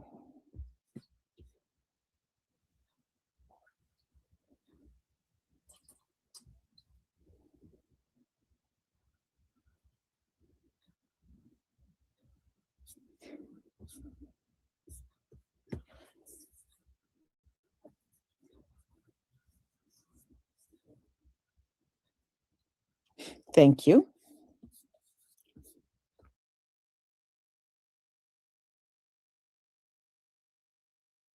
Hey, all, this is George Cook at African American Report. So you support reparations for African Americans, then you need to check out the HR 40 bill, which is being proposed by Representative Ayanna Pressley of Massachusetts.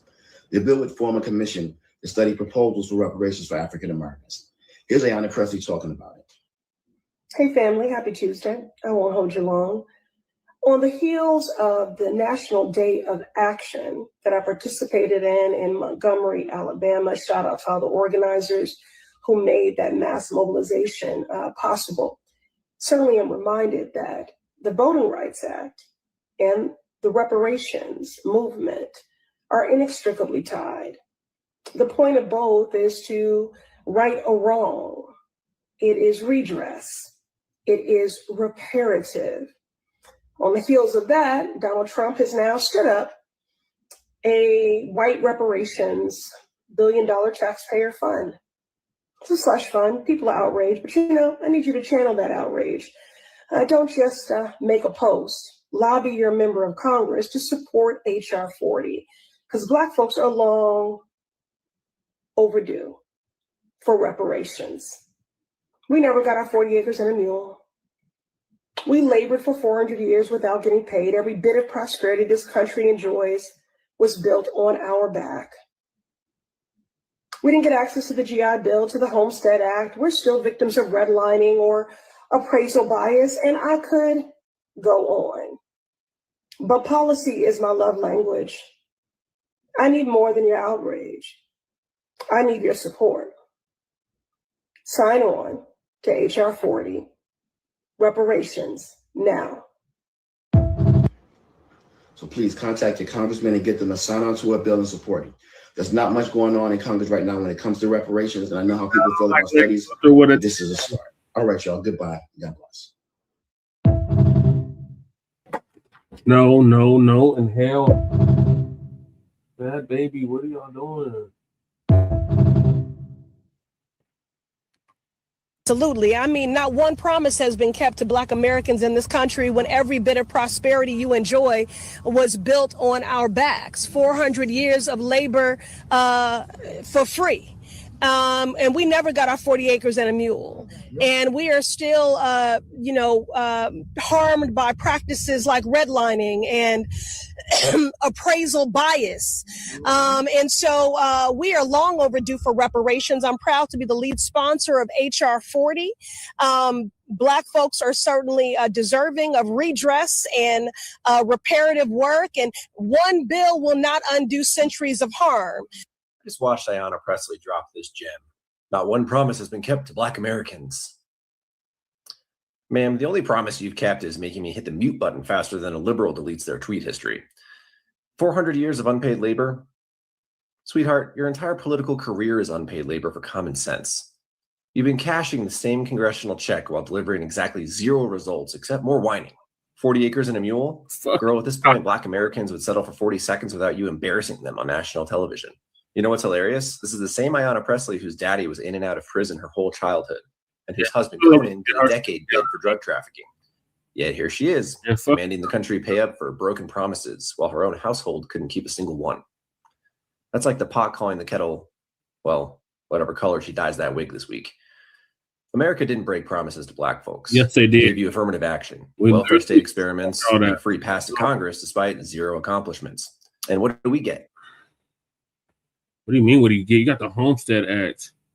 You got the GI. I wanted you to hear this ignorant son of a bitch of a motherfucker. Right. Anyway, white people always talk like nobody white is on welfare. Mm-hmm. All those things benefited his people. Affirmative action benefited white women the most. Yep. Welfare, they are the biggest ones and always have been historically the biggest ones on welfare.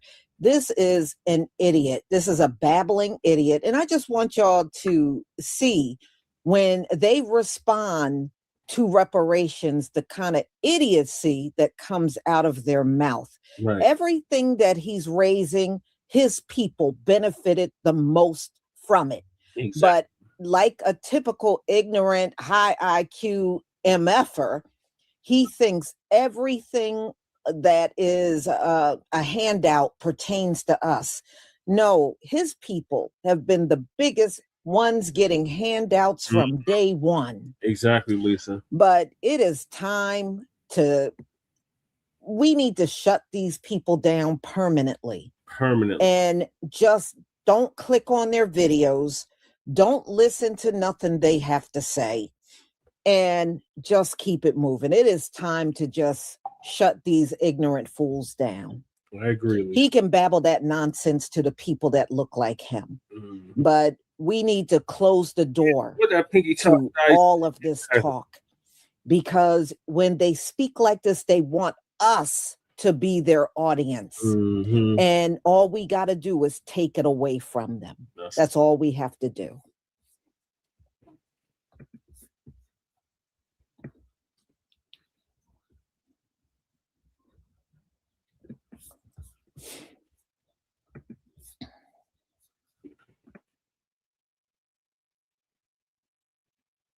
Introduce H.R. 40, historic legislation to establish a federal commission to examine the lasting legacy of slavery, to develop reparations proposals for descendants of enslaved Africans. It is an honor Welcome back, young Riaz. to inherit the privilege of carrying this forward. From Congresswoman Sheila Jackson Lee. In my last correspondence with her, she said, keep working on our priorities and never give up. We're at a critical inflection point in America, and the moment could not be more urgent. With Black history under attack and white supremacy emboldened, there is no better time to introduce this bill than during Black History Month. More than 4 centuries ago, Africans were kidnapped, trafficked, and enslaved, forced to build this country under horrific brutality, an economy which we still benefit from today. This brutality, these injustices, these horrors were not things just happened within the culture by osmosis. They were legislated. Anyways, though, they were Today, with already, Donald Trump I and already Republicans know waging their that there coordinated were and already at times people there unlawful before assault that. on Black folks and Black history.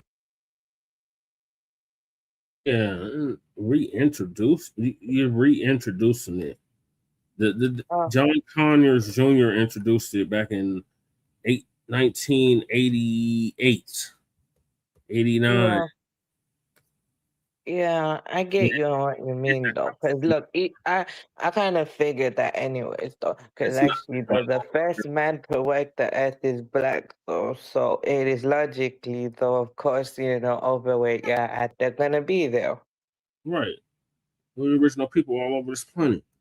Exactly, even basically, even down a long time ago for me as well. That's the same thing. Just that over time, just development just changed everywhere. Yeah, Like the original Persians, though, were actually they had more of a darker complexion. Yeah, they were Yeah, city. just that it's basically right down south, right? The southern ones you actually notice it more, but down the north you just mostly know about the northern ones, but the northern ones are more lighter. Yeah, the ones in Kashmir.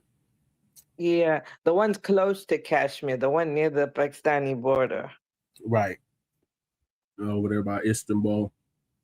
Yeah. What's it Yeah, called? but basically the tribe I belong to though is called the Canaan the Kianis, right? Kianis descend from Canaan or Canaan dynasty, right? Before the Phoenicians type thing, no, so it's like a breeding. So the tribe I belong to claims ancestry from, some people, and if you look up this thing, it's semi-mythological. They're just saying that actually there is truth. Yeah, those are all Black people. The Phoenicians, the Canaanites, the Cushites. Those are all Black people. Yeah, I know. That's how I was saying. They're saying semi-mythologic Canaan. No, Canaan is not what you call it, semi-mythological. They're actually real. It's just that the land is so diverse you can't actually tell how to find it. So yeah, so over time though, that's just how I just descend from the Sunni Persians though, because that's just how and also the Persians, crossed the border 5,000 years anyway. So, I'm like multi-ethnic anyway. They still ain't got over the Persians. The Persians was Genghis Khan took over Europe. They still ain't got no. But for me, no, I get you on the. But all I'm saying is though, Jesse, for me, mine is just more like I had an alliance with the Mongols. Though it's the Mughals. No, there's a difference between Mongols and Mughals. Mughals is the ones in the Indian subcontinent. Mongols, though, are totally two different empires. Though did they descend from each other? Yes, but they're totally two different empires. Though. Right. Yeah, I'm familiar. I study world history. No, I know though, but I'm just saying they're totally two different empires, though. So yeah, that's just how it is. So basically, the tribe I belong to, they were strong warriors, though. Strong independent warriors. They were fighting, The Kianis, though, right? They're called Kianis, though. They literally were strong, independent warriors. They literally fought outsiders, even fought against the Suris as well. Like literally, they didn't run. Literally, the chief of the tribe, right? He literally, though, instead of saying no, instead of saying yes and conceding, he said no. We're gonna stand our ground and fight. Yeah. I'm just referring to them. So they fought so hard that he got martyred though. And after that, they keep fighting. But also the reason why he said no is he was loyal to Mughal Emperor. And then even, the Brits came though, right? Same tribe was actually fighting against the Brits because they pled loyalty to the Mughals though, And actually it was a mistake overthrowing that empire anyway, because actually when the Brits took over, things got worse. Oh yeah, Yeah, because the ones to overthrow is just like, okay, look, like the local Hindi rulers, right? They actually let, the British East India Company had no real power. They're just a trading company, but then local rulers, those who were Hindi, right? They just let them, do what they did. Yep, they sure did. Getting back to Ayanna and her book. Okay, let's continue. So, anyways, I was off on a tangent, man. That's all good, young Riaz. We will not allow that history to be erased. We will not allow it to be whitewashed. HR 40 is a powerful reminder of the work that remains and offers us a pathway toward truth, reconciliation, and accountability. To be clear, this bill is not a symbolic gesture, but rather a meaningful step toward repairing the deep structural injustices that continue to harm Black communities today. Whether you are in Tulsa, Oklahoma, Trenton, New Jersey, or Mattapan in the Massachusetts 7th Congressional District, this is about ensuring that every person has a fair chance at the American dream. We're in a moment of anti-Blackness. You're right. When I say multi-ethnic, he's correct, actually. The majority in Pakistan is Indo-Persian, but actually you have Indo-Persian, Arab, Turkish, then you have the Indo-Africans, Indo-Europeans, all of that. Then you have the Iranic peoples, though, like, Balachis and Kashmiris, though. So actually he's correct. For me, I'm more like Indo-Persian, but, I'm like I belong to the Indo-Persians, though, is like mostly like the ones near the Punjabi area and stuff like that, because that's where the Persians went and everything. So he's right when you say there's a lot of Ottomans there, but then it's also, that's just how I was saying, though, right? Very multi-ethnic. Yeah, didn't the Ottoman Turks take over the Persians? They did. They took over occupied Persia. They never really took over Persia like that. Persia has never been colonized like that. They were more like empires just took over, but more like occupied the region. Yeah, they were occupied, definitely. Yeah, so, I mean, in a way, though, but I mean, in a way, to be honest, though, like the Ottoman Empire is the last universally recognized caliphate overall in the faith of Allah, last universal, because after that, 1924, it's not that, white folks told, to get rid of it. It's because God decided on that specific day to get rid of that system anyway. Mm-hmm. On steroids, and we refuse to be silent. We will not back down in our pursuit of racial justice. And while we do the work of resistance and blunting the many harms.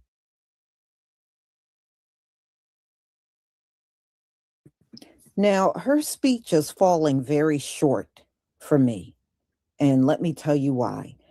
I mean, she's talking about all the things we already know. We already know the things that have happened to us and the harms that have been done. I have not heard one word about money, cash payments, funding for giving reparations. It's just the same thing we already know. We know about all the disparities that have happened to us. I just, like I said, don't reopen HR 40 and we're listening to the same thing that we were listening to 7-8 years ago. If you're going to open it up, make it full of tangibles. Yep. Because if it isn't. Yep. That was Emperor Constantine. He split up the Roman Catholic Church. They had the Roman Catholic Church and then the Eastern Orthodox Church. Yep. And they did make Constantinople the capital, which is now Istanbul. And Rome was the Western capital. Yep. I'm familiar, y'all rules. You are seriously wasting everybody's time. And ma'am, I am not under no obligation to save any Congressional Black Caucus member seat. I'm not under no obligation to do it. Let's go on. She ain't talking tangibles.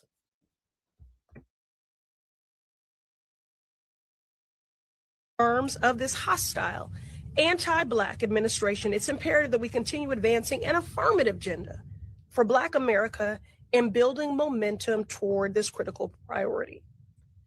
So today we have a choice. We can continue to uphold an unjust status quo, or we can work actively to disrupt it. We can allow our history to be erased, or we can actively engage in truth-telling. We can and we must confront our past and take meaningful steps to repair the harm that has been done. HR 40 is an opportunity to do exactly that. We are long overdue for reparations. I'm proud to be the lead sponsor of HR 40. Black folks are certainly deserving of redress and reparative work, and one bill will not undo centuries of harm. But we cannot let the hypocrisy stand of this taxpayer-funded slush fund without calling on everyone to, in this moment, become co-sponsors and to support HR 40.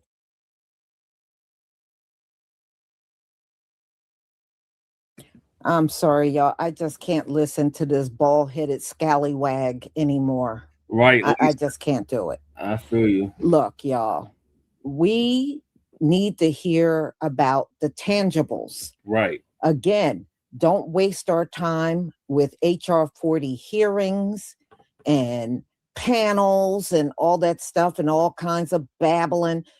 We already been through that. Right. To me, you're causing more harm than good if you are not going to talk about tangibles. That's right, Lisa. That's all you're doing. Donald Trump is ready to hand out money, and y'all want to sit in our faces and babble in front of us like you did before and insult our intelligence. Exactly, Lisa. That's the difference. That's exactly. When you can tell me what's going in my bank account, right, then we can talk. Right. But until then, until I hear tangibles coming out of your mouth, I just can't listen to this babbling nonsense, y'all. I can't do it. I agree. I can't do it. I doubt if I'll tune in if tangibles are not on the agenda. If Donald Trump can hand this money out, then the Democrats, y'all can't come back with any excuse. And we don't want to hear nothing about the Republicans or stopping you, and it will never pass. And well, Donald Trump didn't even put what he's doing in front of Congress' face. He just decided to do it. And that's all y'all got to do. All you got to do is set up some type of funding. And y'all know you can get all kinds of government money and start handing the cash payments out. Right. Because what you don't realize is we're not going to accept anything short of that. Period. So, y'all, that's all I have on this subject matter. And y'all tell me what you think in the comment section on this one. You know, I know you probably have plenty to say, but I just don't think it is the right thing to do to rehash old wounds. Let's get to the tangibles. That's the only thing the Democratic Party needs to do. If you are not willing to do that, then I don't give a damn about keeping you in your seat. Right. I don't care. So y'all have a wonderful, wonderful afternoon. I may come back a little later with another one. You know, there's a lot of things going on. So be on the lookout for my next live. Shalom, Lisa. Shalom, family. All right, Lady Che, what are your thoughts on Ayanna Pressley pushing to bring back HR 40 bill? Lord have mercy. Why are they doing this? Sorry, I was on mute. Stupid. I mean, none of them. Nobody has ever did they read it? They should have read it, or they were making all these little videos. Right. I mean, if they see it's a nothing burger. Right. It's just another bill to study some more shit. All it is to form a commission to study reparations. Right. That's all it is. So it's nothing. What did she just say? I don't want to see a study. That looks like a goddamn study. A study to study. You know what I mean? Enough goddamn studies. Cut the goddamn check. Bro, how much studies you really need? Mm-hmm. So yeah. What are your thoughts, Sean Riaz? My thoughts is, yeah, you both have a point on that though, and actually just give the reparations the FBA truly deserves though, just give them what they're owed, or otherwise it's just gonna keep adding up. Mm-hmm. And it's gonna keep compounding interest. Yeah, it's gonna keep compounding interest to a point though they can't pay it back though, unpaid debt is gonna keep going. It's either they pay it back or they just gonna keep losing. Yeah, I agree. And they will not hold no national offices. They'll be able to get their little state seats for now. Yeah, I agree though. Is that right also though? I agree with you. Just like how, the Brits over here, right? You know how much they owe everywhere, right? Since the Brits haven't paid most of their debt, they say they have, but I don't feel like they have, in my opinion. They haven't. They still got all the damn. You see all them damn. You seen all that jewelry that the damn queen had. Yep, all that came. and that's why do you think that's why the entire UK is completely collapsing down because they refuse to pay their debt? Yep, that's exactly why. Yeah, because I agree with you. Yeah, just like basically they owe me $47 trillion.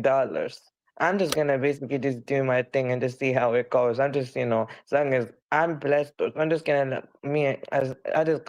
God got me. So regardless of that, whether I get it or not, I'm just gonna keep going until, when the day comes. Britain Again, I can fight for it, but it'll happen. United States owes us. Shit, all them European powers owe us. Yep. Everybody that had their hands in the transatlantic slave trade owes us, including Africa. They owe us reparations. So we just gonna come around and collect all our goddamn checks, starting with the United States government. I agree with that. I agree with you. All I'm saying is I agree with you, though. That's it. Thank you, Riaz. So yeah, this is some bullshit. This is another stolen tactic. They trying to save face, and it's not gonna work, Democrats. You got to come better than this. HR 40 is a nothing burger. All this is a commission to study reparations. We've done enough studies. We've done enough research. All the research is there. All the data is there. Just come correct the goddamn check. So moving along, we got Capitol Police officers are now showing Trump, aka the dump as in human shit, over slush fund for the J6ers and their allies. It's gonna be good. So Amy Goodman's gonna give us an update on that.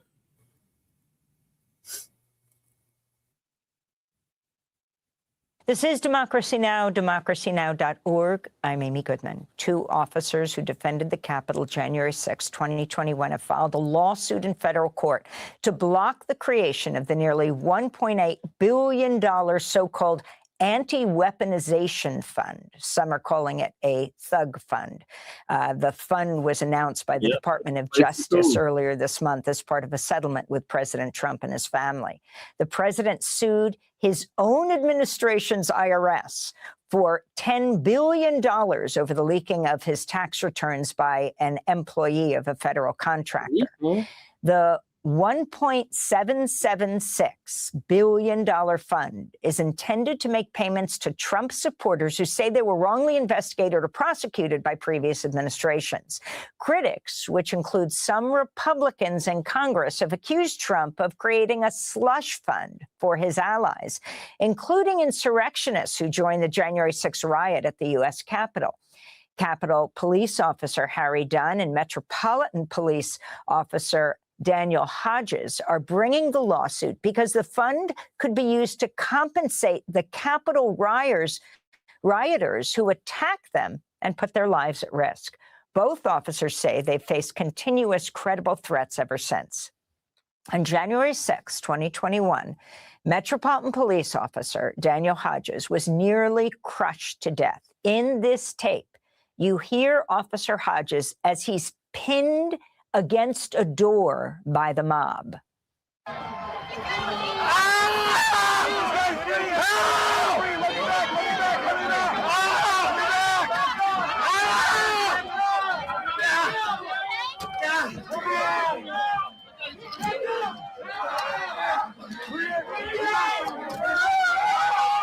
The so-called anti-weaponization fund would be overseen by 5 commissioners.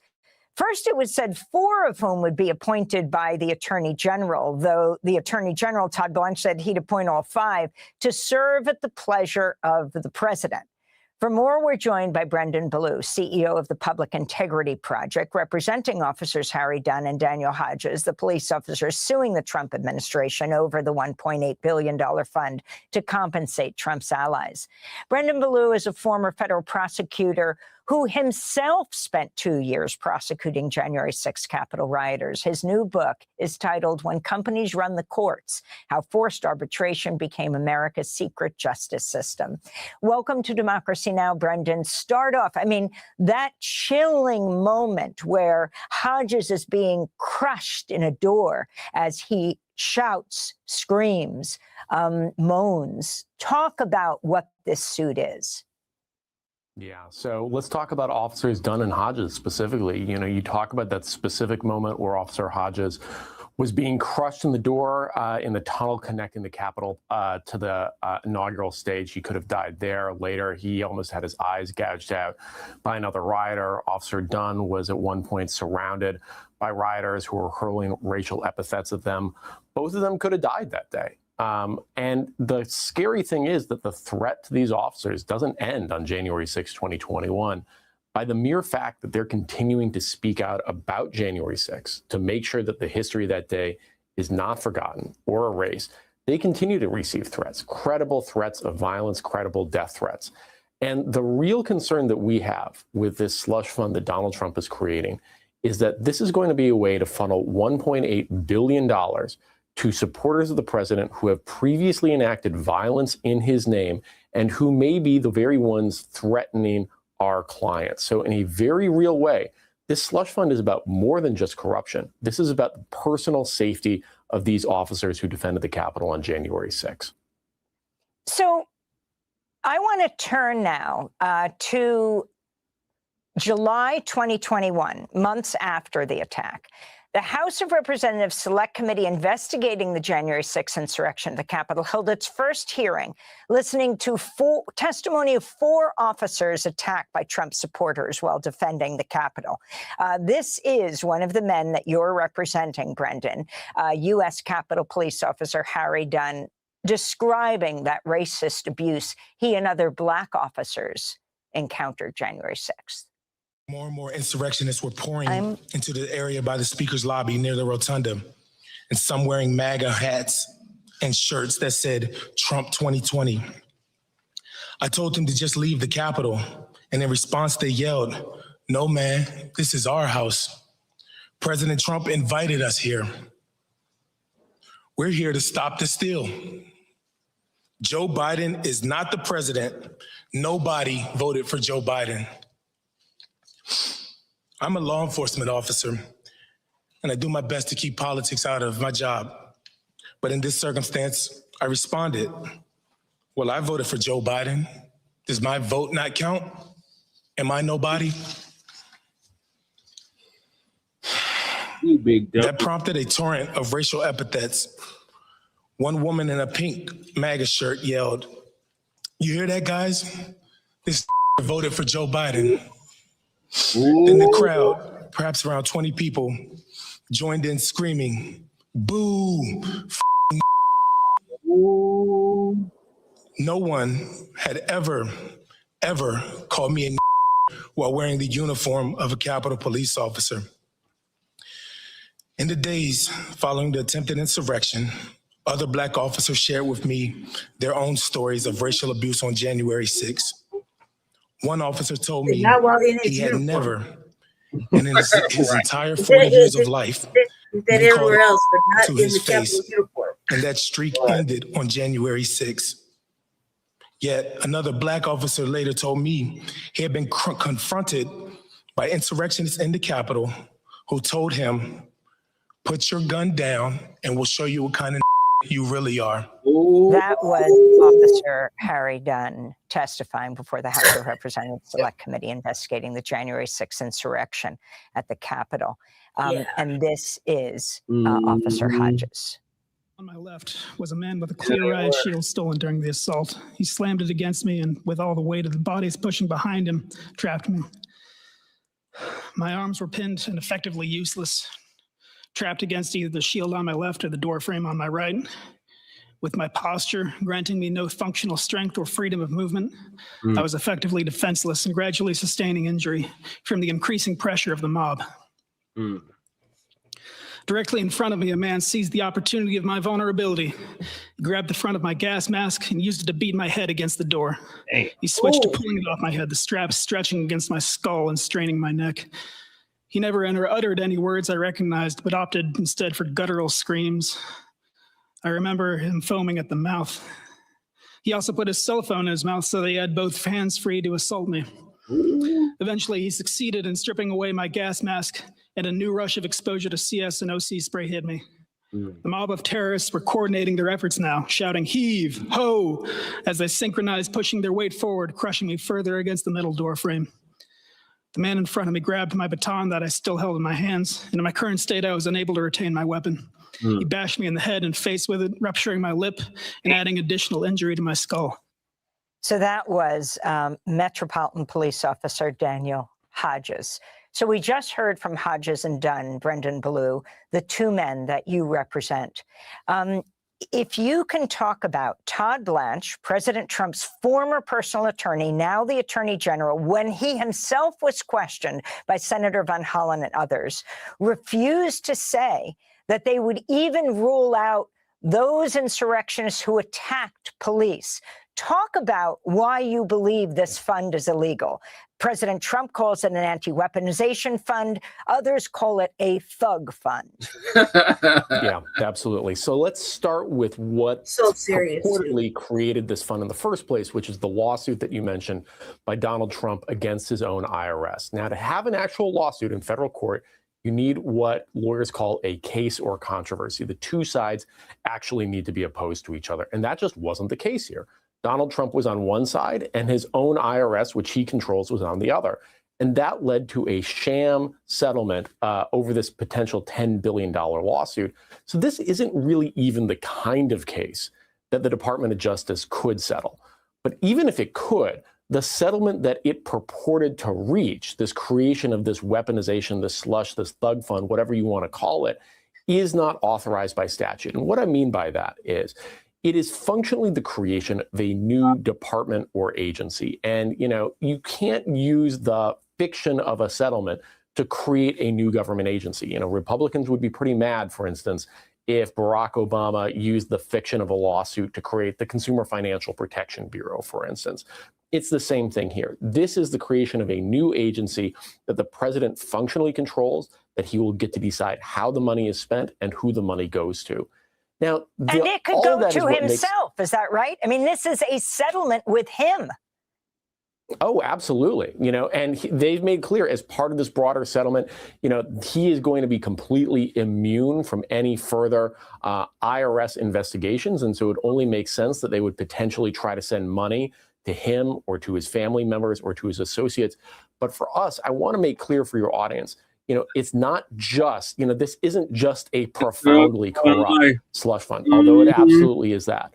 This is a slush fund that will physically endanger our clients and the people like them, because you are very smart to play those quotes from Officers Hodges and Dunn testifying about the dangers that they faced on January 6th.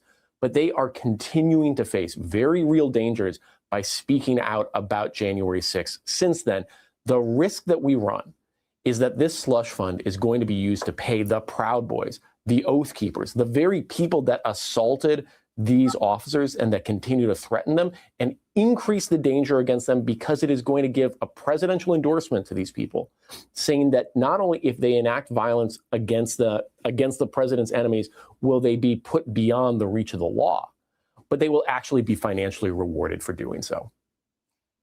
Brendan Ballou, before we end, I was wondering if you can talk about the major thesis of your new book, When Companies Run the Courts, How Forced Arbitration Became America's Secret Justice System. You're kind to ask. So America has a secret justice system that surrounds us, and yet we know almost nothing about it. It is an alternative to the public court system called forced arbitration. It's a system where instead of having a judge, you have a private arbitrator that is typically or often paid for by the very company that you are trying to sue. Proceedings happen in secret and can almost never be appealed. And so unsurprisingly, these courts almost always rule for the companies rather than for the consumers or the employees. Now, this all matters because we are increasingly being pushed into this private justice system. And if it feels like companies are increasingly beyond the reach of the law, if you're getting scammed by companies, overcharged by companies, getting worse customer service, getting discriminated against, hurt or even killed by companies, if that seems to be happening more than it used to, forced arbitration, pushing cases outside of our court system and into the secret justice system that companies largely control can explain why companies are getting worse in so many ways. Brendan Ballou, we want to thank you for being with us, CEO of the Public Integrity Project, representing officers Harry Dunn and Daniel Hodges, the police officers suing the Trump administration. Brendan's new book, When Companies Run the Courts, How Forced Arbitration Became America's Secret Justice System. Thanks for watching Democracy Now! On YouTube. Subscribe to the channel and turn on notifications So to make basically, he won his own damn court case, and he's using that money, which is his money, essentially, to give back to the J6ers. So, and everybody's mad about what exactly? That he's using his own winnings Basically. to do that? Like, isn't that kind of like a prerogative thing? No. It's just taboo, little scandalous. I mean, technically, you don't have to do a motherfucking thing. You just put it back in his bank. Yep. You know what I mean? Instead, he decided to be controversial and salacious. And, you know what I mean? Like, and everybody's mad about what? First of all, I know I wouldn't be giving no motherfucking nobody nothing. Enrique Tarrio said he won $5 million. He's smoking major bass rocks. I mean, that's what it is, right? He wanted it, and he decided he was going to put this money to, whatever the fuck he said it was, and anybody can come and apply for it, under the premise of, you're a Trump lover and you suffered under the hands of whatever. Right? So, if what he is was everybody about fighting DOJ. He didn't like they're the ones that took his tax shit and showed it to everybody. So, you know what I mean? They're the ones that let it slip out. They fucked up. And they really fucked up by settling and giving them all that money. And so it's his choice to do whatever the fuck he wants to do, right? Yeah. So basically, he could have just stuck it back in his pocket and said, fuck off. I don't give a fuck about none of you. Yeah. I'm trying to make as much bread as I can. Remember, he said they're all beautiful people. You can go home now. I don't care what he said. So basically, you're mad about nothing. Like, it's his money. You don't really have to. Should be paying off his debts and stuff, but apparently that's not important right now. But like, it's his money, right? Like technically, he didn't have to create no little money put on. It's money put aside, whatever. But look, the Democrats, man, y'all don't put money away for shit. When the loss of food stamps, nobody gave a goddamn. Nope. The FEMA aid, nobody gives a goddamn. So, you know what I mean? Like, Social Security, nobody gives a goddamn. Like, remember, Colorado had a fund, but they was like, we can't use this money. It's not gonna be enough. They didn't even have a plan, and I called them out on that. Like, you knew this was going to happen. Somewhere down the line, everybody knew that there's going to be a time and place where everything's going to we're not going to have these little luxuries, necessities, luxuries, wants, and needs. You know what I mean? Yeah. So whatever he did, he doesn't have to put it in a fund for nobody. Right. He could have just put it back in his motherfucking pocket and kept on stealing from the rest of the world. Like he's been doing. So you know what I mean? But this is like, oh, how nice. You have to look at it on the remote court, and everybody's gonna be mad about it. He's showing Democrats that y'all motherfuckers can't even put fucking money aside for when disaster hits. Right. You know what I mean? You can't do this, you can't do that, you can't fix your own shit. You gotta ask this for this kind of money, all this extra shit. He's like, and you're pussyfooting and non-defending motherfucking black people. Now you're getting gentrified out or mapped out. Mm-hmm. Now you're big fucking crocodile tears and shit. Like protect crocodile tears, because not one motherfucking tear fell down anybody's face, goddammit. And I've been watching. Not one motherfucking tear has fell down anybody's face. We're losing our civil rights. Oh my God. Now we're gonna go marching. We shall overcome this little light. No, come on, cuz you know what I mean? Like not one motherfucking tear. This little light of mine. Yeah, no, you know what I mean? No, nothing. Oh, let it shine. Let it shine. Not one motherfucking tear at all. Let it shine. Let it shine. Let it shine. Let it shine. You know what I mean? Let's take it all the way back to the church. You see what I'm saying? Like, come on, man. You know what I mean? It's like, this is stupid. You're not gonna be. That means there's not gonna be any representation, any black representation. Y'all motherfuckers need to go. We don't even have. Y'all aren't even pretty enough to hold the seats. That's all about that. Right. Y'all just over there sit. You heard the Democrats talk. It's always. I got. Oh yeah. I covered that Trump phone. Oh my God, I covered the Trump phone too. That shit is hilarious. He's just pocketing money, and he decided to put money aside, billions of dollars aside for whoever or J6ers or whatever. They're saying that could happen. He didn't say it. They said that. That's like insinuation. You know what I mean? So, okay, cool. Bullshit. So what? You know what I mean? Like, and we knew that was going to happen. This is nothing new. What's new about it is that they're pushing all this fucking propaganda, like fear mongering. Yeah. This is to try to get the black people upset. Try to get the black people upset, right? By saying we're losing our civil rights. And he's giving reparations to whites. That's all what that is. To criminals. The thug fund. Right.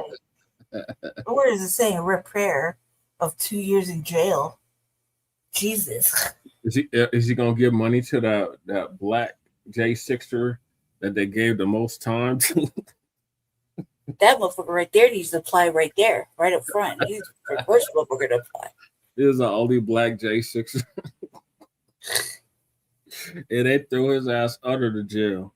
Yeah, what did he think he was doing? You know what he thought he was doing. And he had to remember that he's black. Yeah, exactly. No tears, no nothing. Just geriatric mouth. Right. Y'all. Right. Not a fucking tear. Not one tear. Like, come on, y'all. We're gonna ask for the fucking the children to leave their athletic schools, to go and the males. Don't you go to the black schools, to where you got your athletics at. Don't you go there. You stand right here with us. Come on, man. Don't do that to the youth. Just let them go. Right. Spread out. Shit. You know what I mean? And if you really gave a fuck about him, you wouldn't have put him in this position in the first fucking place. Right. So you wouldn't have did this shit with the athletics. You would be trying to pocket all the pocket money too. It's any way you can pocket money or a fucking power or position. You don't give a fuck about them kids. You don't give a fuck about no black athletes. Nope. Y'all don't never give a fuck about them. Mm-mm. Give a fuck about sports and shit and all this stuff about. If you gave a fuck, you wouldn't be doing half the shit you're doing. Like they realize they're not. Don't they realize they're just as complicit for all the redlining and shit that's happened to us, all the fucking racial polluting, all, everything. Don't they get that? Don't they, I hope they don't think they're exempt from that. Like, oh no, your black asses did it too. Y'all did it too. Mm-hmm. You're not a fucking exempt. 40 acres in the middle, the Democrats. Yes, you dance for your supper, cuz. And in that dance for your supper and fucking biscuits and crumbs, you threw us under the bus and caused us to go through all kinds of strife. You're just as guilty. Yeah. Like, you're just as guilty. Mm-hmm. Leasing, yep, there's somebody behind that. Yep. You know what I mean? Silicon Valley, yep, somebody's behind that. Lots of somebodies. You know what I mean? Every motherfucking bridge that went up, yep, somebody's behind that. Yep. You see what I'm saying? Like there's just too much. Shit not being able to pass. I don't know, man. Y'all, I really think that maybe it's cold out there in political musical chairs. Yep. You know what I mean? Like, get the fuck up out your seat. Like, it's enough now. Like, enough's enough. You ain't good shit. You're not gonna do shit. And what you're asking for right now, because you're mad about the gerrymandering lines and shit. I don't know why you're mad. Because they beat them to the punch. You know, that shit's been going on anyway for a long time. That's how they do shit. But like, there's no excuse for it. But why are you mad now? Because all of a sudden they want to evict you out your spot. Like, shit, good. You were never gonna get out of there anyway. It's gonna take a fucking purge or some sort of act of fucking God to get them out. Right. Yeah, because they're gonna die in office like Dianne Feinstein. They're gonna hold on to it as long as they can. You still got Maxine Waters in there. She's 85 years old. What's the point? They make a lot of fucking money. You got Clyde Bourne on top of all their stipends and shit. Mm-hmm. And the pensions And gifts and whatever else. They make a lot of fucking money. They don't need for money. Mm-mm. Like, so why wouldn't you leave? Like, go ahead and get on. Like, don't you want to go on vacation? Don't you want to drive that, especially fucking Clyde? Don't you want to drive that motherfucking big ass motherfucking RV? Right. Thomas. Yeah, he's done. Clybourne's done. They done redistrict him out. They did him like Jasmine Crockett. Oh well. I mean, it's all about real estate, and she didn't really make a good argument anyway. Like, if you were really concerned about it, you find a better way to argue it. She's dumber than a box of Crockett's, like our brother Church said. She's not just dumb. She's just like I'm watching last couple of things she's been doing lately. So I mean, she's been making this little stupid points like, yes, we know Proud Boys are Nazis. Yes, we do know that. Right. Yes, we do know there's racism and But does that matter? Like, in reality, you didn't want y'all said be racist all you want. Got my goddamn check. Right. Maxine shouldn't be running again anyway. Right. She needs to sit it down. Even Shabaka said she needs to sit it down. Yeah, that's his former representative. Sit it down, Maxine. Jesus. Even if we get new people in there, what's the enforcement? Are we gonna take them out and beat their ass if they don't do what they're supposed to? Because I mean, that's the only punishable thing now. Got pull up. Yeah, pull up and get them and whip them. Yeah. Or else. Like, I mean, what's the enforcement? Because you can't punish them financially or even with the law. So what's the next best thing? Fucking an ass whooping? Yep. And they'll get their minds right. Yeah. So, all right. So the next one is Botched death row inmate execution. So they tried to kill this brother, and it didn't work.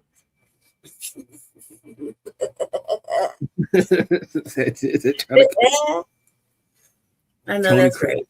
Carruthers, he survived a botched assassination attempt, execution attempt. I know that's right. This is Democracy Now!, democracynow.org. I'm Amy Goodman with Juan Gonzalez. We end today's show in Tennessee, where the execution of Tony Carruthers was called off after prison officials struggled to find a vein to administer lethal injection drugs. Last week, the Republican Governor Bill Lee issued a 1-year reprieve to Carruthers over the botched execution, which came despite Carruthers' claims of innocence and demands for a new trial. We're joined now by Stephen Hale, criminal justice reporter at the Nashville Banner, author of the book Death Row Welcomes You, Visiting Hours in the Shadow of the Execution Chamber. Stephen, thanks so much for being with us. You were a media witness for this botched execution. If you can tell us what happened and tell us the story of Tony Carruthers. That's right. Thanks for having me, Amy. So last week, I was one of several of the media witnesses for this planned execution. One of the frustrating things is I can't tell you what we saw because we didn't end up seeing anything. In Tennessee, as of right now, the process where the person who's being executed is prepared for the execution, in this case, where the IV lines are placed for a lethal injection, happens behind a curtain. And so me and the other media witnesses were literally in the dark, in a dark viewing room with the curtain that looks into the execution chamber drawn. And that curtain would have opened if they had successfully placed these IV lines in Mr. Carruthers, but that never happened. So what we ended up doing was sitting in the dark for more than an hour and trying to listen to what was happening in the execution chamber, not all of which we understood at the time. A lot of it we found out later. But that turned out to be the sound of them struggling to place the IV lines in Mr. Carruthers. We were told later by his attorney that they tried to, after getting a primary line in in one of his arms, they tried the other arm, they tried a hand, his feet, ultimately tried his jugular vein in his neck, and before trying place a central line in his chest. And when that was unsuccessful, after more than an hour, they called off the execution. So yeah, it was quite an ordeal, and obviously his attorney later would tell us that he was. I was like, "What a botched execution? What the fuck? It is not meant for that brother to die. Then maybe I should release him. Maybe I should give him a retrial. Maybe you should just accept the fact that he's not guilty. Right. That's a clear sign that he's not guilty." Right. From the motherfucking universe. Clear sign. He didn't do it. They said they couldn't find a clear vein, Lady J. Fucking that sounds really stupid to me. Like, seriously, you couldn't get the neck, the leg. I mean, there's veins everywhere. Arms, chest, feet. You couldn't find no junkie in there to tell him which one was a good one. I mean, right? I would have went. Let me go find a junkie real quick. I'll be right back. I'd have it hooked up like. Show me that vein. That's a clear indication. Like, I can speak from experience because, like, one time, I'm not supposed to be taking anesthesia, and I had to have a skin graft, like a real heavy one for my hand. Yeah. Take skin off my other arm, right, to put on my hand, and it's horrible. He had to go through that. This motherfucker right here, like the doctors couldn't find the vein and they kept sticking. I swear to God, I heard the voice of like Jesus in my ear talk about, move that white bitch and tell that other white man to come up and get, because this bitch is gonna kill you. And I said that, and she didn't want to move, but I said that. And then when it happened, they switched spots and dude got it in right away, like immediately, first day, right? But that bitch was about to kill me. I could feel it already. It was gonna happen. If you hear the voice of you, of Black Jesus in your ear talking about that bitch gonna kill you, move her around, then you need to do that. If you hear, like, when you hear it talk about, hey, this is that time, you better let go. You know what I mean? Then I guess you must listen and let go. That was a clear sign from the universe talking about that motherfucker innocent. And we are not going to put him down. Sorry, Charlie, not today. They tried to reduction him and it didn't work. Right. That's his body saying, no, sir. I'm ready to go to the upper room. No upper room yet. Right. Upper room. Right. They got to let him go, y'all, Rules. They got to get him. They got to get him, or he got to get a better attorney. And at this point, this is what this little documenting Democracy Now! Should be about. Fucking getting him a better attorney so that he can actually appeal that, because that's the universe saying, no, sir. Right. It's in agony, and we could hear him groaning in pain from the viewing room, but like I said, we didn't end up ever seeing him or what was going on. Go to Carruthers' attorney, Maria Deliberato of the ACLU. IV line in his shoulder was filled with blood, like backfilled towards his chest area, and he said that his chest really hurt. This was a tortured, botched execution. I mean, there's no question about it. I mean, I guess it's not an execution because thankfully, by the grace of God, he's still alive, but they tortured him trying to find a vein. I am so grateful that we are going to have a chance to prove what we've been saying and what Tony has been saying for 30 years, that he didn't commit this crime. I know that he believes that this happened, that this botched attempt to take his life happened for a reason, and it will strengthen his resolve to fight even more. And Steve, could you talk about the case that was originally filed by the ACLU seeking DNA testing about crucial physical evidence? Why hasn't this DNA testing happened in over 30 years?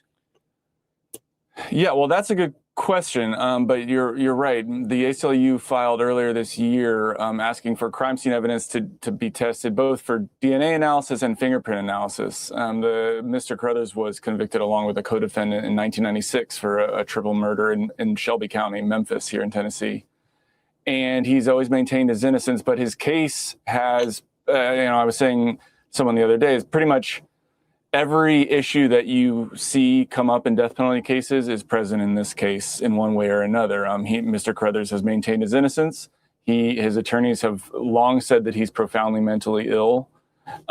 He was forced to represent himself at his trial. 6 defense attorneys were appointed to be his attorney and then ended up leaving the case, and the judge eventually refused to appoint a 7th. And so he represented himself at this capital murder trial. And so his representation, we often see in capital cases that people later will talk about how they had poor representation. He basically had none. He represented himself. He did not have an attorney. And so he's always maintained that he was innocent, and there was no physical evidence in this case brought by prosecutors. What there was the testimony of a man who later turned out to be a paid informant, and who later recanted his testimony. And so there's basically just questionable circumstantial evidence against Mr. Carruthers. And so all these years later, his attorneys at the ACLU have been pushing for that crime scene evidence to be tested. They said that this evidence, if it were tested, it could potentially exonerate him. We don't know because the courts so far had blocked those efforts. And the governor, right before this failed execution, had announced that he was not going to intervene to hold off the execution so that testing could take place. So I can't answer really for you why it hasn't been. But now that Mr. Carruthers has a 1-year reprieve, I imagine his attorneys will be trying to get that done in whatever way they can. And what does this case raise about mental illness issues in relation to death row prisoners as well? Yeah, I mean, so Mr. Carruthers, according to his attorneys in court filings for years now, they say that he has had delusions about his case, basically that he didn't even believe he was going to be executed, that he thought he would be released anytime. And because he was, as I said, convinced of his innocence and had started to believe that his attorneys and other people involved in his case were actually plotting against him. And sadly, this is not unusual. Of all the death penalty cases I've covered and all the ones that I have read about, some of the ones I've watched you all cover on Democracy Now!, mental illness is often a factor in one way or another. And whether that's affecting a person's ability to kind of help their attorneys represent them at trial, whether it's a factor in the crime that they committed, if they were indeed guilty, or in their understanding of the case later. And so his attorneys did go to court and argue that he was not mentally competent to be executed, that he was too mentally ill to be constitutionally executed. The courts rejected that argument. But this is a situation in one form or another that we see in lots of death penalty cases around the country, and certainly in Tennessee. Stephen Hale, as we wrap up, you have been covering this case and other death penalty cases. You're not only a criminal justice reporter at the Nashville Banner, you wrote Death Row Welcomes You. You decided not to be a witness to these executions after being a witness to them a number of times. Why did you decide to witness Carruthers' execution that didn't actually happen? Yeah, that's a good question. I mean, I did, as you said, I witnessed 3 executions a few years back in 2018 and 2019. And it's not a pleasant assignment. And my other colleagues and reporters who have done so as well, I think would agree. And so I was pretty well burnt out on that and exhausted and not in a good place to do it again. I decided to do it again now, years later, because a colleague of mine at the Banner has done a couple of these. My editor, Steve Cavendish, has witnessed a couple that have happened recently. Other reporters that I work with here in Tennessee have been witnessing them. And I think it's vitally important that if the state is going to execute its citizens, that someone who can, I guess you'd say represent the citizens, can be there in the room to watch them do it and report what happens. And so I did think it was important that I volunteer to do it again. I certainly don't want to go to everyone, and I'm not eager to watch any of them, but I do think it's really important that people be able to see clearly, or as clearly as we can tell them, what an execution looks like. And, that's part of a lawsuit that we at the Banner and some other media outlets here in Tennessee are part of, is to expand the transparency of this process so that media witnesses could see the IV lines being placed, could see more of this process. Because I think if people are going to live in a state that has a death penalty, they deserve to see as much of it as is possible so that they can judge it for what it is. Stephen Hale, we thank you so much for being with us. We'll link to your articles in the Nashville Banner. Author of Death Row Welcomes You, Visiting Hours in the Shadow of the Execution Chamber. Speaking to us from Nashville, Tennessee. That does it for our show. On Wednesday night, I'll be at the IFC Center, the theater here in New York City, with Chani Nicholas. And she was here last week for that screening of that Democracy Now! Movie. Well, welcome to Death Row. Damn.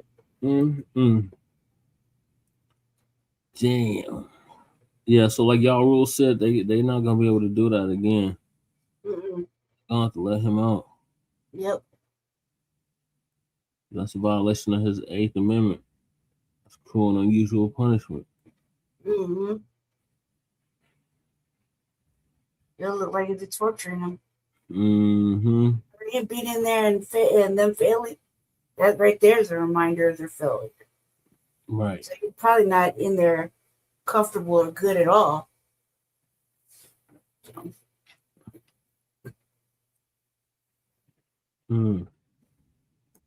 So this apparently comes after Tennessee had just restarted the capital punishment in 2025. Last year, the state had previously been on a strict 3-year hiatus ordered by Governor Lee in 2022 after it was discovered that the Department of Corrections was failing to properly test as lethal injection drugs for purity and potency. How are they supposed to test anyway? How are they supposed to test? They'd have to kill somebody. Yep.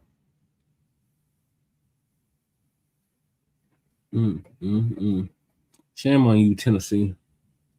About that, damn. So we'll keep y'all updated. I don't think they're gonna try to. They if they try to execute him again, like y'all rule says, that's a violation of his 8th Amendment. So they're not gonna be able to do that. So hopefully his attorney get him out. That white lady, I don't think she's gonna do that. Mm-mm. I don't think so either. I hope the Innocence Project is on this. Yeah. All right, now we're down to the last two topics. And that is... All right, there's one more topic before that. The Dark Seekers hidden under America's 200 drowned Black towns.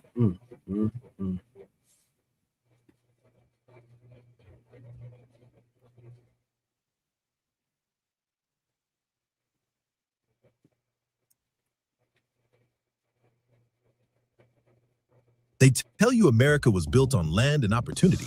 What they don't tell you is how much Black-owned land they made disappear underwater. Between 1900 and 1970, the federal government flooded dozens of thriving Black communities across the South. Towns with their own schools, churches, and businesses. Communities where Black families had owned land for generations and were building real wealth. But here's what makes this story darker than just another case of government taking Black land. What drowned wasn't just houses and farms, it was proof.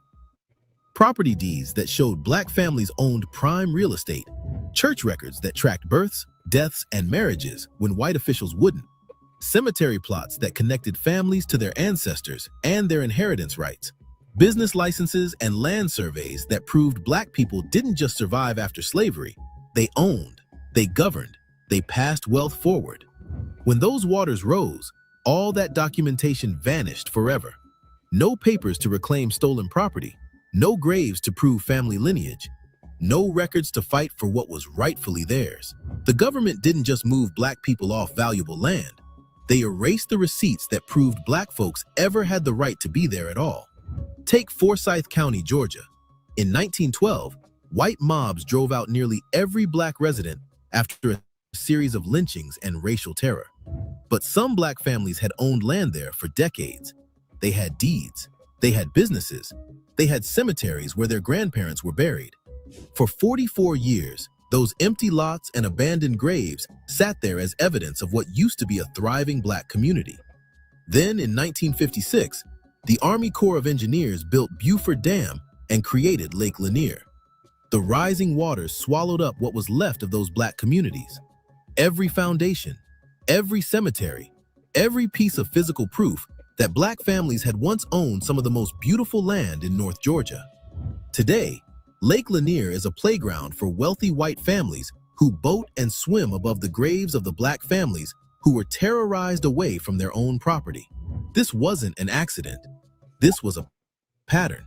If you want more hidden stories like this, subscribe to Black Stories. Scott, the frontline Black News, and Lake Lanier always takes a cracker every year. They did another cracker just ended up dead. What was that, like a month ago? Like near. Yep. Untold. Now, here's how they perfected the system of making Black wealth disappear. The Tennessee Valley Authority started it during the New Deal in the 1930s. They called it Progress, bringing electricity and flood control to the South. What they really brought was a legal way to take Black-owned land and make sure no one could ever prove it belonged to Black families in the first place. The TVA created dozens of massive lakes across 7 states. Every single one of them swallowed up poor communities. And guess which communities had the least political power to fight back? In Alabama, they flooded Black farming communities to create Lake Martin in 1926. Families who had worked that land since Reconstruction watched their homes disappear underwater. But the real crime happened before the flooding started. Government agents would show up and offer pennies on the dollar for Black-owned property. When families said no, they'd claim the land anyway under eminent domain. When Black landowners demanded fair compensation, officials would suddenly question whether their property deeds were valid. See, here's the trap they built. After slavery ended, many Black families couldn't afford lawyers to file perfect paperwork every time land changed hands. They passed property down through family agreements and church records. Their deeds might be handwritten or filed in local churches instead of county courthouses. White officials knew this. So when it came time to flood that land, they demand the kind of legal documentation that Black families were systematically prevented from obtaining. No perfect deed, no fair payment, no way to prove your family owned that land for 50 years. Too bad. The water's coming anyway. And once your house and your church and your family cemetery are sitting at the bottom of a lake, good luck ever proving you deserve compensation. But the documentation they destroyed went deeper than just property ownership. These Black communities weren't just places where people lived. They were power centers. Churches that doubled as schools when white authorities refused to educate Black children. Meeting halls where Black families organized voter registration drives and planned boycotts. Community centers that housed the only libraries Black people were allowed to use. All of that infrastructure held records. Birth certificates when hospitals wouldn't admit Black mothers. Marriage licenses when white clerks refused to serve Black couples. Business permits and trade agreements between Black entrepreneurs. School records showing Black children who went on to become doctors and teachers and lawyers, despite every barrier thrown at them. When the water covered these buildings, it didn't just flood structures. It flooded proof that Black communities had created their own parallel systems of education, business, and government. It erased evidence that Black people hadn't just survived Jim Crow, they had built thriving alternatives to it. What happened next shows how calculated this destruction really was. After the flooding, when Black families tried to relocate and rebuild, they couldn't prove what they had lost. No deed? Can't get a mortgage for comparable land. No business records? Can't get a loan to restart your company. No church membership rolls? Can't prove your family has deep roots in the community when you're looking for work or housing. The Army Corps of Engineers had a policy that required them to relocate cemeteries before flooding. Sounds reasonable, right? But here's how it actually worked. They'd publish legal notices in white newspapers that Black families didn't read. They'd hold meetings during work hours when Black farmers couldn't attend. They'd require families to prove ownership of burial plots with the same kind of legal documentation they knew Black families didn't have. So when the deadline came to move your grandmother's grave and you couldn't produce a deed to prove your family owned that burial plot, they'd flood it anyway. Thousands of Black ancestors still rest at the bottom of these lakes. Their headstones, their family plots, all the physical connections that tied Black families to the land their people had worked and owned and died for. Keep watching, because what comes next will show you how this system still works today. The genius of this scheme wasn't just the immediate theft, it was how it destroyed Black wealth for generations to come. When your great-grandfather's property deed is sitting at the bottom of a lake, you can't inherit that land. When the courthouse records that prove your family owned a successful business got flooded, you can't claim that legacy. When your great-grandmother's grave is underwater, you can't even prove your family has roots that run deep in American soil. This is why so many Black families today can't trace their property ownership back more than a generation or two. It's not because Black people didn't own land after slavery. It's because the evidence of that ownership got systematically destroyed by projects that were supposedly about progress and development. Lake Thurmond in Georgia and South Carolina, completed in 1954. Lake Barkley in Kentucky. Watts Bar Lake in Tennessee. Each one of these massive reservoirs covers up Black communities that had been building wealth and political power since Reconstruction. Each one represents not just displaced families, but destroyed documentation that could have supported Black land claims for the next century. And here's the part that should make you angry. These lakes are still there. Lake Lanier generates millions in tourism revenue every year. Lake Martin is surrounded by luxury vacation homes worth millions of dollars. The property values around these lakes have skyrocketed because waterfront real estate is some of the most valuable land in America. The same land that the government claimed was only worth pennies when Black families owned it is now worth millions because white developers control it. The communities that got branded as worthless swampland suddenly became prime real estate the moment Black people were no longer living there. But the real power move was making sure that even if Black families could prove they used to own that land, they can't get it back because it's permanently underwater. You can't file a lawsuit to reclaim property that's sitting at the bottom of a lake. You can't demand compensation for business losses when all the records of those businesses are buried under 40 feet of water. This wasn't just theft. This was perfect theft. They didn't just steal Black wealth, they destroyed the evidence that it ever existed. They created a system where Black people lost their land, lost their documentation, lost their legal standing to fight back, and lost any way to pass accurate family history down to their children. That's the real story of these drowned Black towns. It wasn't natural disaster or economic development. It was systematic erasure. They used federal funds and the power of eminent domain to wash away proof of Black success, Black ownership, and Black power. They turned the rising water into a permanent cover-up. Today, when politicians talk about the racial wealth gap, they act like it's some mysterious historical puzzle. They wonder out loud why Black families have less generational wealth than white families. But the answer is floating at the bottom of dozens of lakes across America. The deeds are down there. The businesses records are down there. The cemetery plots and church records and family Bibles are all down there, 40 feet underwater, where no Black family can ever retrieve them. Every time you see a beautiful lake in the South surrounded by expensive vacation homes, ask yourself what's hidden under that water. Ask yourself who used to own that land before it got flooded. Ask yourself where those families went and whether they ever got paid fairly for what they lost. Because what's underwater isn't just history, it's evidence. And without evidence, wealth disappears, power shifts, and the people who benefit most from forgetting get to write the story of what really happened. If you want more stories about how Black land was stolen and covered up, click the video on And like and subscribe to Frontline Black News. All right, Lady Che, what are your thoughts about the Black towns that were flooded?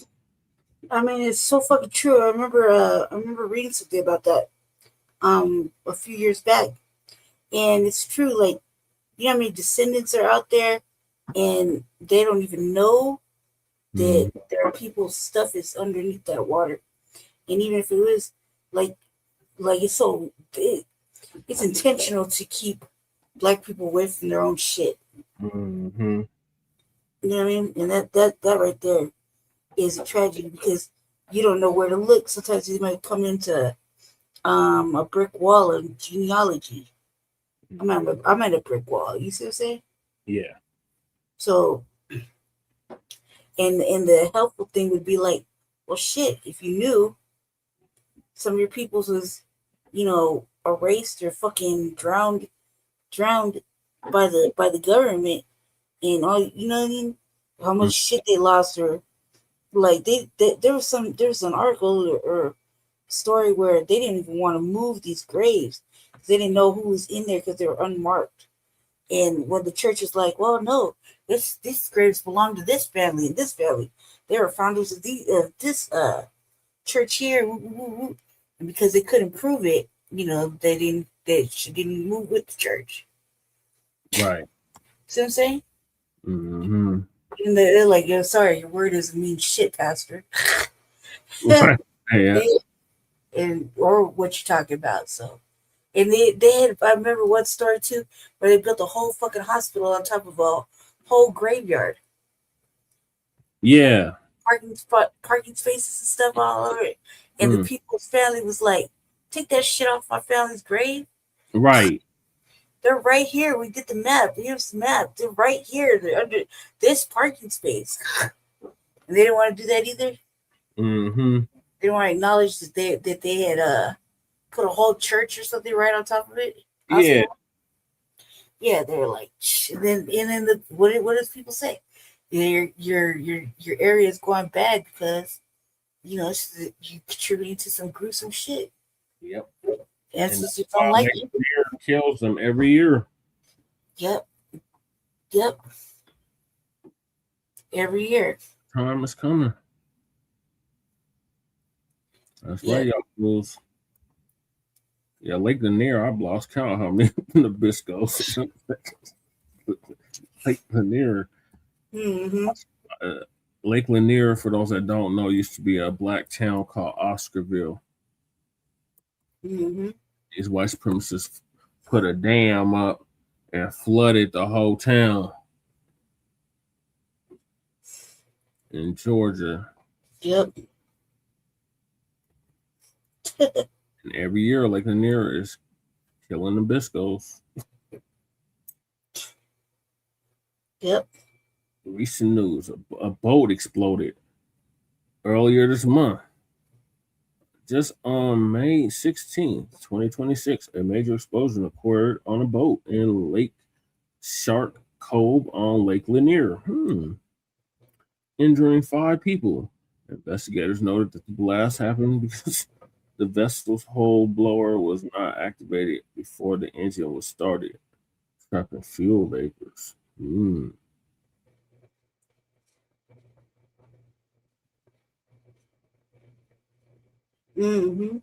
Since its completion in 1956, well over 700 people have died in Lake Lanier. There it is. Right. And not one black person shedding a tear. Right. Right. It's always in Nabisco. Mm-hmm. Yeah. Nobody else is always in Nabisco. They be out there on their little boats and they mysteriously sinks. They mysteriously drown.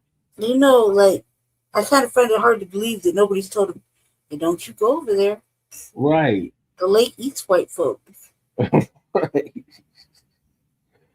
Them crackers don't listen, just like they don't listen when the natives in outside of what is it, North Sentinel Island told them, hey, don't go to North Sentinel Island. Don't go there. No crackers do. They still went over there and ended up dead.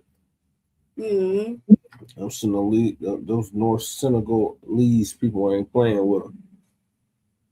As soon as they set foot on that island, pew, pew, pew, pew, with the goddamn arrows.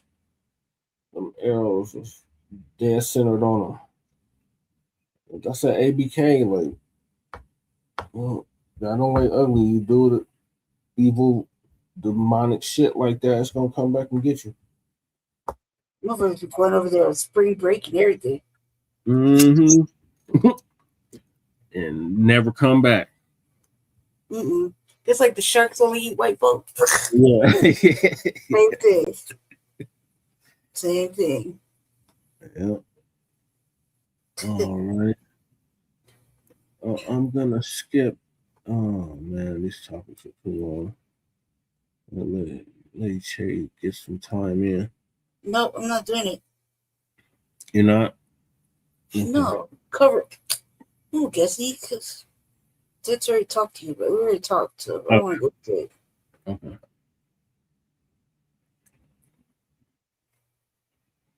All right, so we on to another tether.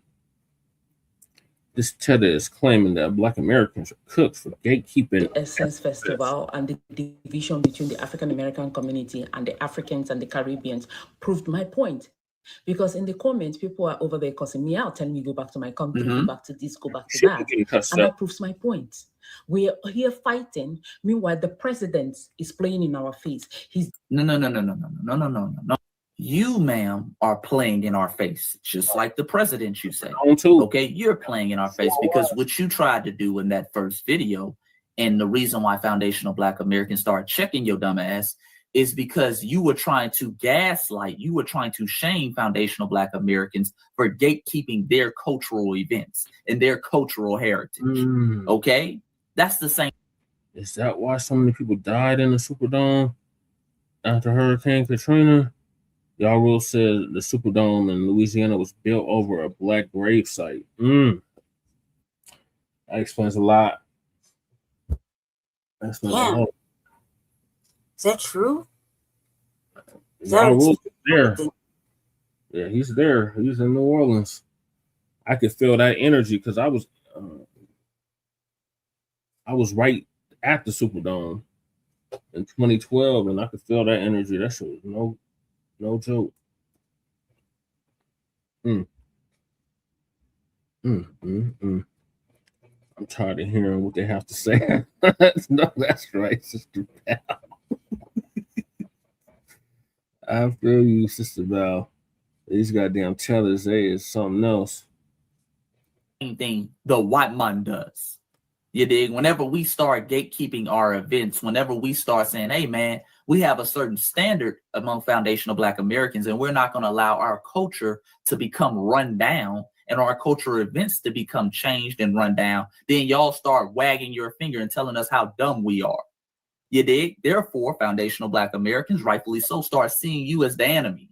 You dig? We view that as a form of cooning.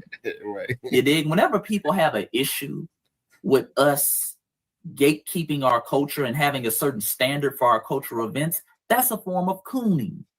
You believe Black people or Black American culture should just be run through the mud. Well, you just do anything with foundational Black American culture. Do anything. You can do anything. Just throw a Joel off event, turn it into a Black British culture event. Do whatever you want with it. No. We have higher standards. Now, I know in your homeland, many times, unfortunately, your people don't have the same standards. They'll do anything for a buck as long as they make money and makes sense. But over here, we move different, and we're not going to tolerate any tethers who come from some of these third world countries to come over here wagging their finger and telling us what we can and cannot do. We're not going to allow that. But let's continue. Meanwhile, the president is playing in our face. He's deporting the people with the wrong skin tone. He willingly went to South Africa and brought the white South Africans to America and give them a green card, give them pathway to stay. They are playing in our faces, but we are over here pursuing rats. We are over here talking nonsense. We are over here fighting with ghosts, fighting over irrelevant things. Like I said, the Black man, we are mentally enslaved.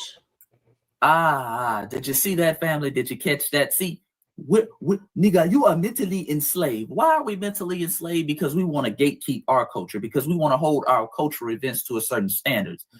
According to her and other people, what we should be focused on is the fact that they are allowing white immigrants to come here and they are not allowing the Black ones. No. We're not immigrants, ma'am. That has nothing to do with us. See, they want us to have all our energy is supposed to go towards looking out for them. Yep. You're right, y'all. That's why we're mentally enslaved. We're supposed to be sitting over here crashing out in America because of the immigrant crisis. Yeah. Because you have white immigrants coming over, you have no Black immigrants. No. We're good. Because the Black immigrants, when we get out here and we crash out, we get out here and we fight for y'all, y'all come over here talking like you. You come over here wagging your finger. Mm-hmm. You come over here calling us dumb, stupid, mentally enslaved, and talking about we're never getting out of the trenches that we were never in. You did? No. We good. We don't need no more of this type of energy over here. Right. We're good. We're letting y'all hold your own nuts. But since you know so much, Queen, respectfully, why ain't you getting out here fighting for the immigrants? Y'all don't need us. Right. Because according to the Black immigrants, we're lazy, we're dumb, we're divisive.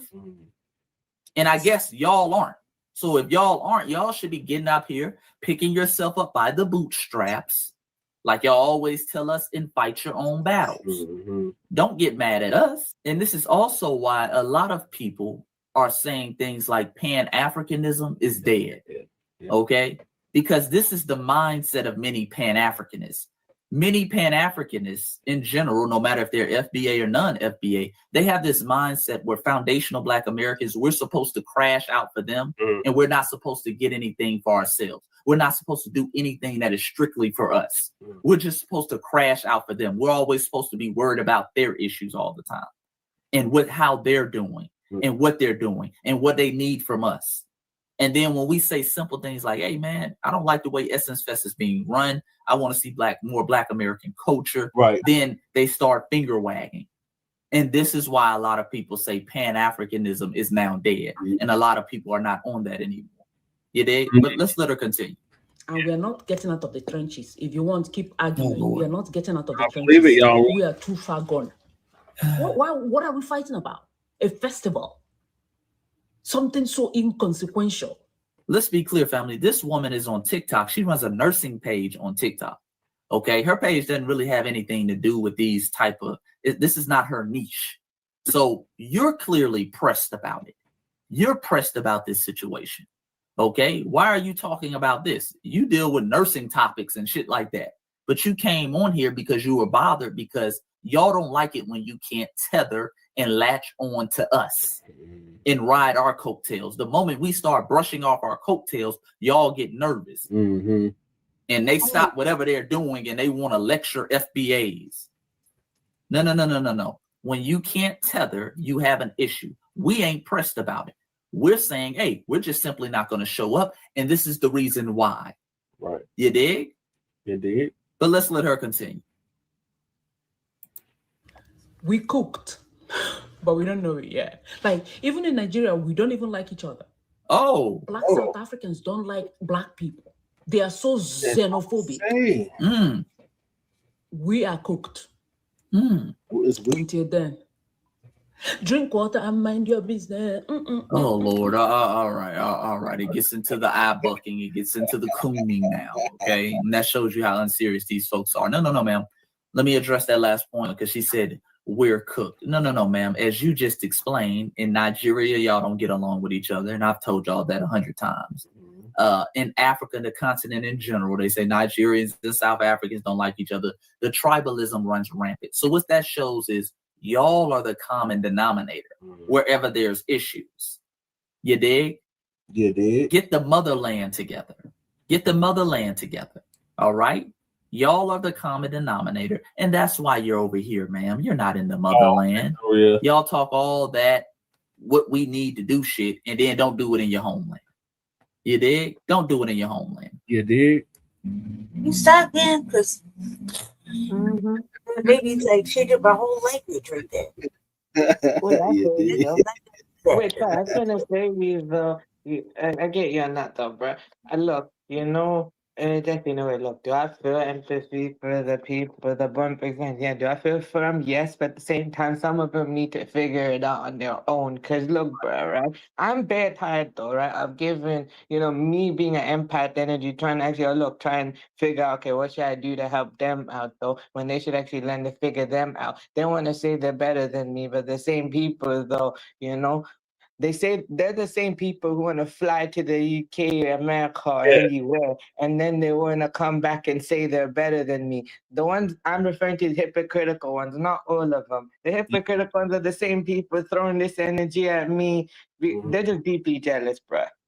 My experience is UK, so I'm focused over here, bruh, Right. Wait, do I have to focus back there though? Yeah, but that's not my main priority. My main priority is in the UK, My thing is this. Why does that broad give a good goddamn? Like, first of all, Juneteenth is our holiday.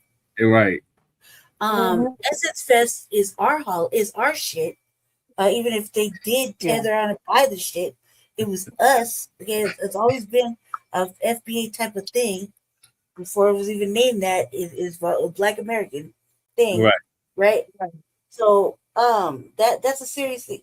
Us wanting to have American Black actors, acting in American movies, shouldn't be a fucking request. I mean, Jesus Christ, it shouldn't even have to be that hard. Why you don't accept any of them and you want British ones to do the American parts is fucking ridiculous. Now they, things are they don't make movies or music the way they used to. Nope. You know what I mean? So that's that. But what do you guys want? Like, you have your own shit. You can do your own shit. You can't co-opt and decide to culturally appropriate a motherfucking holiday or a fucking day that they said, right? Yeah. One of those is, right? You can't appropriate something that doesn't have nothing to do with you. Right. We can't appropriate any of your holidays. And you shouldn't be talking about other people in Africa because that's, we don't like this and we're so xenophobic and South Africans don't like Black people. You know what? Because bitch, why you stay in your motherfucking lane? Right. None of this has anything to do with you. Like, why are you so pressed? That's two. And none of that, but why would you fuckers who call us slaves and trash and all this and other shit, right? This lazy shit. Tell us we don't do this, we don't do that. And all we eat is like scraps and we're this and that, right? Oh, yes. I have no talent, no culture, nothing. We're all kinds of shit, right? And yet, you want to just like you are down the train. I don't know. So I was gonna also say those right. They're the same ones though, who actually paved the way for me to be me in the UK. You know, before that though, actually, I had to hide everything in the 50s, 60s. I couldn't be myself. I wasn't born then, though, but the people in those days, they couldn't be themselves, and they had to suffer while doing it. You know, they had to, like, they're saying, oh, it's a simulation type thing. No, they're just trying to make them strip everything about themselves.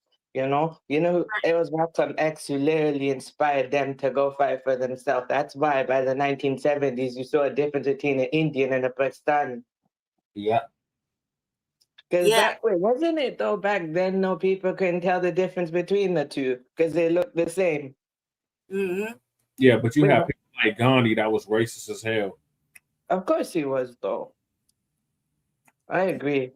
I just think that they look, man, like is. Yeah, but though why I guess either I claim my Persian ancestry more than the half Indian side though is because the same Indians though are the same people though, not all of them, but the born Indians are the same people beefing with me. They want to help me. They want to recognize me or anything. Why would I want to claim them? I claim my Persians. The Persians basically gave me recognition. They recognized the land and everything. Right, because they would consider you an untouchable or a Dalit. Yeah. Because they got that caste system over there. Yeah.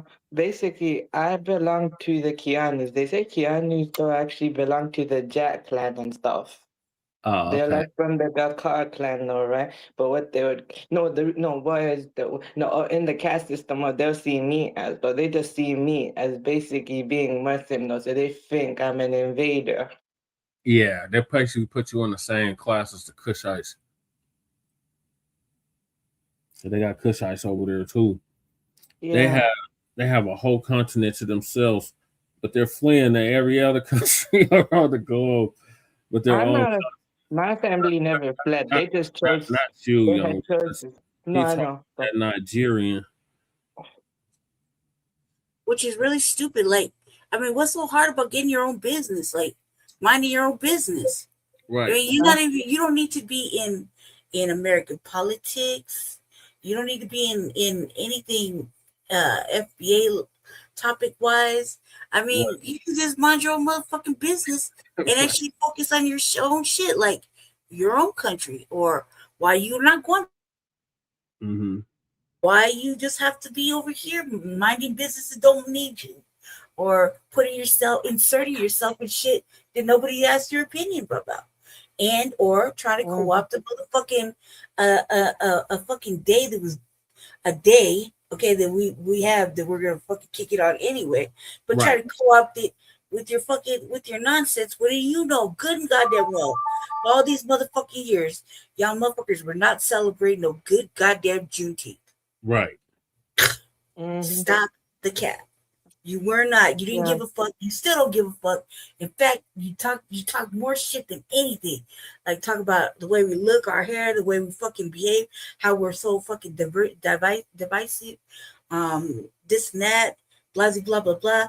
And come on now, cuz, like, for real, like, weren't you the same people that were calling Juneteenth ghetto? Yeah, completely. Okay, completely. and then you're gonna be like you want to be a part of it, and then you want to co-opt fucking the Essence Fest, and don't nobody want to hear your bullshit. Right. Don't nobody want to hear your fucking Afro beats and shit. Like, come on, man. Like, that's not even. They try to turn Essence Fest into Cheddar Fest. Right, man. Nobody wants to come to that. Nobody's gonna come to that. Like, you saw how the low turnout rate when they had it, and whether it was because Taylor bought it or not, there was very low turnout. Yeah. In all kinds of situations. So you might as well call that a sign from the universe saying, no, this ain't right, because nobody's gonna do well. And anytime there's something fucked up happening, or like another culture of people trying to take over something from Black America, the universe finds a way to show you that it ain't right. Right. Yeah. I'm gonna say though, Jesse, basically over here, right? You know how Afrobeat had a revival, right? It's because of the Afro swing genre, right? Afro swing is like Afrobeat, dance hall, grime, hip hop, trap, and road rap all mixed together with R&B, right? When they mixed it, right? When the Afrobeat, Afro swing guys, right, or Afro bashment guys were doing a thing from 2014 to 2021, right? They had like a full wave, right, bro? That literally they had everyone come in, and it's a vibe though, man. That era, man, literally though. That was like I grew up during that though. Literally, they were dark and grimy, but then they became commercial type thing. But man, you know what the Afrobeats though did? They took elements of that and they put it in their own thing, and then slowly when Afro swing, the reason it was phased out is because a lot of factors. One, it got repetitive type thing. Then there's the pandemic, and then also the rise of drill too. Yep. They want to use Juneteenth to sell that shea butter. Yeah. Wait, okay, you have a point. Wait, Buster Jesse, you know what I gotta tell you though, bro, burnt out as well? the shea butter and the oils and burnt out on it. Wait, but look though, I like Afrobeat sometimes though, but I can't listen to it all the time. I agree, I get you, but look, I'm just being real though about what I really think, I like Afrobeats though, but not always. I'm not really like. I mean, I guess I don't really dig it personally. It's not my thing. The only reason I don't dig it is because I don't like cultural appropriation. And that's what that feels like. Secondly, I just, it's not my. I don't know. Let me tell you, there's been, what this is. I think that when I start to be more segregating, I started segregating from a lot of things. Wasn't just one thing. It was like, oh no, this is delineation from Afrobeats too. Mm-hmm. You know what I mean? Delineation from fucking Buster movies. Right. Okay. All I'm gonna say so for me, but I don't culture appropriate. I probably just say I'm more influenced than culture appropriating because I give props all the time. You literally have to say Yeah, where it's I not get you, my it's them. influences. Not me, but You're just being entertained. It's them that are they created it. It's nothing wrong with you being a consumer and being entertained and moved by music or something. That shit is good. It's all right. Yeah, wait, but I was gonna say that's why later, some born Pakistanis have zero swag though. They wanna copy the swag off of my lineage though, Literally, people like me right over here, where they get their influence, right? And a lot like me, right? The ones like me, they'll always say where they get it from. They always say, look, this is who influenced me, this and that, and the way they do it, right? And over here, the ones like me over here, right, have a unique type of swag type thing. That's why a lot of born Pakistanis, right? Some of them wanna copy my swag though, not just my opportunity. They want to copy my swag as well. Literally, there's a swag. You actually wonder why the ones like me are on top of their diaspora and they're the ones struggling. And I'm not hating on them. They say, oh, you're selling down. What is there for me to sell out to? I'm not hating or talking down on them. I'm just speaking truth. Right. You got a bunch of problems that we need to understand. Even literally though, if you talk to them though and say, look, how do you feel about your own home? How do you feel about your own people? They'll tell you the exact same thing. Yeah, and they're not going to go back to their homeland. They're not going to do that. Yeah. Wait, do I ever want to go? I've traveled there here and there, but would I move there? Maybe, but I got a lot of dreams though. First, I want to fulfill, and if I were ever to go there, though, actually, I just go to the rich financial district though. Where it's the financial district. I go there if I wanted to. Yeah, and you're exempt from this, young Riaz. You're talking about them damn tethers over there. You got okay, continue, sorry. You got Caribbean and African tethers over there that sit up there in the UK. They're talking about those that are messing with FBA business. You know what I mean? Like that's really, really where it's at because you're right. You said even like on your part of the world, there's still people doing the same thing. So it just makes sense, what you're saying. I'm just like, man, I'm so tired. Like, because we have to deal with it, with tethers talking shit all the time. It's like, I don't know what you think, why they think they're eating with it or like winning or, you know what I mean? Like, you're not winning shit. If anything, they should know this off top, from my opinion. Every video y'all motherfuckers make, we laugh at. Right. You hear me? And we talk about it heavily. Okay, and laugh at it. Like that. Every fucking video, every cornball fucking tether comment, and you decide you want to make a fucking TikTok or whatever, we are laughing our ass off at it. So maybe that'll stop you from actually doing it. Because you're not gaining anything, you're not getting anywhere, and we're not angry or moved by none of the shit you're saying, except we're just confused. Like, don't you got shit to do? Right. Can't you stay busy doing some other shit? But no, you guys want to be over here talking shit. So every video you make, just know secretly we're laughing at you. we don't take that shit seriously at all, like non-factor. Just laughing and laughing, and where you think you're hurting feelings, we're just laughing. You look stupid. You know what I mean? Because that's every fucking video that has a tether in it talking shit, and instead of fucking being thankful or giving props, we laugh at you. So just know that. Just know that. Right. Now stop. Maybe you will stop. I doubt it, but God, we can only hope, right? Right. So switching gears to Denver. The hell is happening in Denver in Colorado? In a run. Okay. So anyways, though, you're right though. I feel you. That's been interesting though, actually. Thanks for joining us at noon. I'm Sam Shocker, and the opening arguments have been given in the trial of a former Mountain View Town Council member. Brent Metz is accused of shooting a teenage boy in the face who admitted was on Metz's Jefferson County property. 9 News reporter Kevin Vaughn was in the courtroom. He finally went to trial behind that shit. Yeah, they got that little boy in the face. It is you want to take pictures, prom pictures or some shit. Yeah. This was back in like 2021. Easily. It was fucking a couple years back. But man, finally. For those first arguments. The trial of former Mountain View Town Council member Brent Metz got underway shortly before 9 o'clock this morning with opening statements.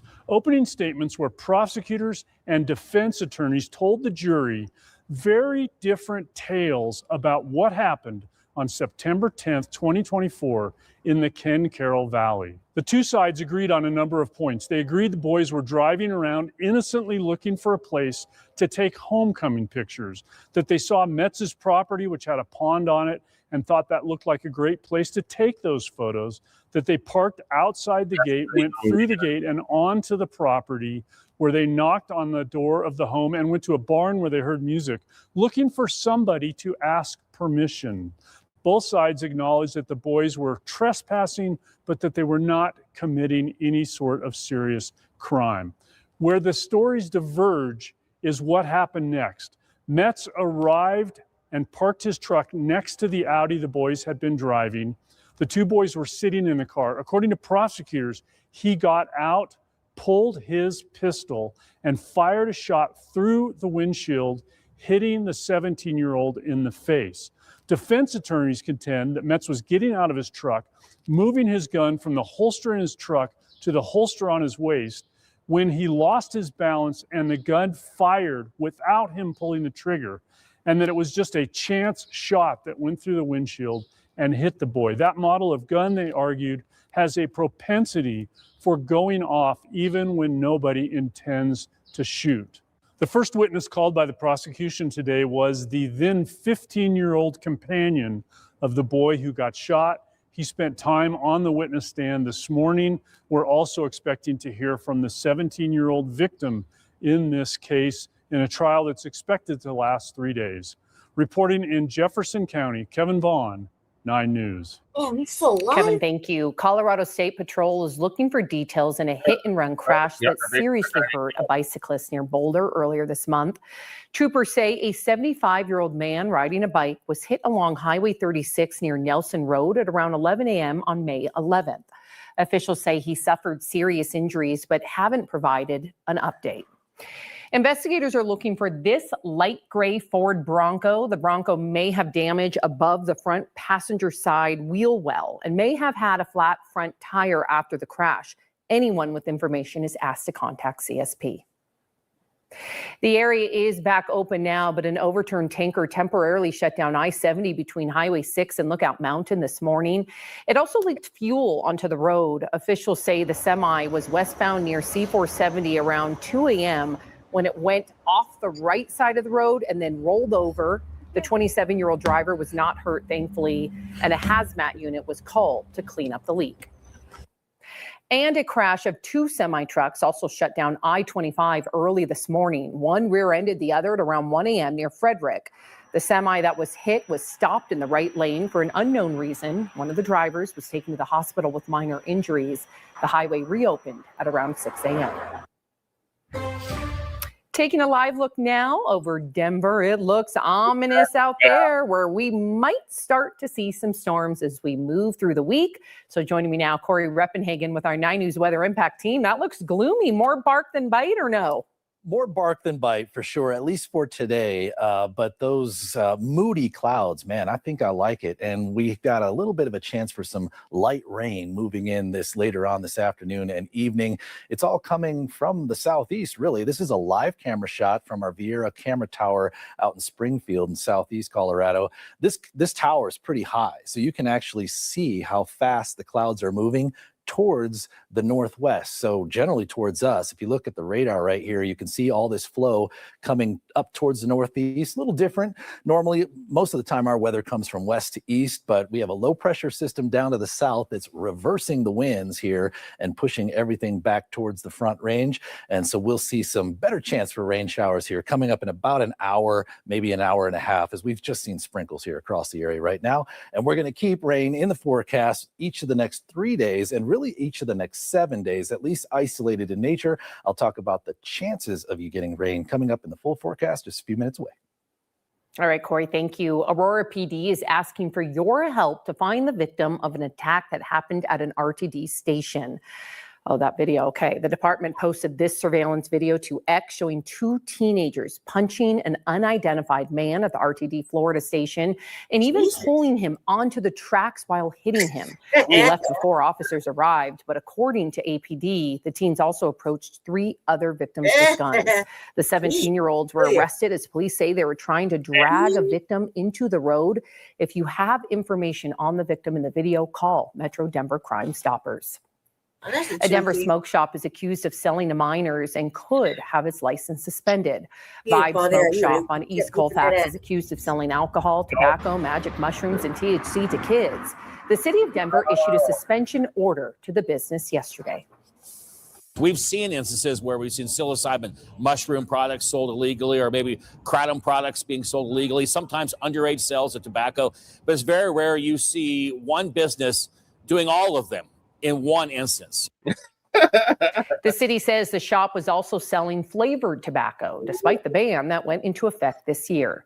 The shop will have a chance to explain why their license should not be suspended or revoked during a hearing next month. Man, I hope we have a good ass reason. Right. I can't even think of a good reason. The family of an unarmed man killed by Aurora police 2 years ago is now suing the city, claiming it embraced policies and practices that led to the man's death. SWAT officers were attempting to arrest Kylan Lewis when they confronted him at an apartment complex. Lewis has a cell phone in his hand when one of those officers shot him. Kevin Vaughn from 9 News Investigates joins us now. And Kevin, this is the second civil rights lawsuit filed by the family. Yeah, Kim and Phil, the first suit was filed in state court a year ago. It alleges the officer violated Lewis's civil rights when he shot him. This federal suit asserts that Aurora officials fostered an environment that led to his death.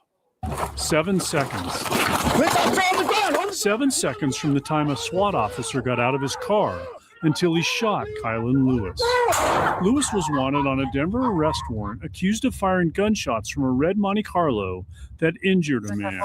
9 News Investigates previously reported that detectives never found a gun, could not tie Lewis to shell casings at the scene, and didn't have fingerprints or DNA.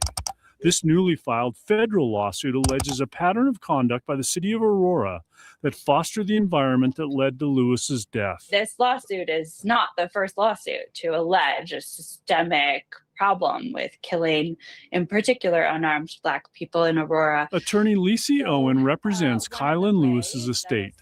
The suit alleges, among other things, that Aurora failed to properly train the department's officers. Police departments have an obligation to make sure that their officers are competent, right? And competence includes not killing people illegally or unjustifiably. The suit also asserts that by defending the officer who shot Lewis, the city sent a powerful message. If officers know that they can kill people with impunity, they're not going to be motivated to stop doing it. Arapahoe County's district attorney concluded that the shooting was legally justified. We reached out to the city of Aurora today, but with it being a holiday, no one was available to address the lawsuit. That separate lawsuit in state court, which alleges the officer who shot Lewis violated his civil rights, is scheduled to go to trial next March. Live in the studio, Kevin Vaughn, 9 News. Some rain and storms popped up on this Memorial Day. Tomorrow, we expect a similar weather pattern. Chris Bianchi is here with our first forecast. Chris, it was kind of just enough to... Hold on. So what are your thoughts on the Kylan Lewis lawsuit, Lady Shay? I don't have any thoughts because one of them, we know these people. So, I mean, doesn't matter what I say. I don't really want to say anything out loud about that. I just want to say that I saw a little bit of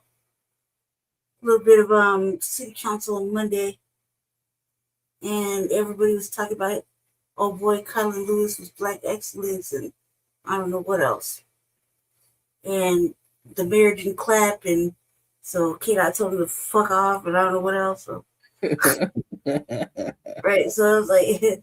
I don't know about all that, but that's goddamn, man, still. So I don't really have anything else to say about that. I don't know. I don't know what to say about that. Like, you know what I mean? I don't know what to say about that. I mean, they had a dissent decree.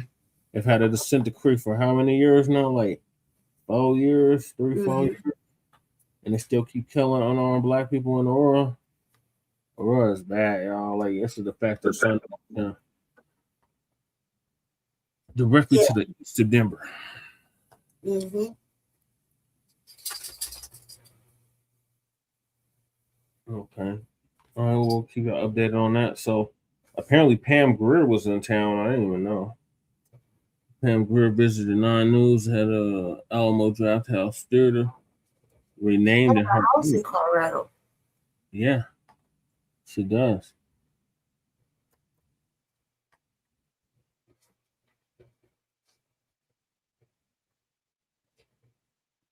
A homecoming in Denver to honor a Hollywood icon. Alamo Draft House is renaming its Littleton location after movie star and East High School grad Pam Grier. Grier's Hollywood resume includes Jackie Brown and Foxy Brown. I mean, that's just a couple. She was a Black Hollywood headliner at a time when most Black actresses weren't getting that opportunity. The Pam Grier Cinema will be dedicated at a live event tonight in Littleton. And look who we've got here live this morning, Pam Grier herself. Hey! On this high five. Friday. Give me high up. Oh, going down low? Yeah. There you go. Come on, boy from Philly. I saw you when you first came. Come on now. Yeah, everybody. When people come here, they are invited here because of Colorado, because of Denver. It's a draw. It is a draw, but it's a broad spectrum of people who really love you and embrace you. Well, I appreciate that very much. But we're here to talk about you. I know, sadly. Big event tonight, a movie theater named in your honor, I know. in your hometown. I mean, looking back, taking a look at the big picture, what does this mean to you? Free popcorn. Come on now. Free movies. I'm a movie fanatic. That's my first movie was to see on 16th Street, Godzilla. Okay. And that's what I wanted to do. Be in film, cinema, tell stories, move people. When you go to a theater, especially the Alamo Draft House, not only do they have a wine bar, coffee, meet people, different people, cinephiles, people who love, the movies. And you go to a theater that's so wonderful and embracing cultures, and they bring the world to you. Adventure, so much. I've been to that theater that she's talking about. That's going to be renamed after her. I actually seen Black Panther there. Yeah. Much where you come out and you just, you get repaired. You get to see other people that you don't get to go and see and travel. So it helps you out. And to have Alamo Draft House, who has the best kitchen, everything is craft made, dressing, salads, everything. And so I go there and I feel like I'm home because they've embraced all the films that I've done. Well, when I first stepped on the set here this morning and you stood up, I saw the shirt. Jackie Brown, I said, I remember watching that live in a theater. Yes. I couldn't remember the year, I guess 95. You told me it was 1997. But what a fantastic film. You have such a great presence on the screen, of course. I'm curious, though, how would you say the city of Denver shaped you as an actress and as a human being? Made me courageous to work with Quentin. Yep. He demands rehearsal. He studied all of my videos while he was in junior high school and high school, learned filmmaking by scratch. And when he saw me, he said, Pam brings the edge. That's Denver. I was skiing, doing everything, mountain running, exercising. I used to ride my bike to school from East Denver to East High School in the snow. Built me up like an athletic person, focused. And I was around great thinkers. East High School has some of the best students and the best curriculum. And so I was given so much to share with Quentin, and the fact that my family's from the Black West. So shoot 'em up, going hunting and fishing and all of that stuff is a part of me that wasn't like, typically they were stereotyping Black actresses just urban. They didn't know I was rural and military. And I was bringing that to him, which gave him other paints and brushes to work with Jackie. You can see that. Well, I'm curious because you're saying Quentin. You haven't said his last name yet. So for those Tarantino. Quentin Tarantino's who we're talking about. Tarantino. We're both on a first name basis with him, of course. We have less than I call him Q. Q? Q. Okay, let me ask you about Q. With less than a minute to go, is this a director, a filmmaker that you would be willing to, eager to work with What do again? you think you are, Miss Cleo? You think we might do a reboot or a something maybe you sequel? wanna reveal? I'm not telling you. You'll be the first. Okay. Wouldn't you like to be the first? Yes. We could be the first along with our entire audience. All right. Yeah, you might be the first. But you're not going to say anything this morning. No. Okay. You're going to focus on tonight's event. Yeah. Well, if you come to the theater, you can always see Alamo Draft House, the quality of it. And the tickets are for sale. They're opening up another theater, so they're not sold out, but it is sold out. But they will accommodate you if you show up. So everybody just come, have fried pickles, eat, see me, and see what I'm going to say on stage, you know. I wish we could do this for the rest of the morning, but we do have to go on a break, and we probably have to let you go to have a big day. Oh, be quiet. Very nice to meet you. Nice to meet you too. And I'll see you tonight. We're going to have fun. You're going to hear, he fine, isn't he? So he fine. You're going to see some more fineness tonight. So come on up. Thank you, Pam. Mhm. So that was like about a week ago. Busy Friday here at 4, and we start with new information about a deadly shooting at the Montbello Rec Center just last night. Fox 31 has learned a 14-year-old died after the shooting inside the center itself, and Denver police have made an arrest. Let's go out live now to Fox 31's Vicente Arenas, who actually spoke with the teenager's family. He joins us live at that rec center with the latest. Vicente. And Taya, we spoke with that family just within the last couple of hours. What an uncle is telling me is that this 14-year-old boy was trying to protect his brother during an altercation when he was shot and killed here. Family of Mikhail Nasir Khalid Payne says the 14-year-old was shot and killed at the Montbello Rec Center in Northeast Denver Thursday evening. Today, the rec center posted a sign on its door saying it was closed until further notice. While police have not released many details about the shooting, Khalid's uncle told Fox 31 today the teenager, who went by the name Nasir, was not involved in gangs or... We know Khalid's uncle. street activity, and that he was standing up for his brother during an altercation before the shooting and did not initiate any violence. The uncle said the brothers were being bullied and were attempting to leave the center when the shooting happened. You know, we expect for kids to take, you know, baseballs or basketballs or footballs or swimming or tennis rackets to a rec center. We do not expect them to take weapons. It's totally unacceptable. The uncle, Sharif Aleem, said the teen had an entrepreneurial spirit and helped his parents with their landscaping business. Aleem said Nasir was well respected in the community and at his mosque. The mayor's office said the mayor went to the rec center last night and has been in contact with the city's safety and parks team.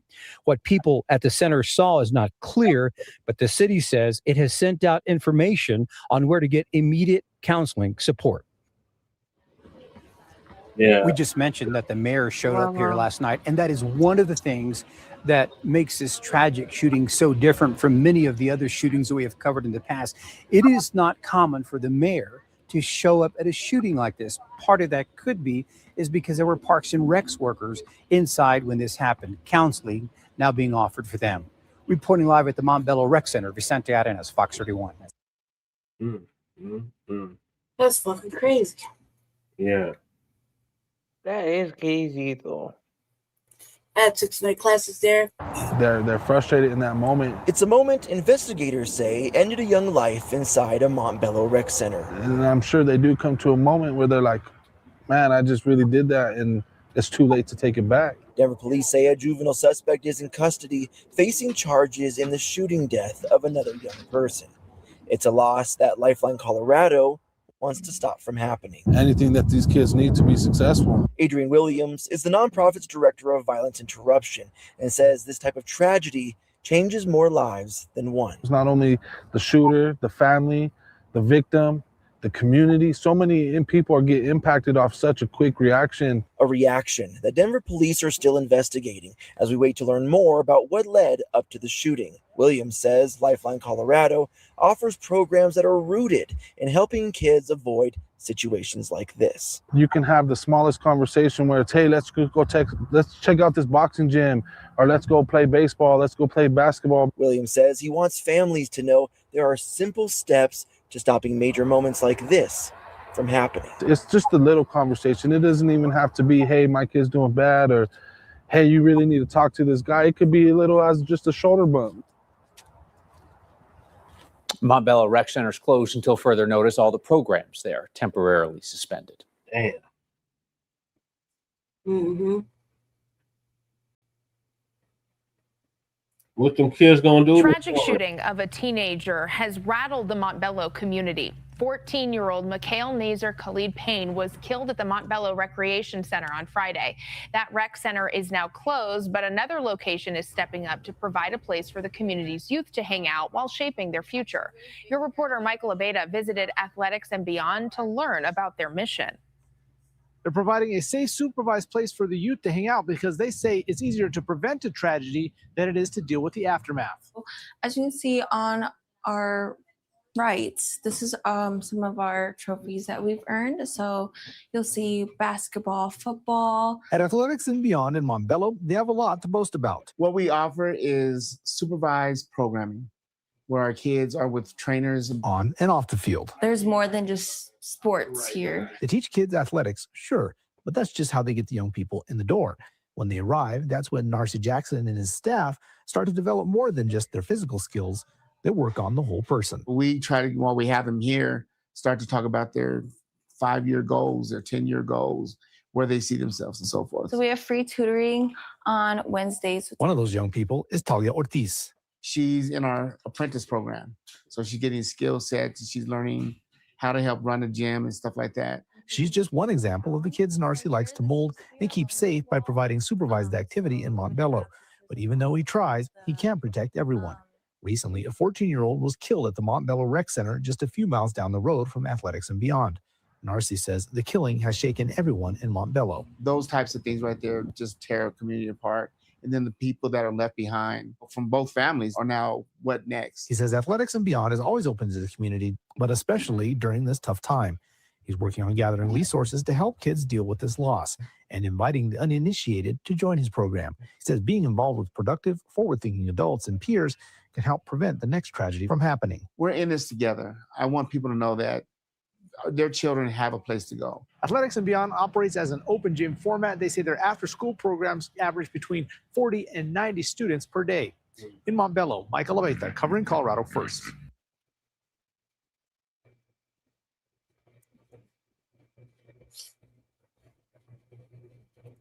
All right, y'all. So Colorado's. Oh, I got it. No, I had two more topics. I think they're gonna cover it in here though. Let me see. Do that. Let's go on the trial. The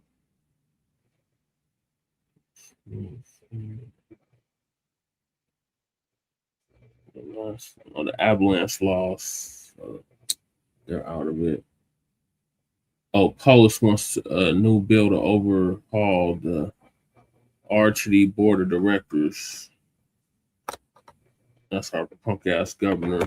That's the one they censored after he gave Tina Peters clemency.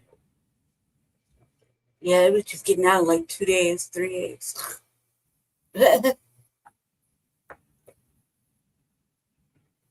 Yeah.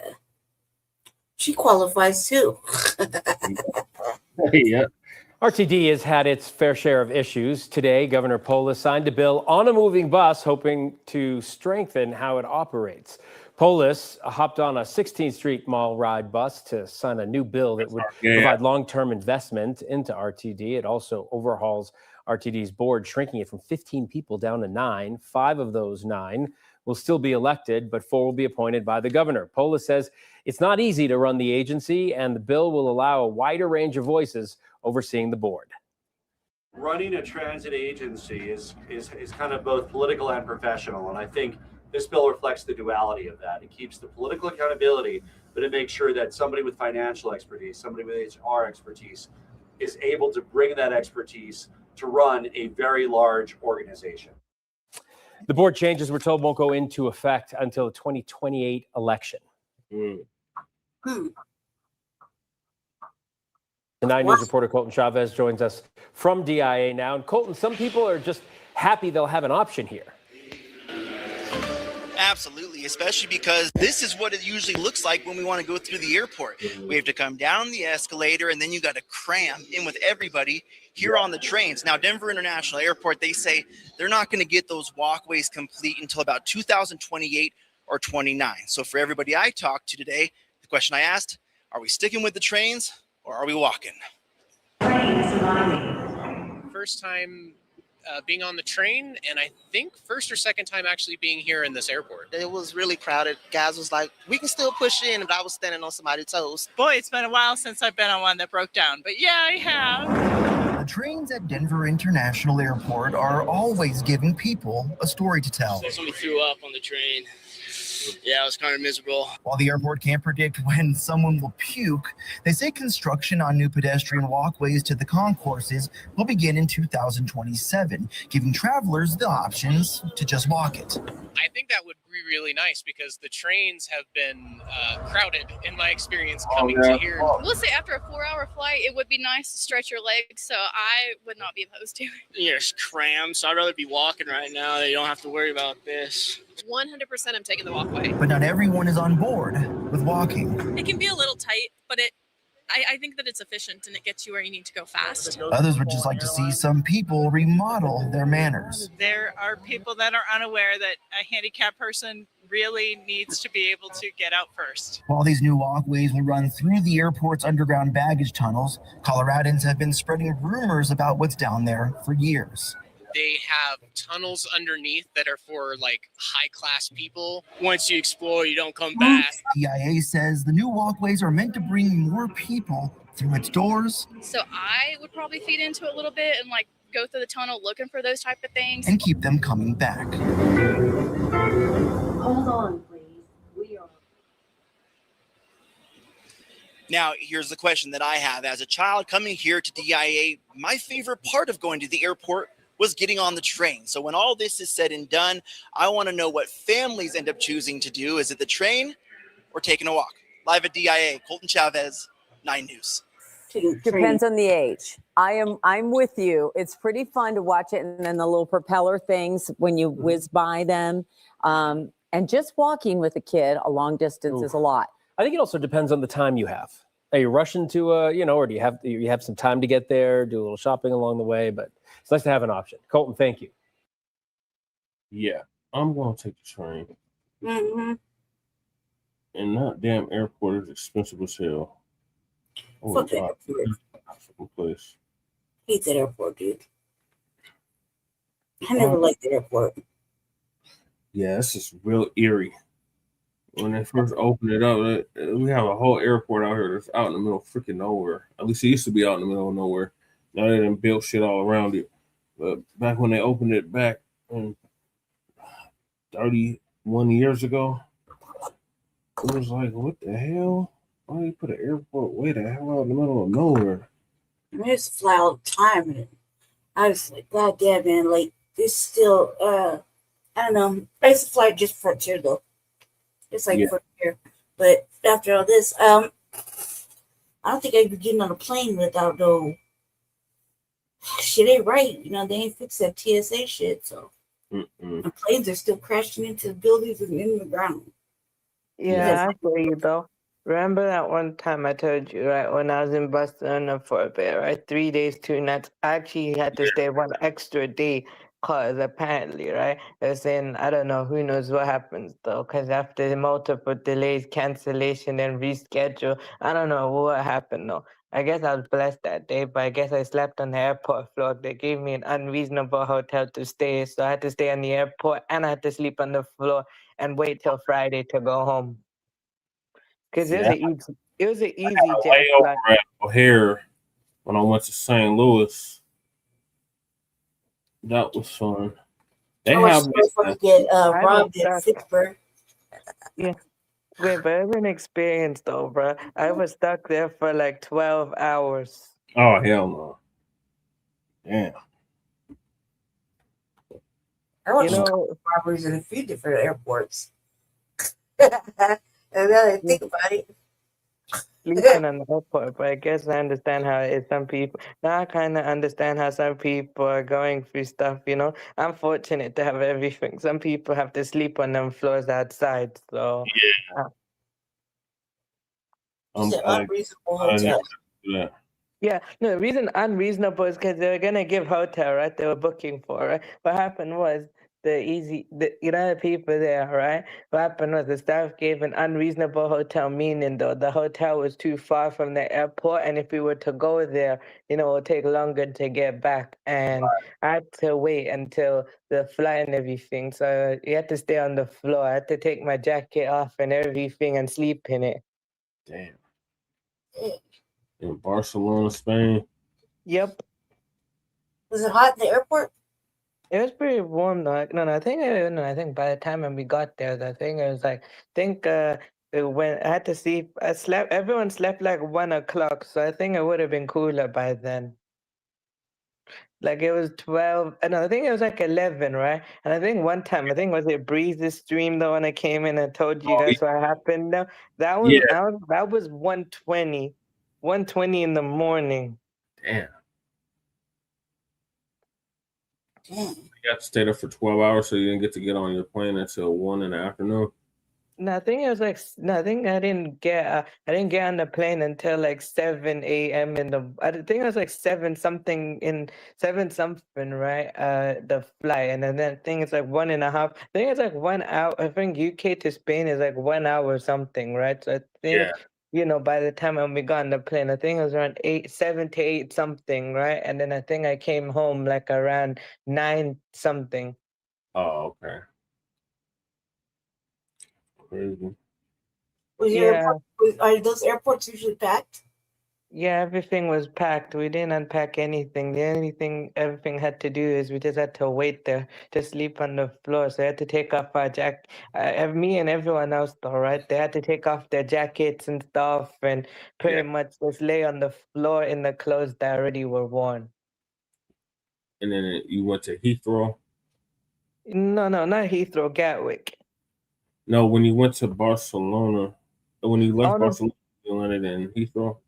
No, I went to Gatwick Airport instead of Heathrow. There's two airports in the UK you use. One is Heathrow, right? The main one. Then you use the Gatwick one. So the Gatwick one, no, is an EasyJet flight, and EasyJet's a cheaper flight. Main British Airways flight, those are expensive now, so we had to use something cheaper. Oh, okay. So yeah, it was a Gatwick Airport. So it was a good experience type thing. At least I got 4 days type thing, and then I just waited till I got home and everything, and then I had to go home, shower, change everything. I think I came home when it was Jumma though, so that was the thing. So yeah. Okay. Well, we're gonna wrap this thing up. Riaz, appreciate you joining us. You're welcome. Yeah, thank you, Maria. Learned a You're lot welcome. today. Thank you, appreciate that. So yeah, I learned a lot too type things. So basically my final words, I say my final thoughts before we go, my brother say a final thoughts. My final thoughts is Dora one good stream. This is interesting stuff and a good conversation type thing. And also the us, please leave a like, comment, share, and connect to the host and everyone else here who's a creator, and also connect to me also though, based on what I post and also the host post, and basically we're out. Yep. Yeah. Basically. All right, what's your closing, Lady Che? Nothing really. I just say stay black and have a good day. Probably be at the Blacc House later on. Yeah. Right. Maybe we'll see. I mean, I'm planning on it, definitely. Okay. See if I can make it out of here though. The babies can't wait to see you. I'm sure they don't. They'll just wait for me to beat their ass. I miss it too, man. That's the only reason I go over there now. So yeah, I just stay blessed, say have a good ass day. I would do an RVA, but I don't know, man. Anyway, you'll probably see me out later on this evening. I'm sure. Yeah, we'll figure it out. I'll figure it out. Have a good day, I guess, or Grand Rising. It's early. Peace, young Riaz. Thank you for coming on. All right, so this is going to conclude Season 6, Episode 27, Part 3, continuation Part 2 of the Frontline Black News. Join us Friday for Grand Rising with Bacc and the Chase. In the meantime, make sure y'all like and subscribe to all our platforms, Frontline Black News on YouTube and Facebook. The Revolutionary Agenda, which Lady Chase should be doing sometime today, tomorrow. Yeah, I got it all done up. I don't know if I can sit in this goddamn chair that long. And Shabaka's Black Experience Enhanced on Facebook, Twitter, and Instagram. So peace, love, light, reparations, and separations, and delineations in Black empowerment. Chan Kuma and Lady Chase shining off from the mile high income and the legal market for the city. Thank you to everybody that tapped in. I'm going to be here for a minute, naming everybody. Shout out to Sister Val for coming through. Mm-hmm. Shout out to Riaz for coming through. Yep. Shout out to y'all Rules for coming through. Mm-hmm. Shout out to Cow Dog, Black Joe for coming through. Shabaka for coming through. Oh, shit. Who else was here? Nobby, Goddess Nobby. He said she came through. Who is this? Ed Davis. Appreciate you coming through. I got Young Riaz. Who else is in here? There's a bunch of people. I guess. Oh, Cow Dog for coming through. Cow Dog came through as well. So, Goddess Nobby. I think that's it. Anybody else speaking and not speaking? Yeah. So See peace. y'all later. I'll probably So- be out later. And Black empowerment chain accumulated checks on enough from all high income and illegal migrant flooded city. We'll see y'all Friday for Grand Rising. Yes. Peace. Peace.